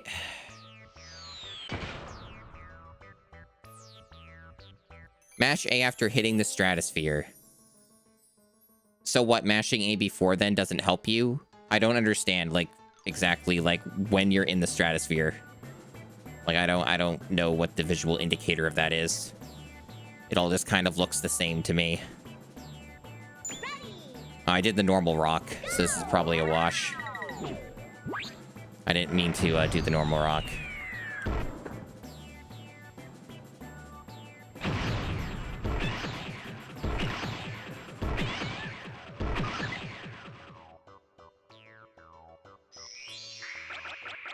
Yeah, so like here, this is the stratosphere. Yeah, that's what I've been doing. Anyway, that was going to be a fail because it was the wrong rock. Kind of weird they give you the other rock options when they don't actually make you win. They just make you lose every time. It's weird they do that. Try again. It's like, hey, you want to lose? Pick the other rocks. Ready.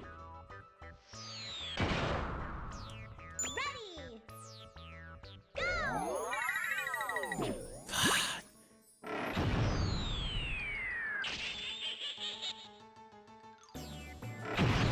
Yeah, this game's terrible. This minigame in particular is so fucking rotten. No, this is like... This has really soured me. Fuck you. How is that not good enough? Fucking 9 points off. Try again. So much about not losing a bunch of lives to this. Ready.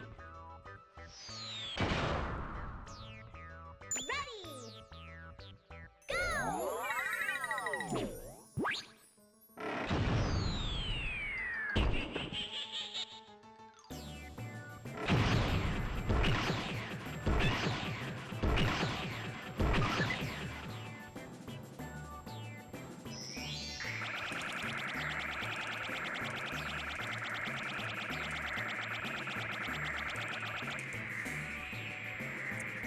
This is this just luck? Does this just have like a 5% success rate or something? Sorry. Try again.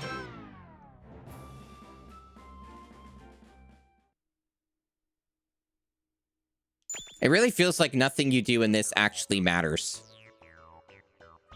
This all just seems like complete fucking horseshit.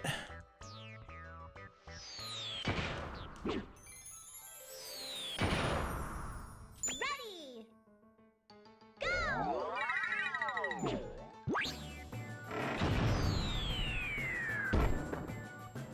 Well, that was a bit later. I don't know if that's good or bad. I don't understand how that works.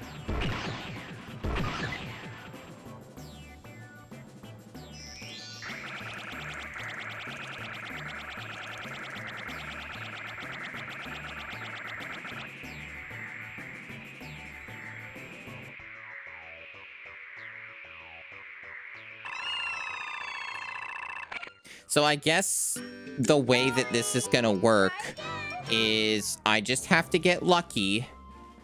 Very little of what I do as the player actually matters. And I guess if I lose almost all of my lives to this, then I guess I lose almost all of my lives to this. And then just win it and then hope that this minigame doesn't show up a second time ever, or like a third time ever again. Basically just hope that this doesn't show up again for the rest of this. And I guess if I have to spend another hour grinding lives, then I guess I do that. Because I'm never going to come back to this. Like, I'm not resetting again. It's definitely, if it's this horseshit, it's not worth resetting. Well, since that was extra not perfect...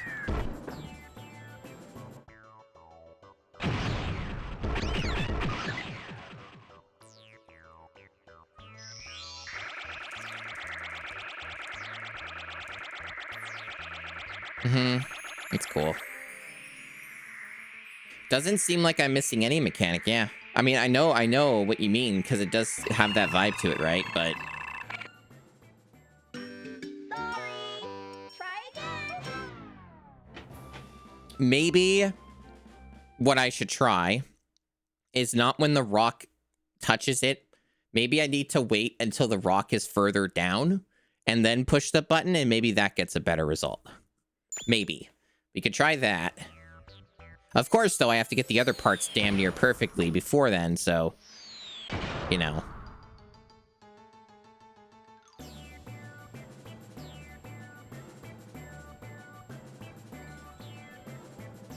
Ready. Go.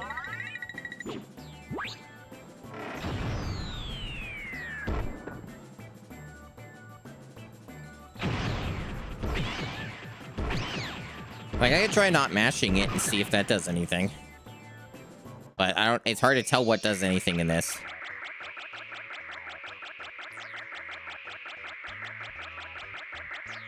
The result was basically about the same as all the other times. Yeah, I don't know if, like, hitting it sooner or later is, like, the ticket. But I'm going to assume nothing matters, and you just have to keep rolling the dice continually until you get, like, the 5% chance of it getting past the goal or something. But it really does just seem to be luck. I don't, like, think I'm doing anything differently. Ready. Go.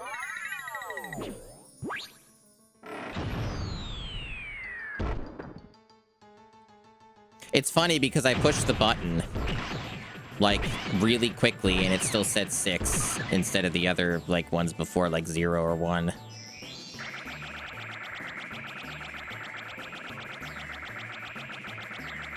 Yeah, nothing's changing. It's the same every time. I could try a different rock. Maybe I could try the one just less heavy. They want you to stop the rock. So basically, they do want you to do it as soon as it makes contact, is what you're saying. Yeah, so they basically want you to play perfectly. Yeah. They want you to do inhuman stuff that's like task level stuff that's going to be more luck than it is anything else. Ready. Go. Not a lot of power on that. I got one.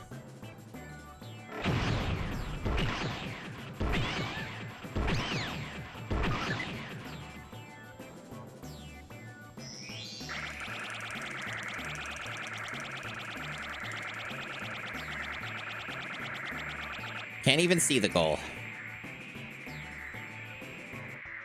Yeah, so I think I just have to keep doing it over and over again until somehow I just get it perfect. I really should have taken the win from last time then and just grinded the lives if I needed them.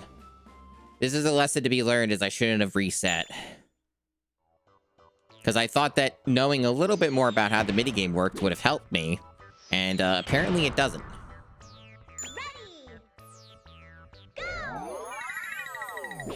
Well, that was shit, so I guess we fail.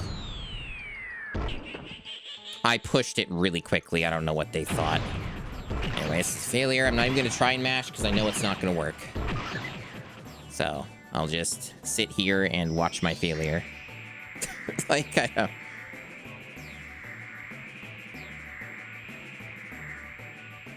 It'd be really nice if they let you skip some of this so I could just retry again instead of having to wait several seconds, but... So yeah, this is the hardest minigame. Unless there's something else after this that's even worse, but this one's the real fucked up one.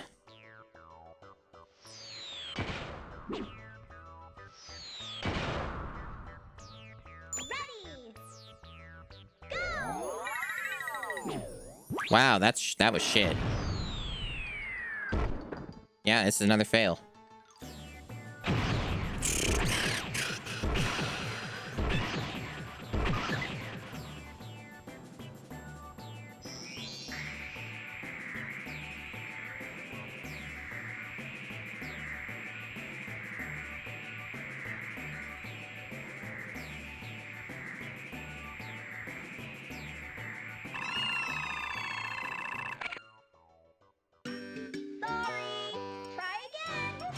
I am trying again. Many times. I'm trying so many times. I've spent so much time on this. This has been most of the stream.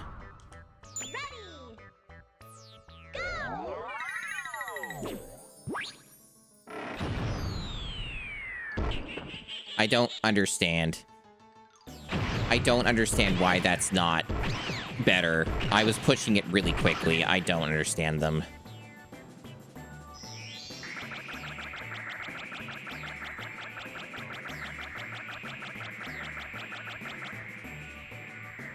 I don't understand how you get that timing. Maybe it's not even a visual representation. Maybe it's just like all lies and you have to push it like way before or something. I don't know. Like, I'm also using this on, like, you know, with the least amount of input lag I can reasonably have, short of using a CRT, and, it's not helping.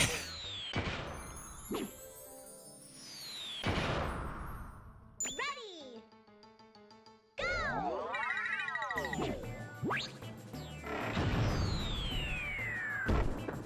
Yeah, no, I pushed it well before.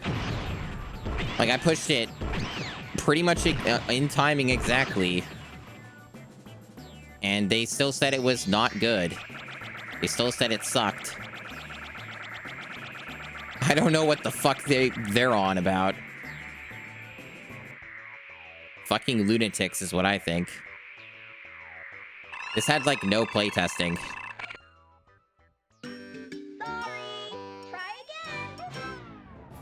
They just made a minigame that's borderline impossible to complete, and I'm a fool for having reset the game, evidently.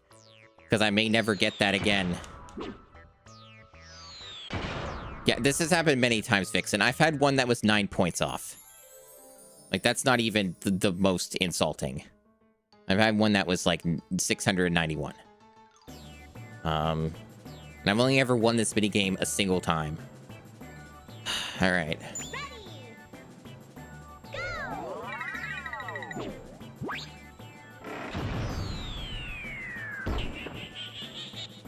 So, I can definitely confirm one thing. The timing on that is definitely not visually represented on the screen. You have to do it way sooner. Just pay attention to the number counting down. Sorry. Try again.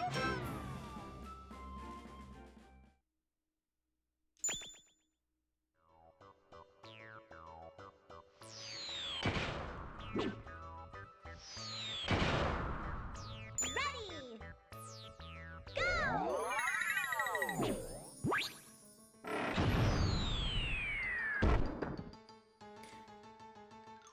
Yeah, the problem with that number, though, is it's so hard to see it. Like, it's very rapid, you understand? But, yeah. Like, I get what you mean, but, like, it's just... It's hard to parse even what that looks like those numbers look like. They're just a bunch of numbers moving super fast. So I don't even know what I'm looking at. Try again. Like, it's not even like a countdown or anything that's normal. It's just a bunch of numbers. It's weird. Ready.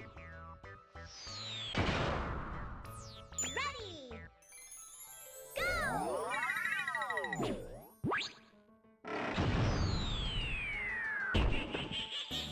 Like, I know what you mean, but it's, like, not simple. Okay.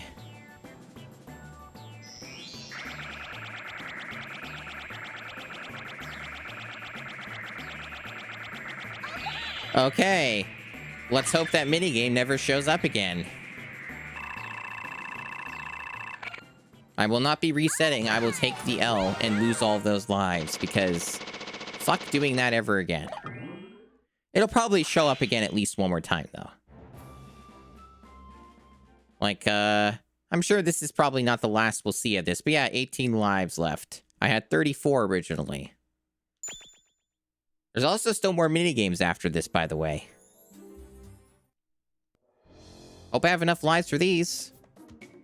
Yeah, so this is just the same one where you just shoot, yeah. So you press A to speed up, use B to brake. Except you don't shoot. Okay. So you don't shoot anybody this time. You just go through rings. So it's Superman 64 stuff. Kind of. A to speed up, B to brake. Reach the end.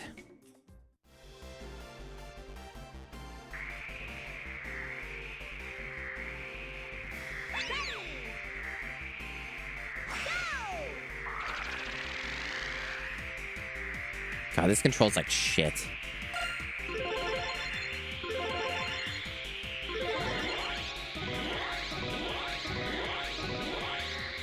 Like, you see how my guy's moving? He's drifting. Like, you don't actually get to minutely control it in that way. Every direction you move, he just, like... Man.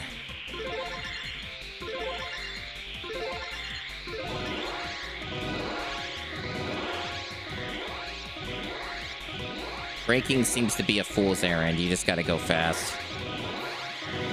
Yeah. Well, at least I qualified. That one was easy.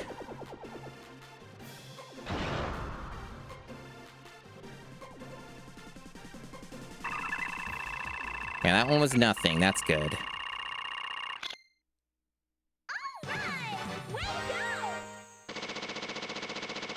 Interesting difficulty curve this game's got. Very interesting.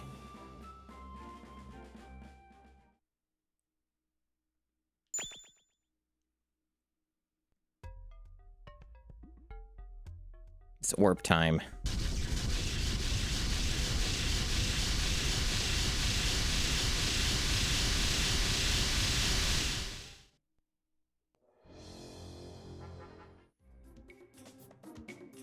It's the orb minigame.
Perfect.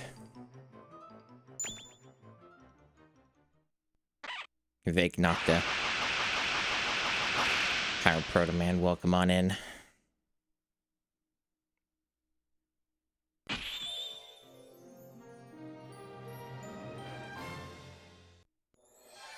You got the Black Vision Orb. Sure was real easy to get that one. A new power is returned to the Hall of Life.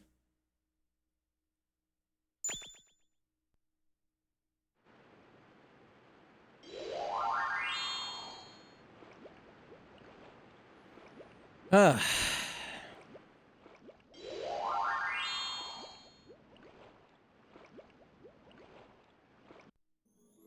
Course clear. Hooray.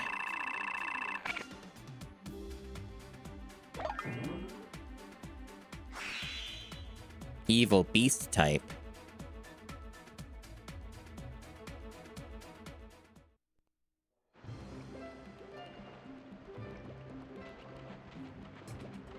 Go save the video game. Take the L on all those lives lost.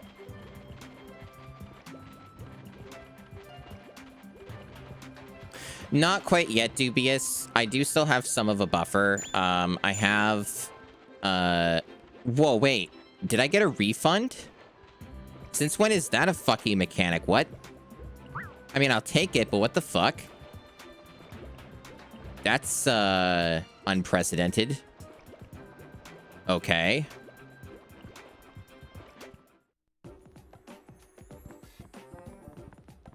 I wasn't expecting that. Still gonna save my game.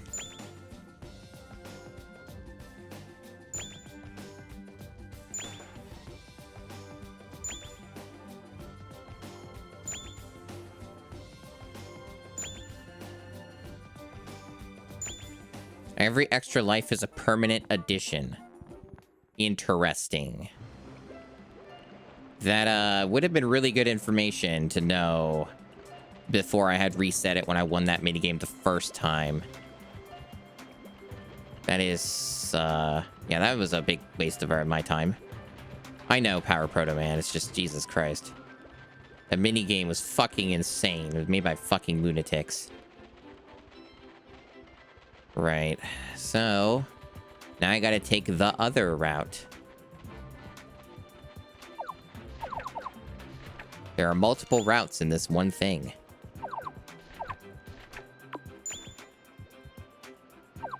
Yeah, so they're gonna make me do a bunch of the same minigames again. Hopefully not the catapult one, though. This one sucks, by the way, because it's a little RNG. But not nearly as bad as the catapult one. Nothing has been.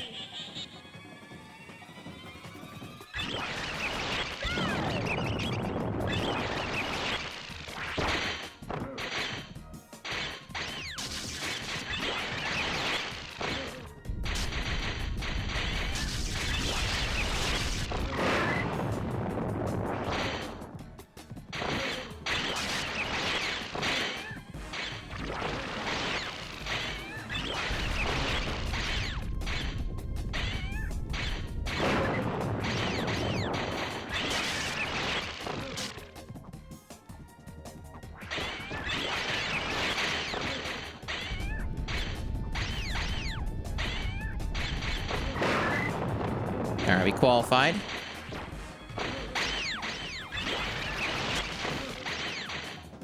Two frames per route, you mean like for the monsters? Just like the making the monster thing as terms of rewards or whatever? Yeah, well, that doesn't matter unless that's required to beat the game. As far as I know, it isn't. That's ideally not something I care about.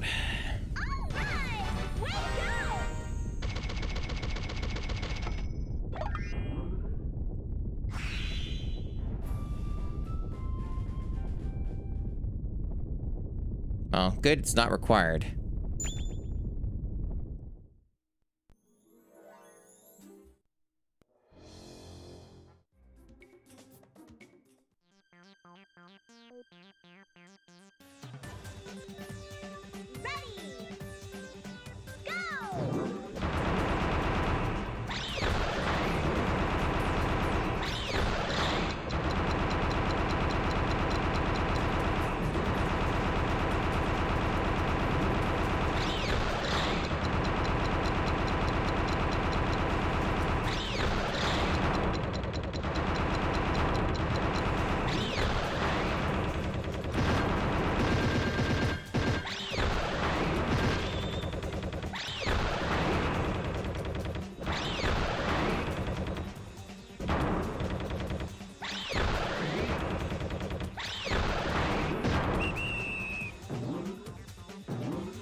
A shield, amazing.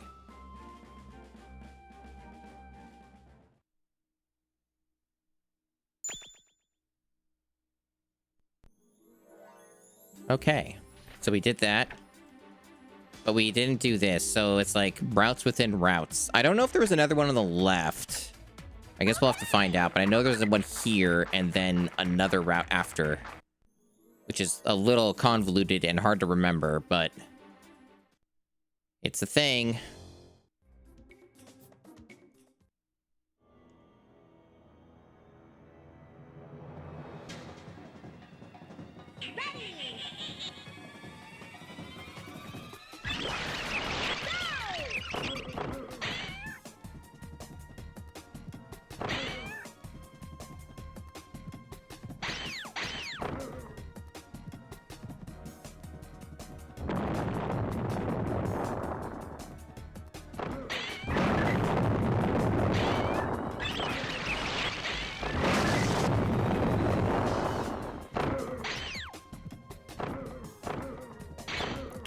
Fucking cunt.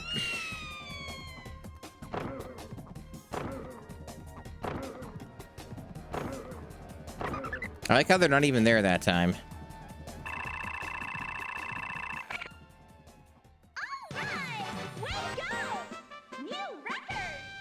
Wow. I feel so strong. Could have been even more of a newer record, or...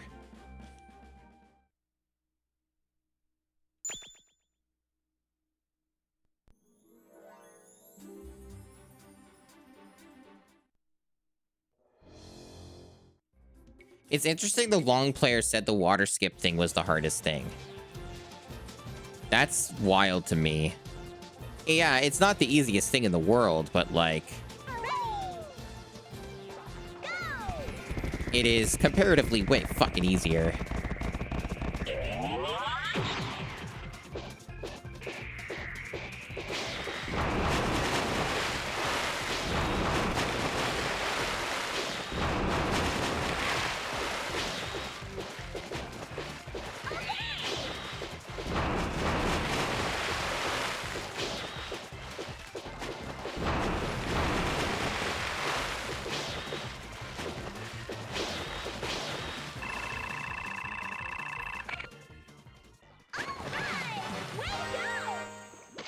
Maybe that's why. Maybe the long player was using an emulator for that. There's like one main channel that did long plays of every GameCube game, but it seemed to be a mix of emulation and real hardware. And there were like, I think, maybe 2 or 3 different people doing it. It was, maybe that's why, like, maybe they were using emulator for that one. Okay. Yeah, so we had, yeah, so I this is correct. So we go right now. And we'll probably end up with a statue. If there's ruins, it probably means, yeah, the fucking statue thing, yeah. It looks like it's different, though. So it's not like the same type of thing, but it is using the same assets. You have to break the heads off the stone statues that rise from the canal, okay? The statues rise and fall from various positions, so it's like a memory thing. Press A before they disappear. Game ends with the timer reaching 0. Get the high score. That's way easier than the other one. So you just gotta know where they fall, or if it's RNG, you might get fucked a few times, but like otherwise, it's pretty straightforward. And the other thing about these two, like I've done these before, these types of mini games, is you gotta kind of like, within reason, try and like keep yourself in a central position. Again, emphasis on within reason. They don't always make it the easiest thing in the world to do. This one is basically going at Mach fucking speed. But you don't need a lot of points to qualify. That's good. We've already qualified, so we're good.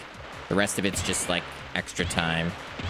Yeah, I don't think you're expected single player to do like all these by yourself. This would be like a multiplayer thing, which is why they have so many of them pop up, right?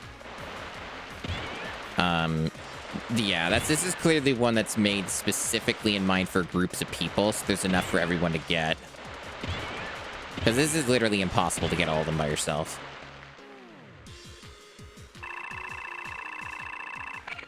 Yeah, the catapult one was made for nobody. That was designed for nobody to be able to clear. Correct. That's just for just so that you lose. And that everyone involved loses. Toy hammer. Wow.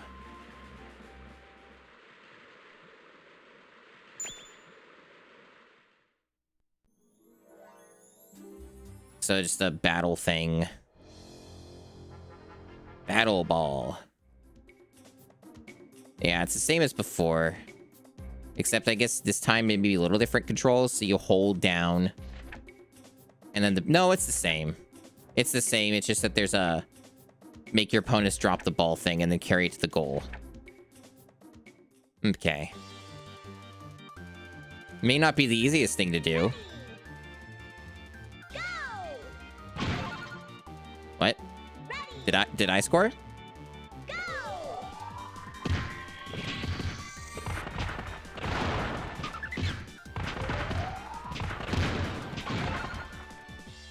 Oh, this is not boding well, chat.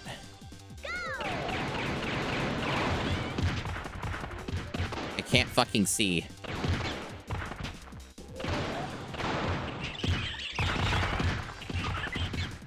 Why didn't that count as a score? Maybe it did. I think my points went up.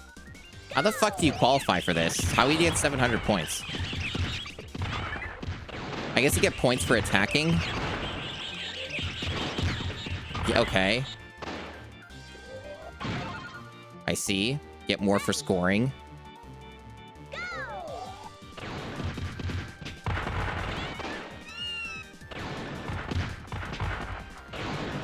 This is a fucking nightmare.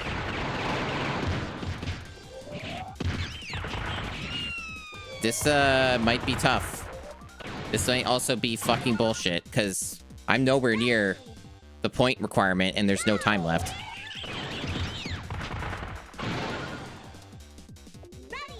This one's gonna be stupid. It doesn't take a genius to know this one's gonna suck. So we might lose a bunch of lives to this, but thankfully, I've kept all of mine, basically. So we can fail on this a bunch of times. And we might. This one comes off as more of a dice roll. Because, like, this is just nonsense, but whatever. It's really cool that that person was just able to score instantly.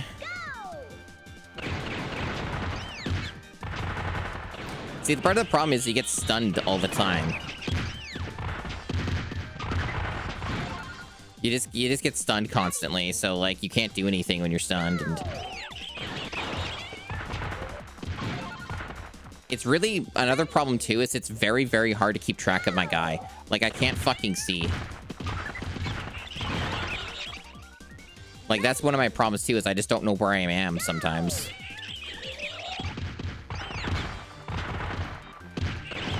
It really just doesn't seem like this is has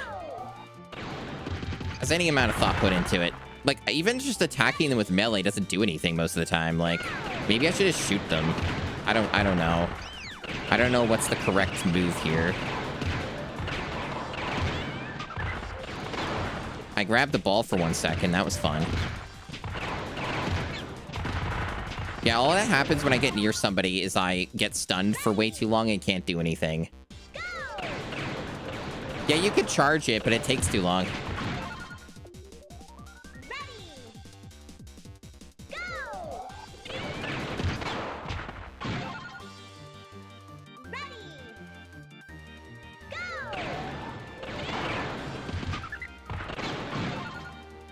Well, I scored once, but there's 5 seconds left, so I lose.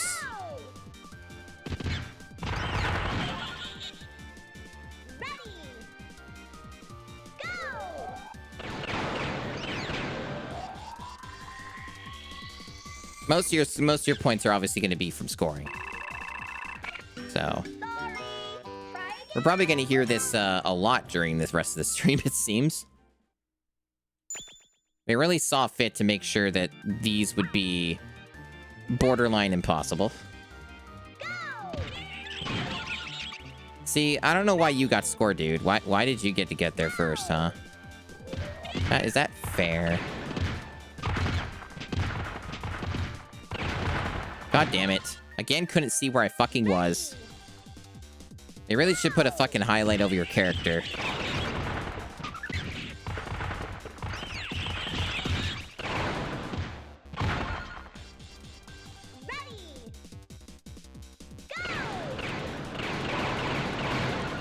Wow, they just let him take that, huh?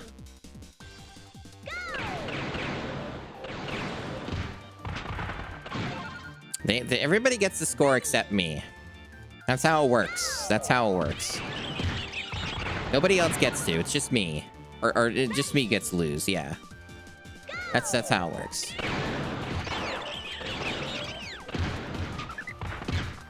I had the ball for 1 second or half a second. Oh, hey, there we go. One time.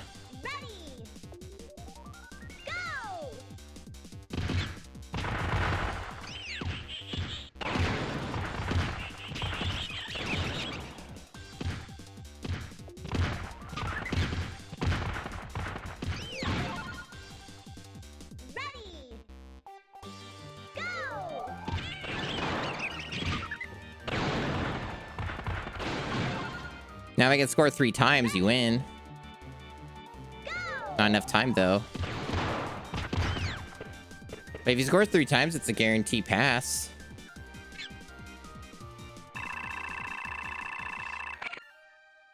This is largely just a clusterfuck. It's seemingly the theming of this minigame.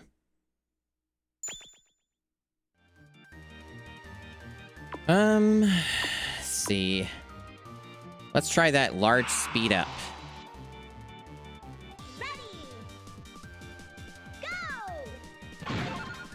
Wow, even with a large speed up, which does clearly make the monster move faster, mind you.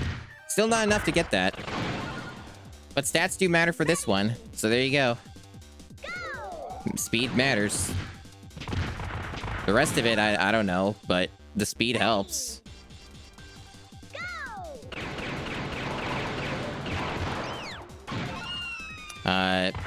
By help, though, it's like, depending on your definition.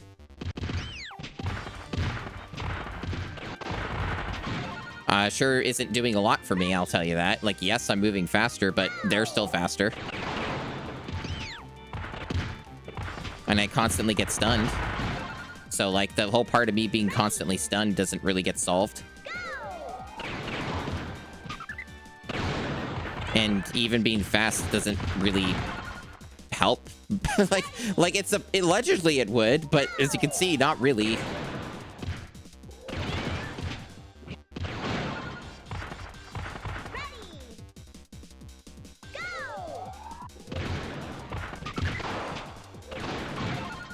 Like, I just, man.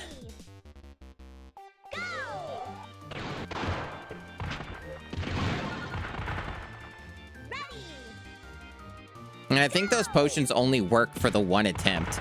Like, I don't think it works for anything like repeated tries, and I think then the potion's gone.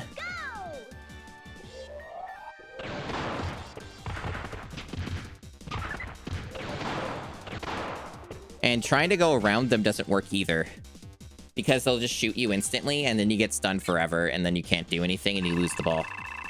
So it just kind of seems like everything about this is like a super elaborate dice roll. So this basically feels like the catapult minigame again. Except, like, arguably more confusing. Okay, maybe the potion does come back. You can only use 1 potion at a time, though. Yeah, that guy beats me every time. Because if I could get, like, a goal at the very beginning, that would help.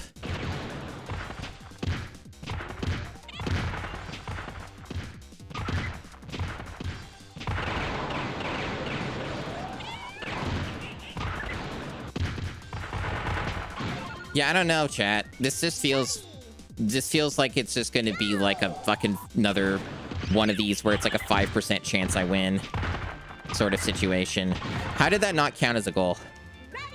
I was touching it. That's absurd.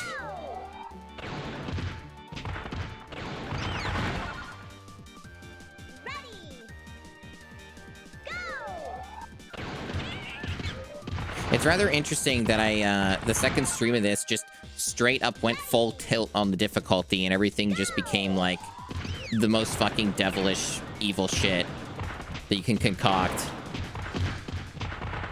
of just non-functioning video gaming here.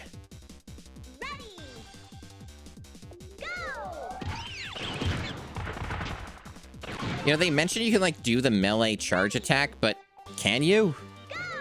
It seems to be the same no matter if I hold it or not.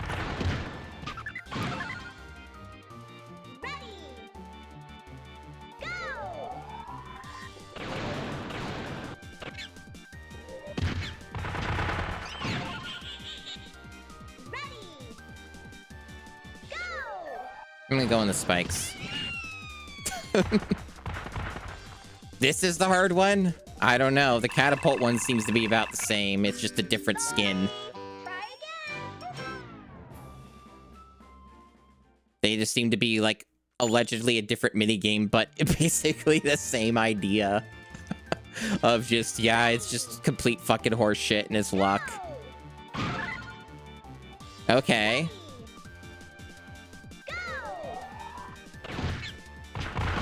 I might have found a strat to be able to get the goal on the first attempt.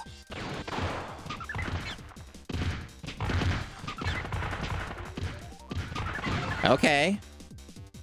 I don't know if this is luck or if I'm onto something.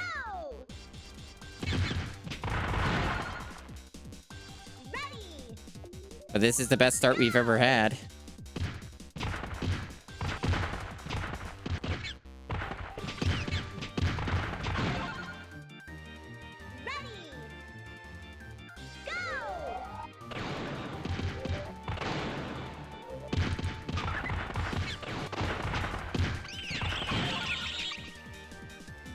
Possible I could accumulate some extra points just from attacking. And I may not need to get the goal. Nah, it's probably not going to be enough. Not with the amount of time left. Yeah, you don't really get much of anything. But if I score one more time, I could get it, but it's probably not going to happen on this attempt. Problem is he gets stunned for too long. That's like the main thing, is just it takes forever to get back up.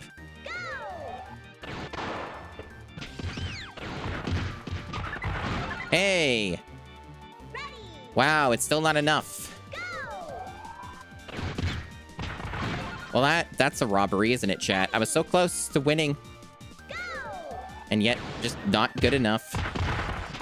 What a horrific minigame. What a just fucking disgrace of a minigame. Could have been it.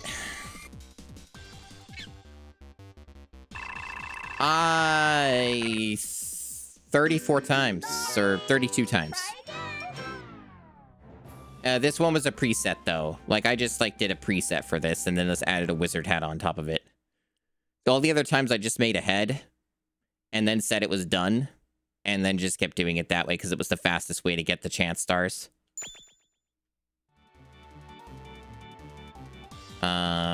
But yeah. Maybe I should use that potion again. I didn't think of that, damn. Okay, that strategy does work. That does work every time. So you can get the opening goal every time. That does, in fact, fucking work. That's good.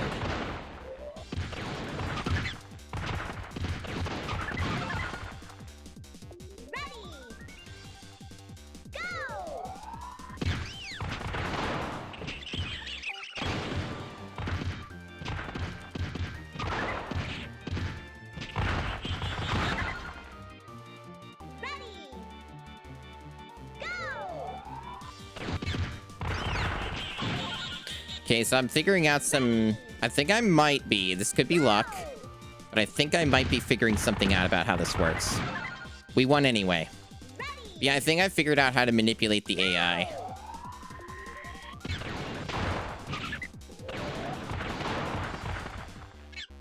Definitely getting better results, but I won anyway. We did it, so we're good. Not as bad as the catapult. Not even close. Ready. Go.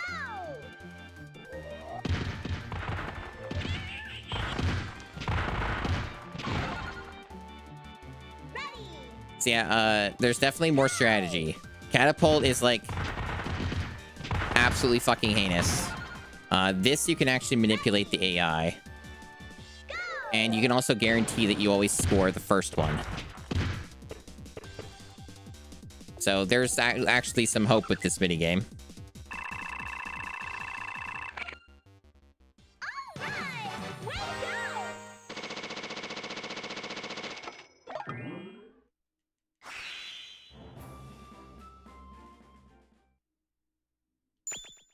We got plenty of lives. And it's orb. Orb. Don't really understand what the button mashing does, I'm gonna be real.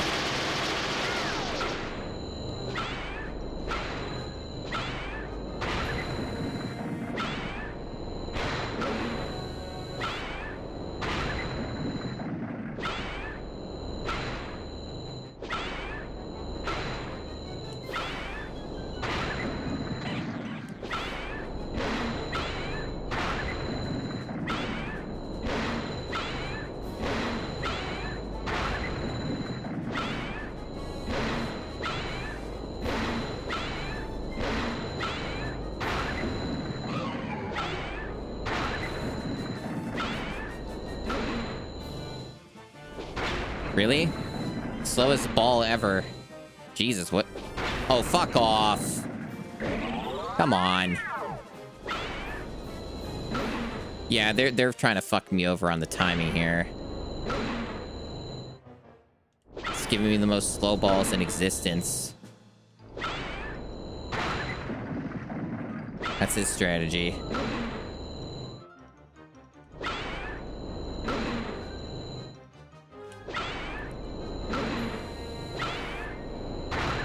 Good.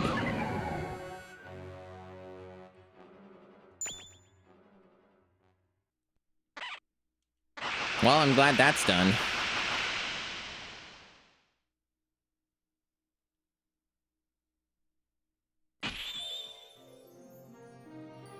What a video game.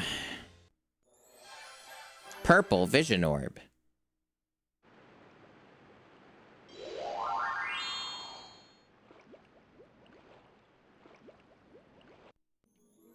Course clear. New record. Scorpion worm type. That's not gonna even ask questions about that.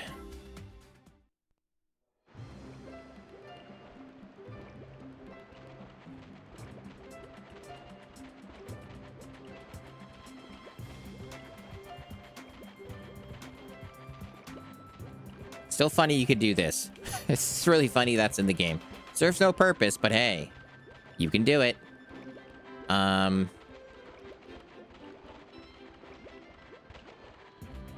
Something about the final boss. I'm gonna be real. This game is not interesting enough in that aspect for me to like go dive into the deep meta unless it's gonna actually force me to. I appreciate that this game is like unique in some form or another. It's better than licensed platformer slop number, 300. Like it's better than that. It's got more going on than that.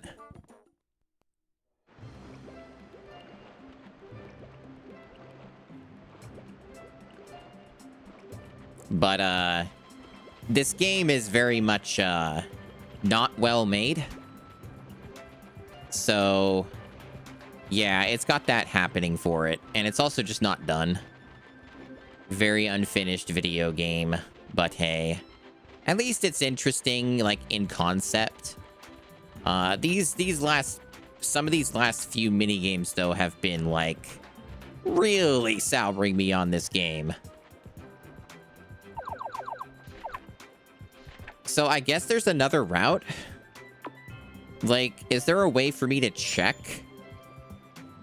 Because nothing opened up, right? Like, 92%. Okay. There's one orb left. I guess there must be another route. Maybe, like, I have to go to the left again.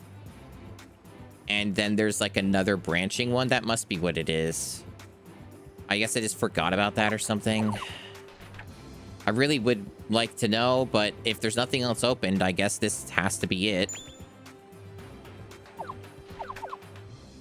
Because it didn't indicate anything else was going on. So there must have been one other route that was on the left that I didn't take. Probably because I had stopped stream and forgot that that was a thing. I sure hope that's the case, otherwise I'm just wasting time. Hello, Uno Squid.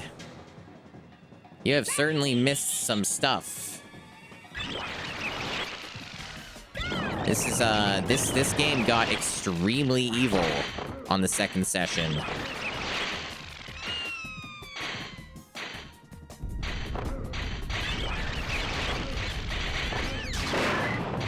This is clearly one of these games that was, not designed to be beaten. It is just interesting they have a Beyblade thing in here, yeah. It's fascinating.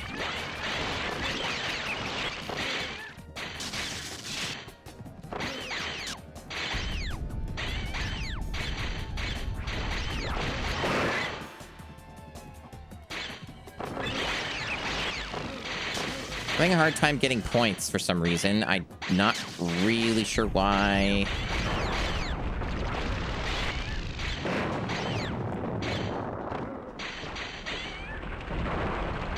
Oh, just got them barely at the end. I know you get more points if you knock somebody off, but that's not always within your control.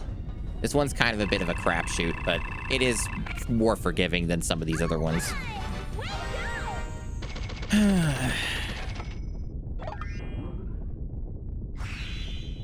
Mental up. Yeah, I sure fucking need that.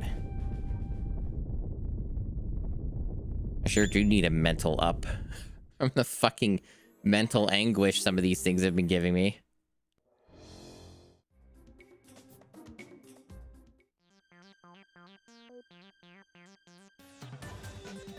Ready! Go!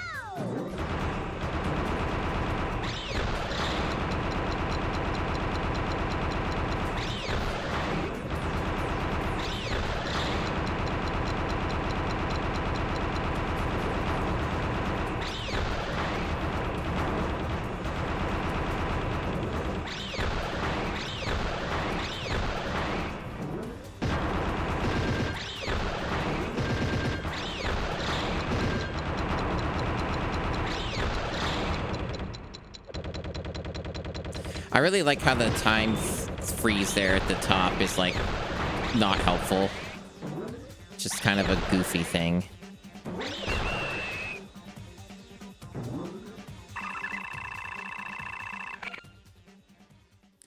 Very hard to control that, by the way, for some people who are not familiar with how this game controls some of these minigames. That one's a weird one. That one's a weird one.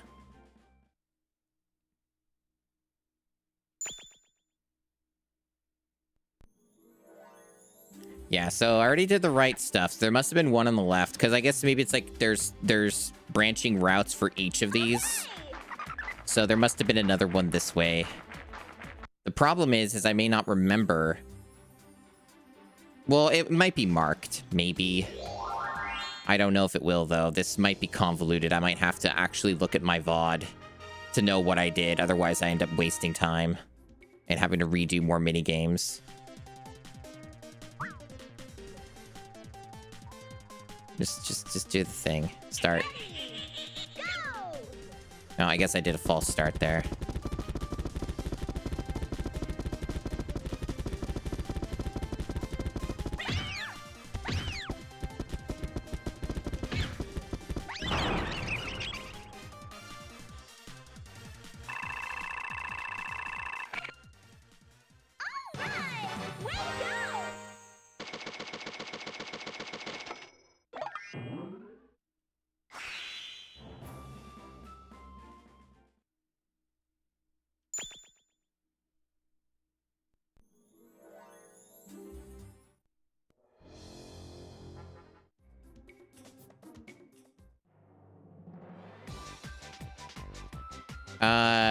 Not at all.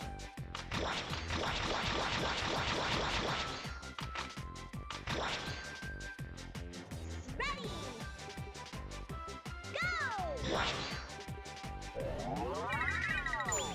Well, still counted.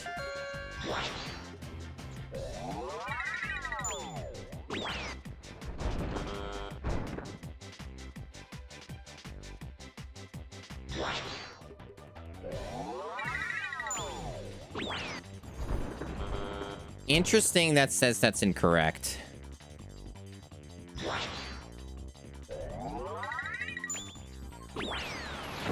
I guess they don't want me to do the red. Weird.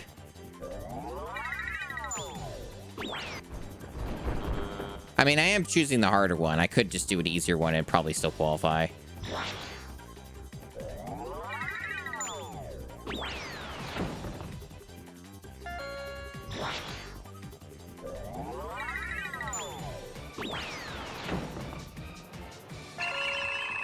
Just slightly off. No, Squid, this game got extremely fucked up on today's stream session of it. There's been a handful of mini games that have been irredeemably shit and borderline impossible to complete. I spent about an hour on one mini game.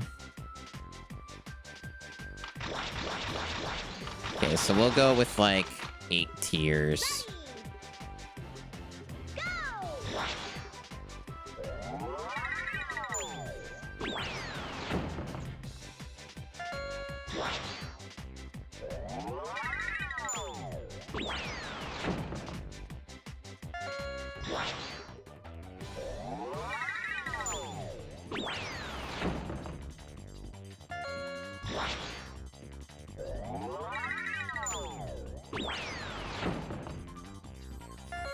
All right, we qualified.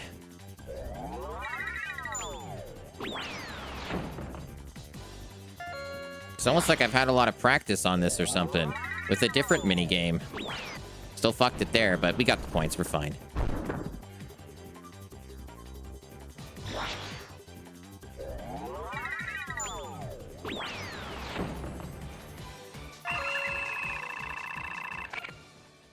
More than enough.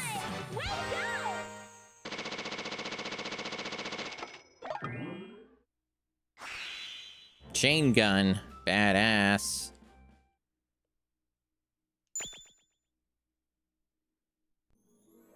Yep, so here's a route. Okay, yep, it tells you here. I see. So, yep, there is one over to the right that we didn't do. So that's what we're missing. That's good. That's good that I know.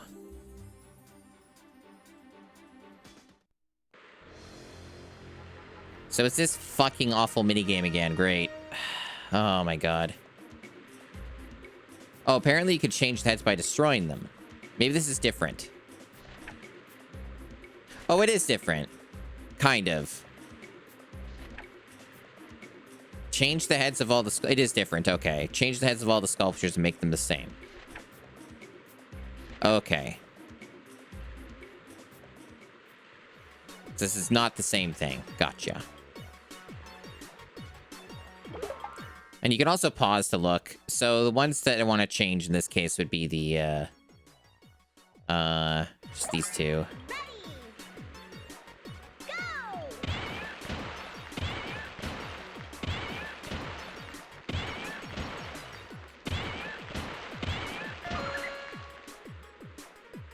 Apparently more people than I thought knew what this game was. Somehow, even though it's sold poorly. Especially in North America, so I'm a little surprised that anybody's played this. There's like at least 2 or 3 people who are regulars in my chat who somehow know about this game. So in this case, it's these ones we're gonna wanna...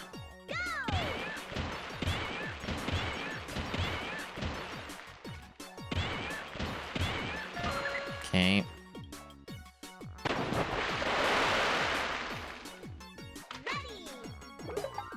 Not ready. I gotta look to see who's the majority here. Okay, so it's looking like these 3.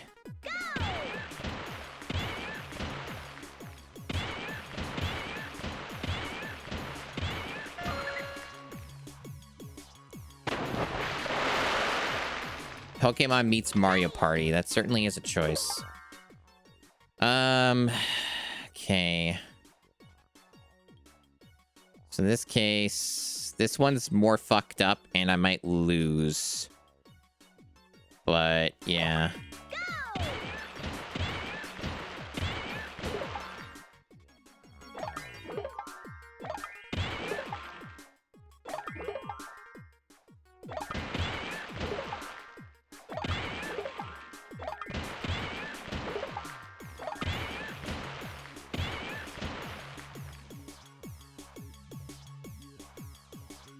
I wonder how much of this is RNG. This one might be more fucked up than I thought. Try again.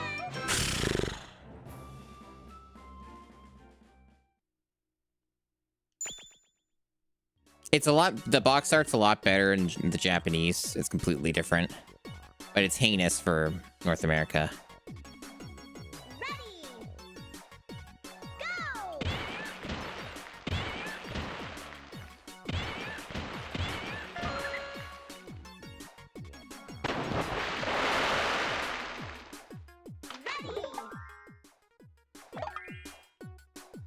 Go.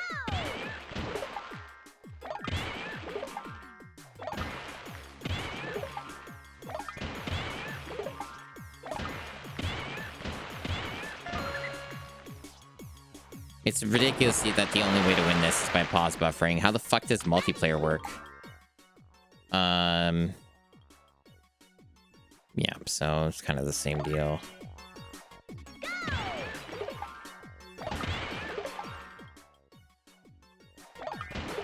Couldn't even tell what that one was. Okay, that one's correct. Let me move on over here. You're gonna guess that multiplayer doesn't work? Fair enough. It's a fair assessment. Alright, we got enough points now, so we're good. So we could fuck up now if we want, or whatever, it doesn't matter. Yeah, sure, whatever.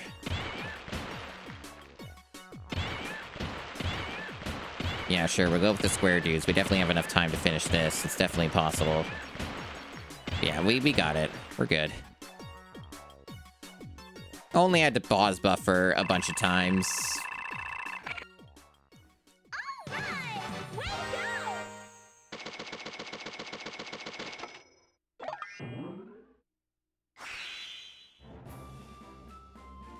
Normal video games made by normal people.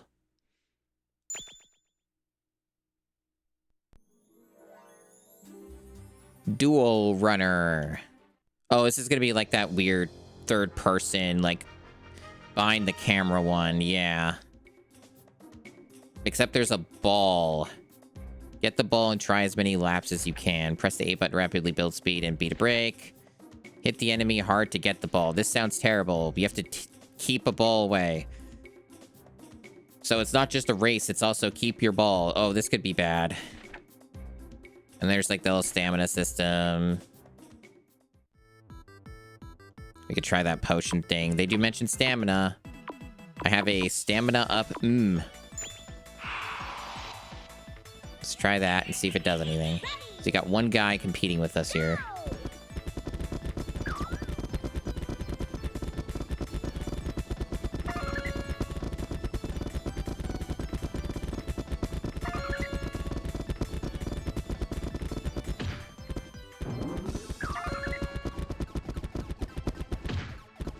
Problem is that you kind of have to, How do I get the ball back? How do I get my ball back?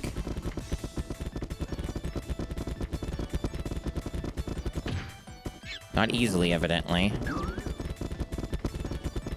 Alright, we won. Wasn't the worst. Not great, but could have been worse.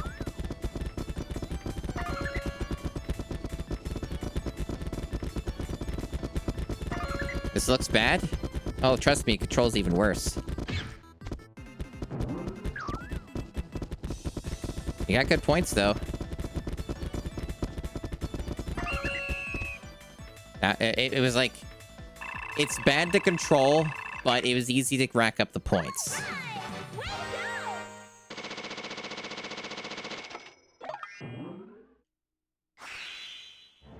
Living armor. I almost got first place. Probably would have if I was able to bring the ball over the goal that other time. We got lots of lives, too. Oh, good. You're at the orb. Cool. Yeah, we're good. This one wasn't too bad. The statue was the only thing that kind of sucked. Orb, orb, orb.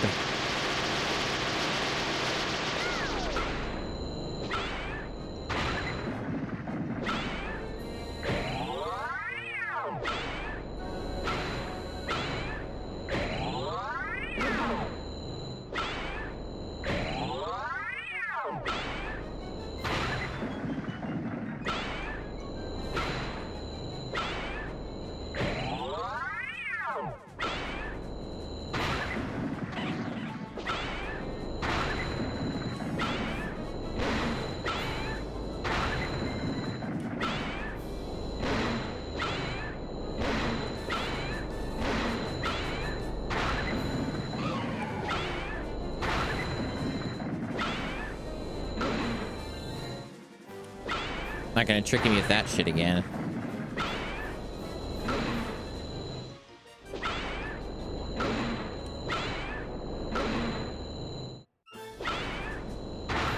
Yeah, get fucked. Get orbed on. I cannot imagine playing this on fucking emulator.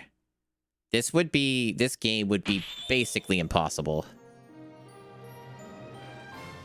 That would be so bad. Water vision orb.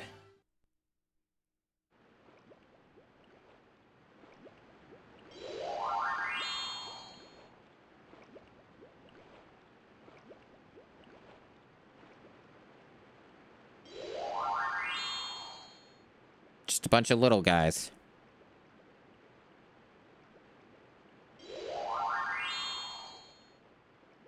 Final boss unbeatable on emulator. Interesting. Course clear.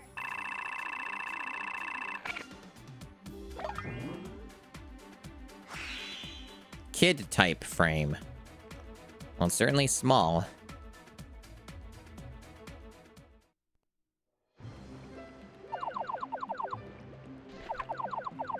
I confess that I never believed that you would be able to clear all of the courses here.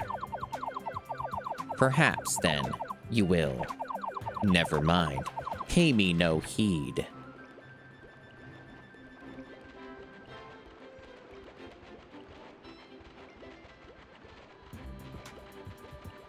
Wait, what? You didn't want to come back for more?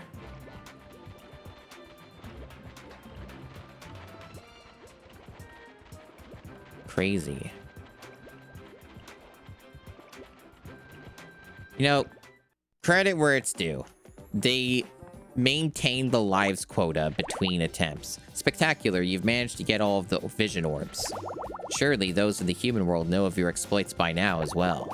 I could feel it. Humans are beginning to remember about this long-forgotten island. You must have felt quite lonely during your long fight, but with every step you took, the vision orbs shone more strongly, and brightened the human world with their warm light. Now let me see the vision orbs.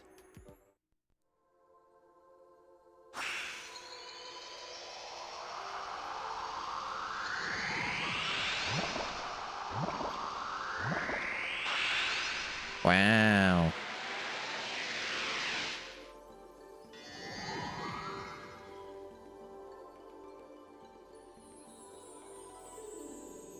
Why did I lose my pupils there? The vision orbs are now one with you. This is the final step. After this, humans will regain their lost hopes and dreams. I believe in you. Go, defeat the black evil, and return here safely. Yes, you can save my video game.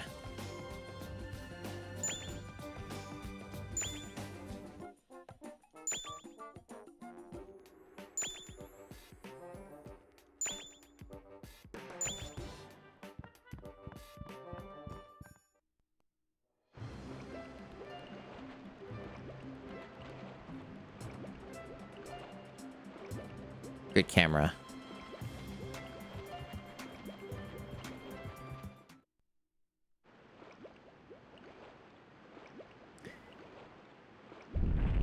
All right. I figured that's where he was. Yep. Yep, that seems right. I gotta take a piss break. I'll be back. Chat seems very excited about the final boss. I'll be back shortly. Yes, it's a special cave. Yeah, hang tight, chat, and then I'll do whatever this impossible thing is. We are back. I am about as prepared as I can be. Well, hey, you just go right into the boss fight. I'm actually pretty surprised by that. I thought there'd be a huge minigame gauntlet. So, it's the same thing. Yeah, it's the name of the big evil boss dude. He's always been called Black Evil. So, okay, I can't read this because it auto moves. Yeah, do that. Spin round and round and press the A button again to throw the ball back. And then try and wait until the last moment for the meter. Yeah. The enemy gets more powerful when he's angry. Watch out for his beam attack. And when the beam is strong, hold down the A button to defend yourself. I see. When the beam weakens, that's your chance. Fight back by hitting the A button rapidly. So a lot of button mashing, a lot of pressing the A button at the correct time. Uh-huh. Okie doke. No chance stars for this, or... Yeah, we got that going on. Go!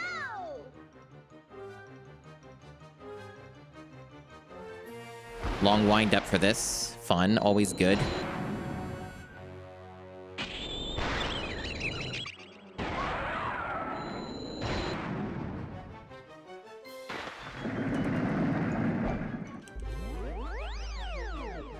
Oh, I see. I didn't hold it.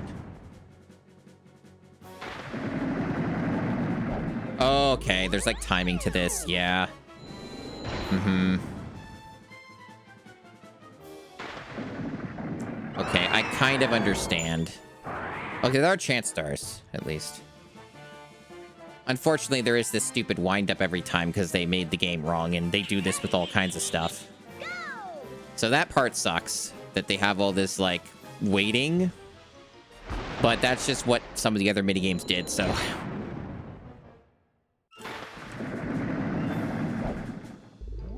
I can see a problem here. I think I need to mash less.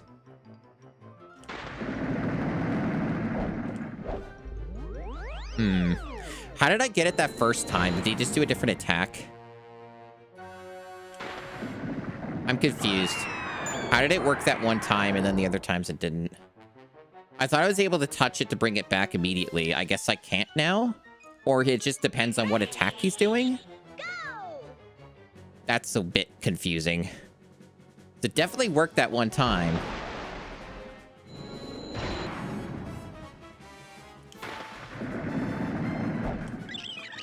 You think I did a perfect parry? Interesting. So that is a mechanic.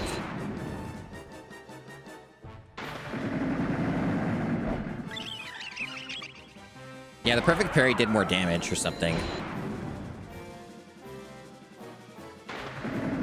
Wow. Okay. So, interesting. Because if I could get that perfect parry thing, that'd be the ticket. If that's a mechanic. Go!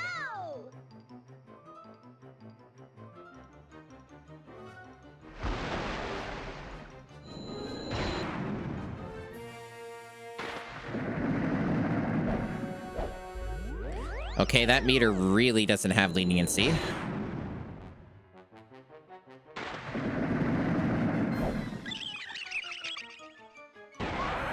Not a lot of damage on this guy.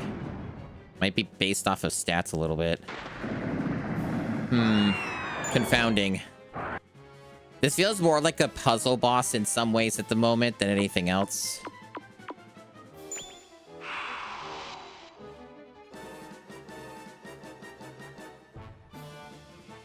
Ready! Go!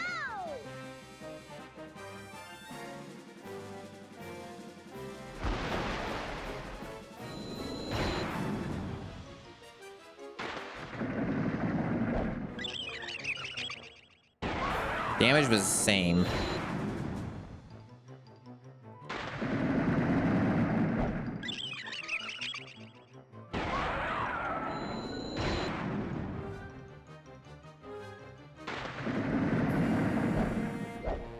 Really don't keep my health, it seems, huh?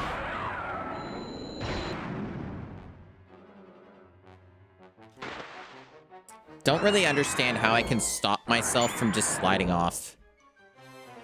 Probably gonna just look at a guide for this and see what they say, if they have any insights, because it seems like you just lose all your health immediately. Go!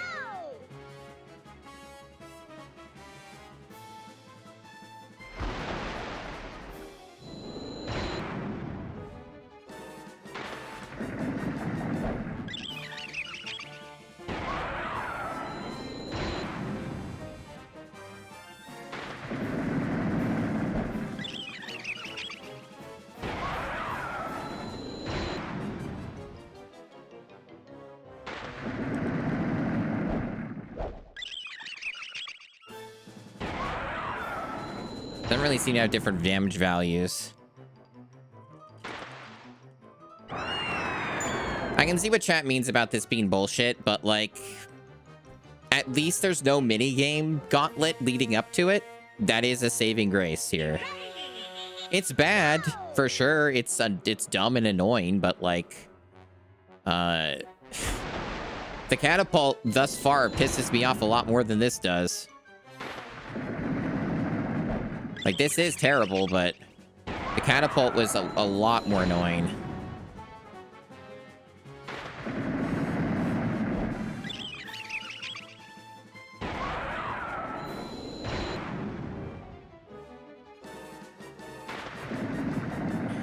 I wonder if the distance doesn't matter as much as I think it does. Maybe as soon as the A prompt shows up, I should press it? I don't know.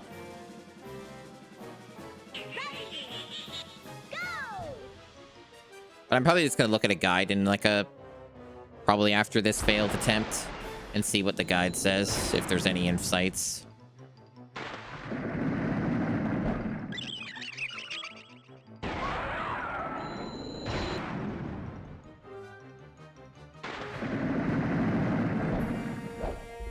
That was a wash.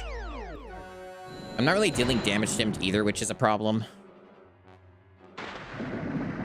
I'd be really interested to see how I did that move, like, literally the first attempt. Anyway, so people don't have to hear that forever. I'm gonna quit the course. I get my chance stars back, right? Yeah. Okay. Alright. I'm gonna see if there's some insights. Because so far, it seems to be not easily understood.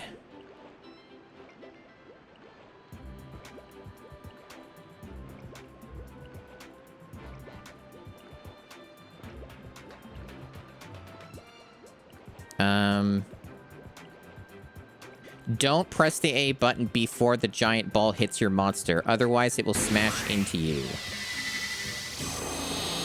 Suika Pon, thank you for the raid. I'm currently at the end of Amazing Island. Thanks for stopping by. Currently in the midst of a very difficult end of a video game. I'm tired. I wish I slept more. And this game's rough going. Very challenging. I'm currently looking at a GameFAQs guide to try and figure out how to beat the final boss. And I have a feeling that some of it is probably going to come down to luck. But I hope your stream was fun. Hope you had a good time. What were you up to? For those who don't know me, I'm Awesome Me. I do the GameCube challenge where I'm beating every GameCube game. That's 641 games total. This is game number 63, Amazing Island.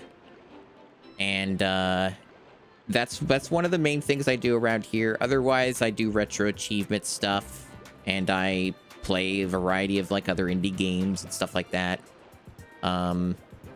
Amazing Island is a Sega published game that is very not done, and was very ambitious and didn't clearly make it to the finish line. It's basically a single player Mario Party game with mini games that are like not really very good, and require a lot of very specific button presses that are practically frame perfect, it feels like, for some of these mini games. So there's a lot of difficulty and trickery. You're playing Gurumin, Falcom game on the PSP. I see. Gurumin, huh? Let me see. Do I even know what that is by looking at the cover art? Nope. I guess I didn't know about this Falcom game.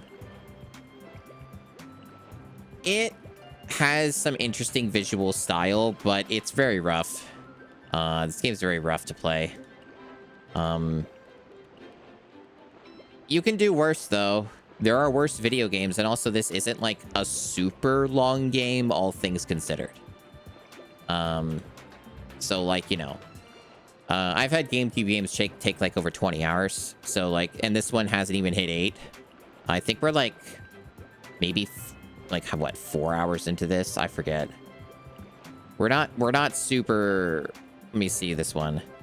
Okay, so we're like 5 hours into this game, roughly, like 5.5. Yeah, like that's like really not that long by GameCube standards. So we are already on the final boss. It's just a matter of how long it takes to beat the final boss. And yeah, it does have the GBA link cable functionality. I have not located my GBA link cable, partially out of laziness, but also because it's very hard to find stuff like that in the house. So I just haven't got around to it yet, but I should at some point. Let's see. So I'm currently, like I said, just looking at a GameFAQs walkthrough to see what their insights are for how you fight the final boss, because it comes off as sort of like a puzzle boss, kind of. A puzzle boss with very specific reaction times. So they're talking about that I have to press the A button before the giant ball hits my monster, and I don't want to press it before then. So when do I press it? So the best bet is to press it when the ball actually collides with me. Okay, so basically what I did on accident on the first attempt. So it's very precise. You'll know you got it when you hear a sound effect and bright burst of gold light on your monster. They'll automatically throw the ball back. Yep, I had that happen once. And you can do that 3 times to beat the boss.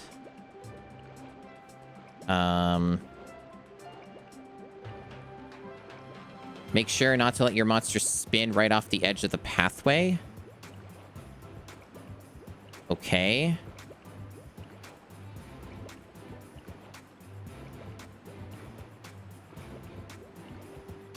Apparently there's other stuff to this.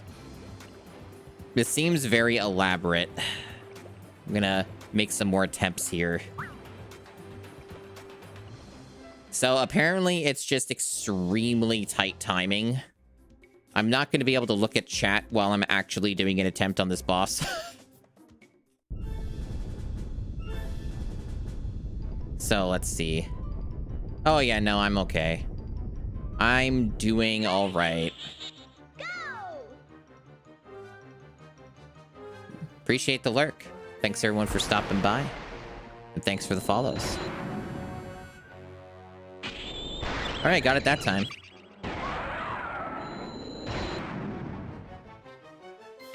Not that time.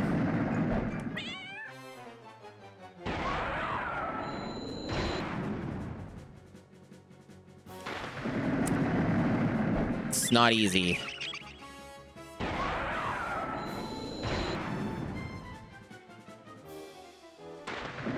I hope that there's a way for me to get the timing on this.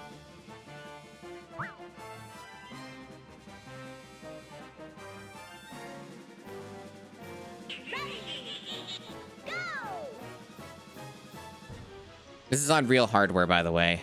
I do the GameCube challenge all on a real GameCube.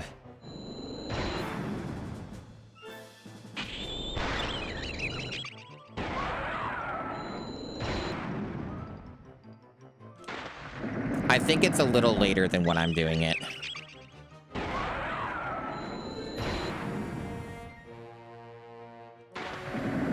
Okay. No, I might be getting something with this. I might be cooking. We'll see. Okay, I think I'm cooking. I think I'm figuring it out.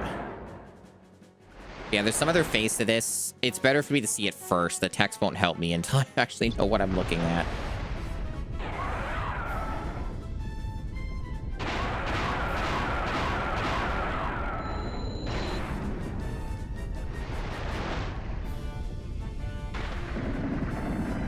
Now go.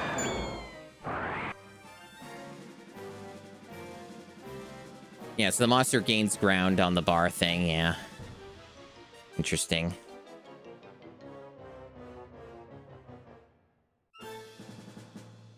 Ready. Go.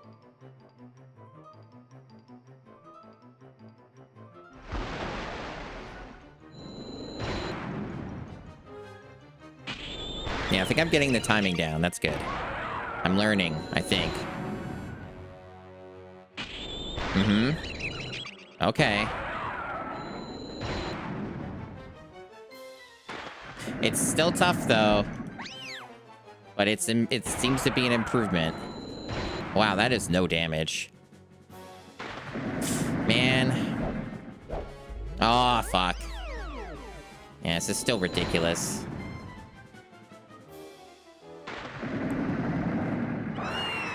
There doesn't really seem to be a lot of point in trying to recover. You really just got to get the perfect hits if you want to get anywhere in this fight, at least for the first phase. Go. We'll see, though. We'll see how much I can consistently execute on this.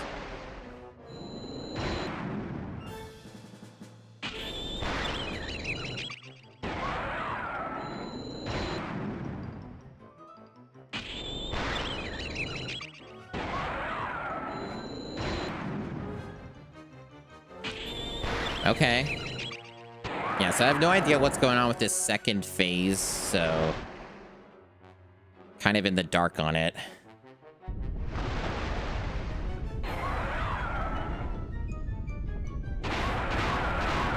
I don't know what that's accomplishing exactly. He's going down the water. Maybe this is scripted? I see. They did mention the beam struggle thing. Okay. I was mashing A pretty hard. Was I not doing it soon enough for the game?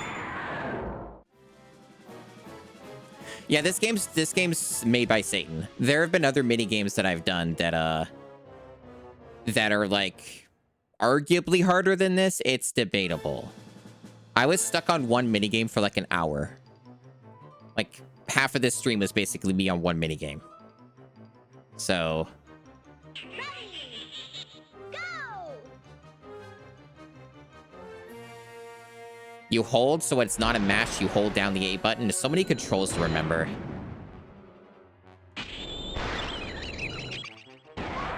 Okay, I'll try that.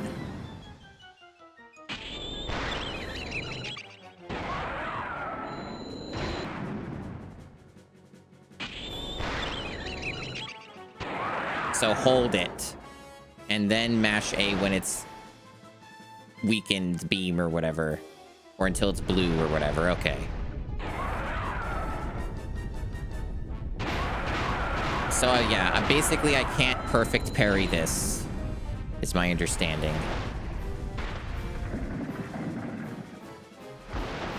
Can't do anything yet.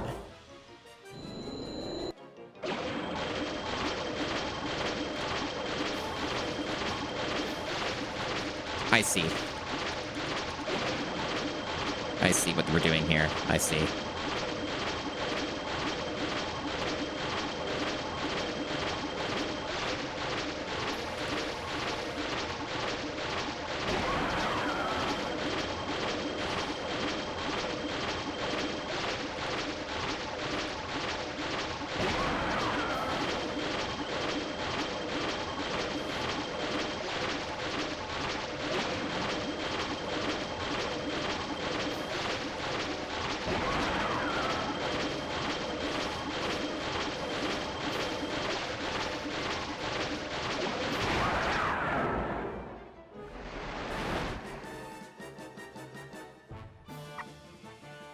That it?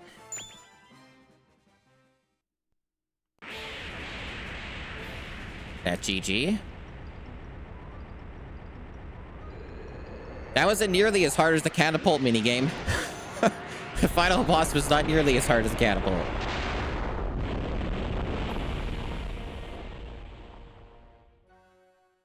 I could see how this would be impossible if you were playing this on emulation, though. Like this final boss, I don't think you could do it. Thank you, Goku. Yeah, this is a short game, all things considered, but holy shit, that was a... This game is really padded out. It did not have time to finish whatever it was going to be. It kind of felt like they wanted to make a Pokemon game, and then they went too ambitious with it, and then they didn't finish it in time, and they were like, make it some Mario Party thing. Reuse the assets you have and make a Mario Party game. It's really what it comes off as. Oh yeah, no, like if you don't do the perfect parry, you basically are going to lose. Like, you have to get that. Like, it's no question.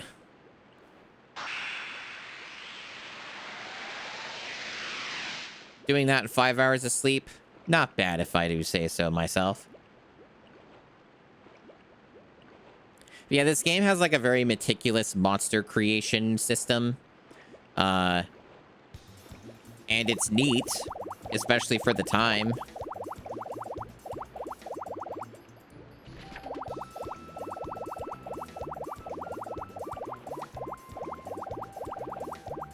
It's all thanks to me.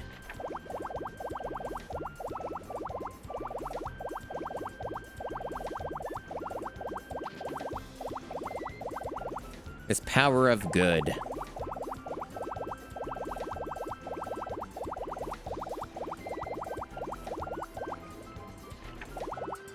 "1,000 years ago, when we were first born, we lived together with humans." Yep, you said that already in the beginning of the game. "As time went by, things began to grow more and more distant." Uh-huh. That relationship was broken, that's cool. "Seeing you here now gives me faith that humans will return to this island in time. That is what I believe. Thank you again. You are truly our savior. Things are going to be better from now on. It's all thanks to me. Awesome." Well, by the way, this is an isekai, for those who don't know.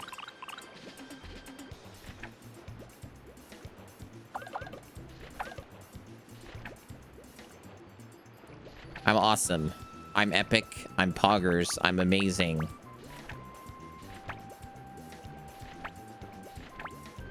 I'm the best. Yeah, who could forget all the random shopkeepers I ignored? That's cool. Do your best. Merci. Hun hun hun. Awesome. Cool. Yeah. Mm-hmm.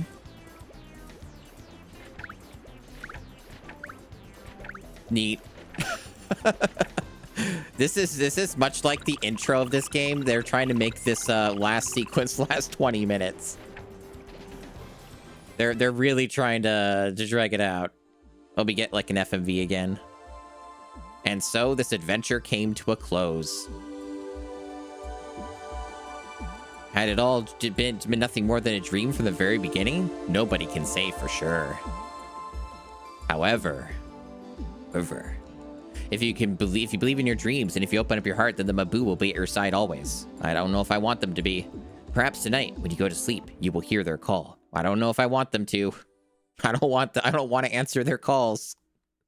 Leave me on voicemail. Well, that's a credit roll. Would you look at that? I certainly did not have a monster that looked like that. I don't have any deep thoughts on this game. It's not done. It isn't very long, even with some of the minigames being made by Satan. It's a video game that exists and really wants you to mash buttons a lot. and also push buttons at very, very specific times. This game probably can't be completed on emulator. Not without, like, some amount of save states or like, I guess just getting super, super used to input latency that you would get. I don't recommend this game. It is unique, though. And that's one thing I will stand by, is that this is a unique GameCube exclusive. This was not released on other platforms. There have been a lot of GameCube games in the library that have been beaten. 63 now. And a good number of those 63 games have been a lot of the same type of video game. There's been a lot of, like, licensed platformer slop. There's been, like, really bad Zelda clones, like 3D Zelda clones. There's a lot of trash. This had effort put into it in specific ways. And I think it's neat in concept. Execution is abysmal. This game is not fun to play. And it is way too hard. For the last, like, couple hours or whatever. Basically, this whole stream. It's a confusing mess. It is unique, though. And I will always take unique over just completely uninspired trash, right? Like, this is not lacking inspiration. It certainly was inspired and had ideas. It's just that they didn't get to fully realize and finish basically any of them. But, you know, you can do a lot worse. And I have done a lot worse. This is no Sphinx and the Cursed Mummy. Really, what is? It's also no Turok Evolution. It's really hard to live up to Turok Evolution. That's Turok Evolution's a very unique game. And not the way that you want. This one is passable. This is playable. You can play this game, just it's difficult. And has poor instructions for some of the minigames, but it is doable. Yeah. I kind of figured that I'd finish in the second stream, and I certainly did. So yeah, that was Amazing Island. Thanks, Sega. I guess. I guess thanks. Oh, it's saving. Okay. Post game. I'm good. A video game was indeed made. We're gonna get all those saves in. It's important.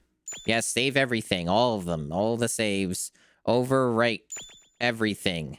Yes. Why are they prompting me to save like 50 times? We're good.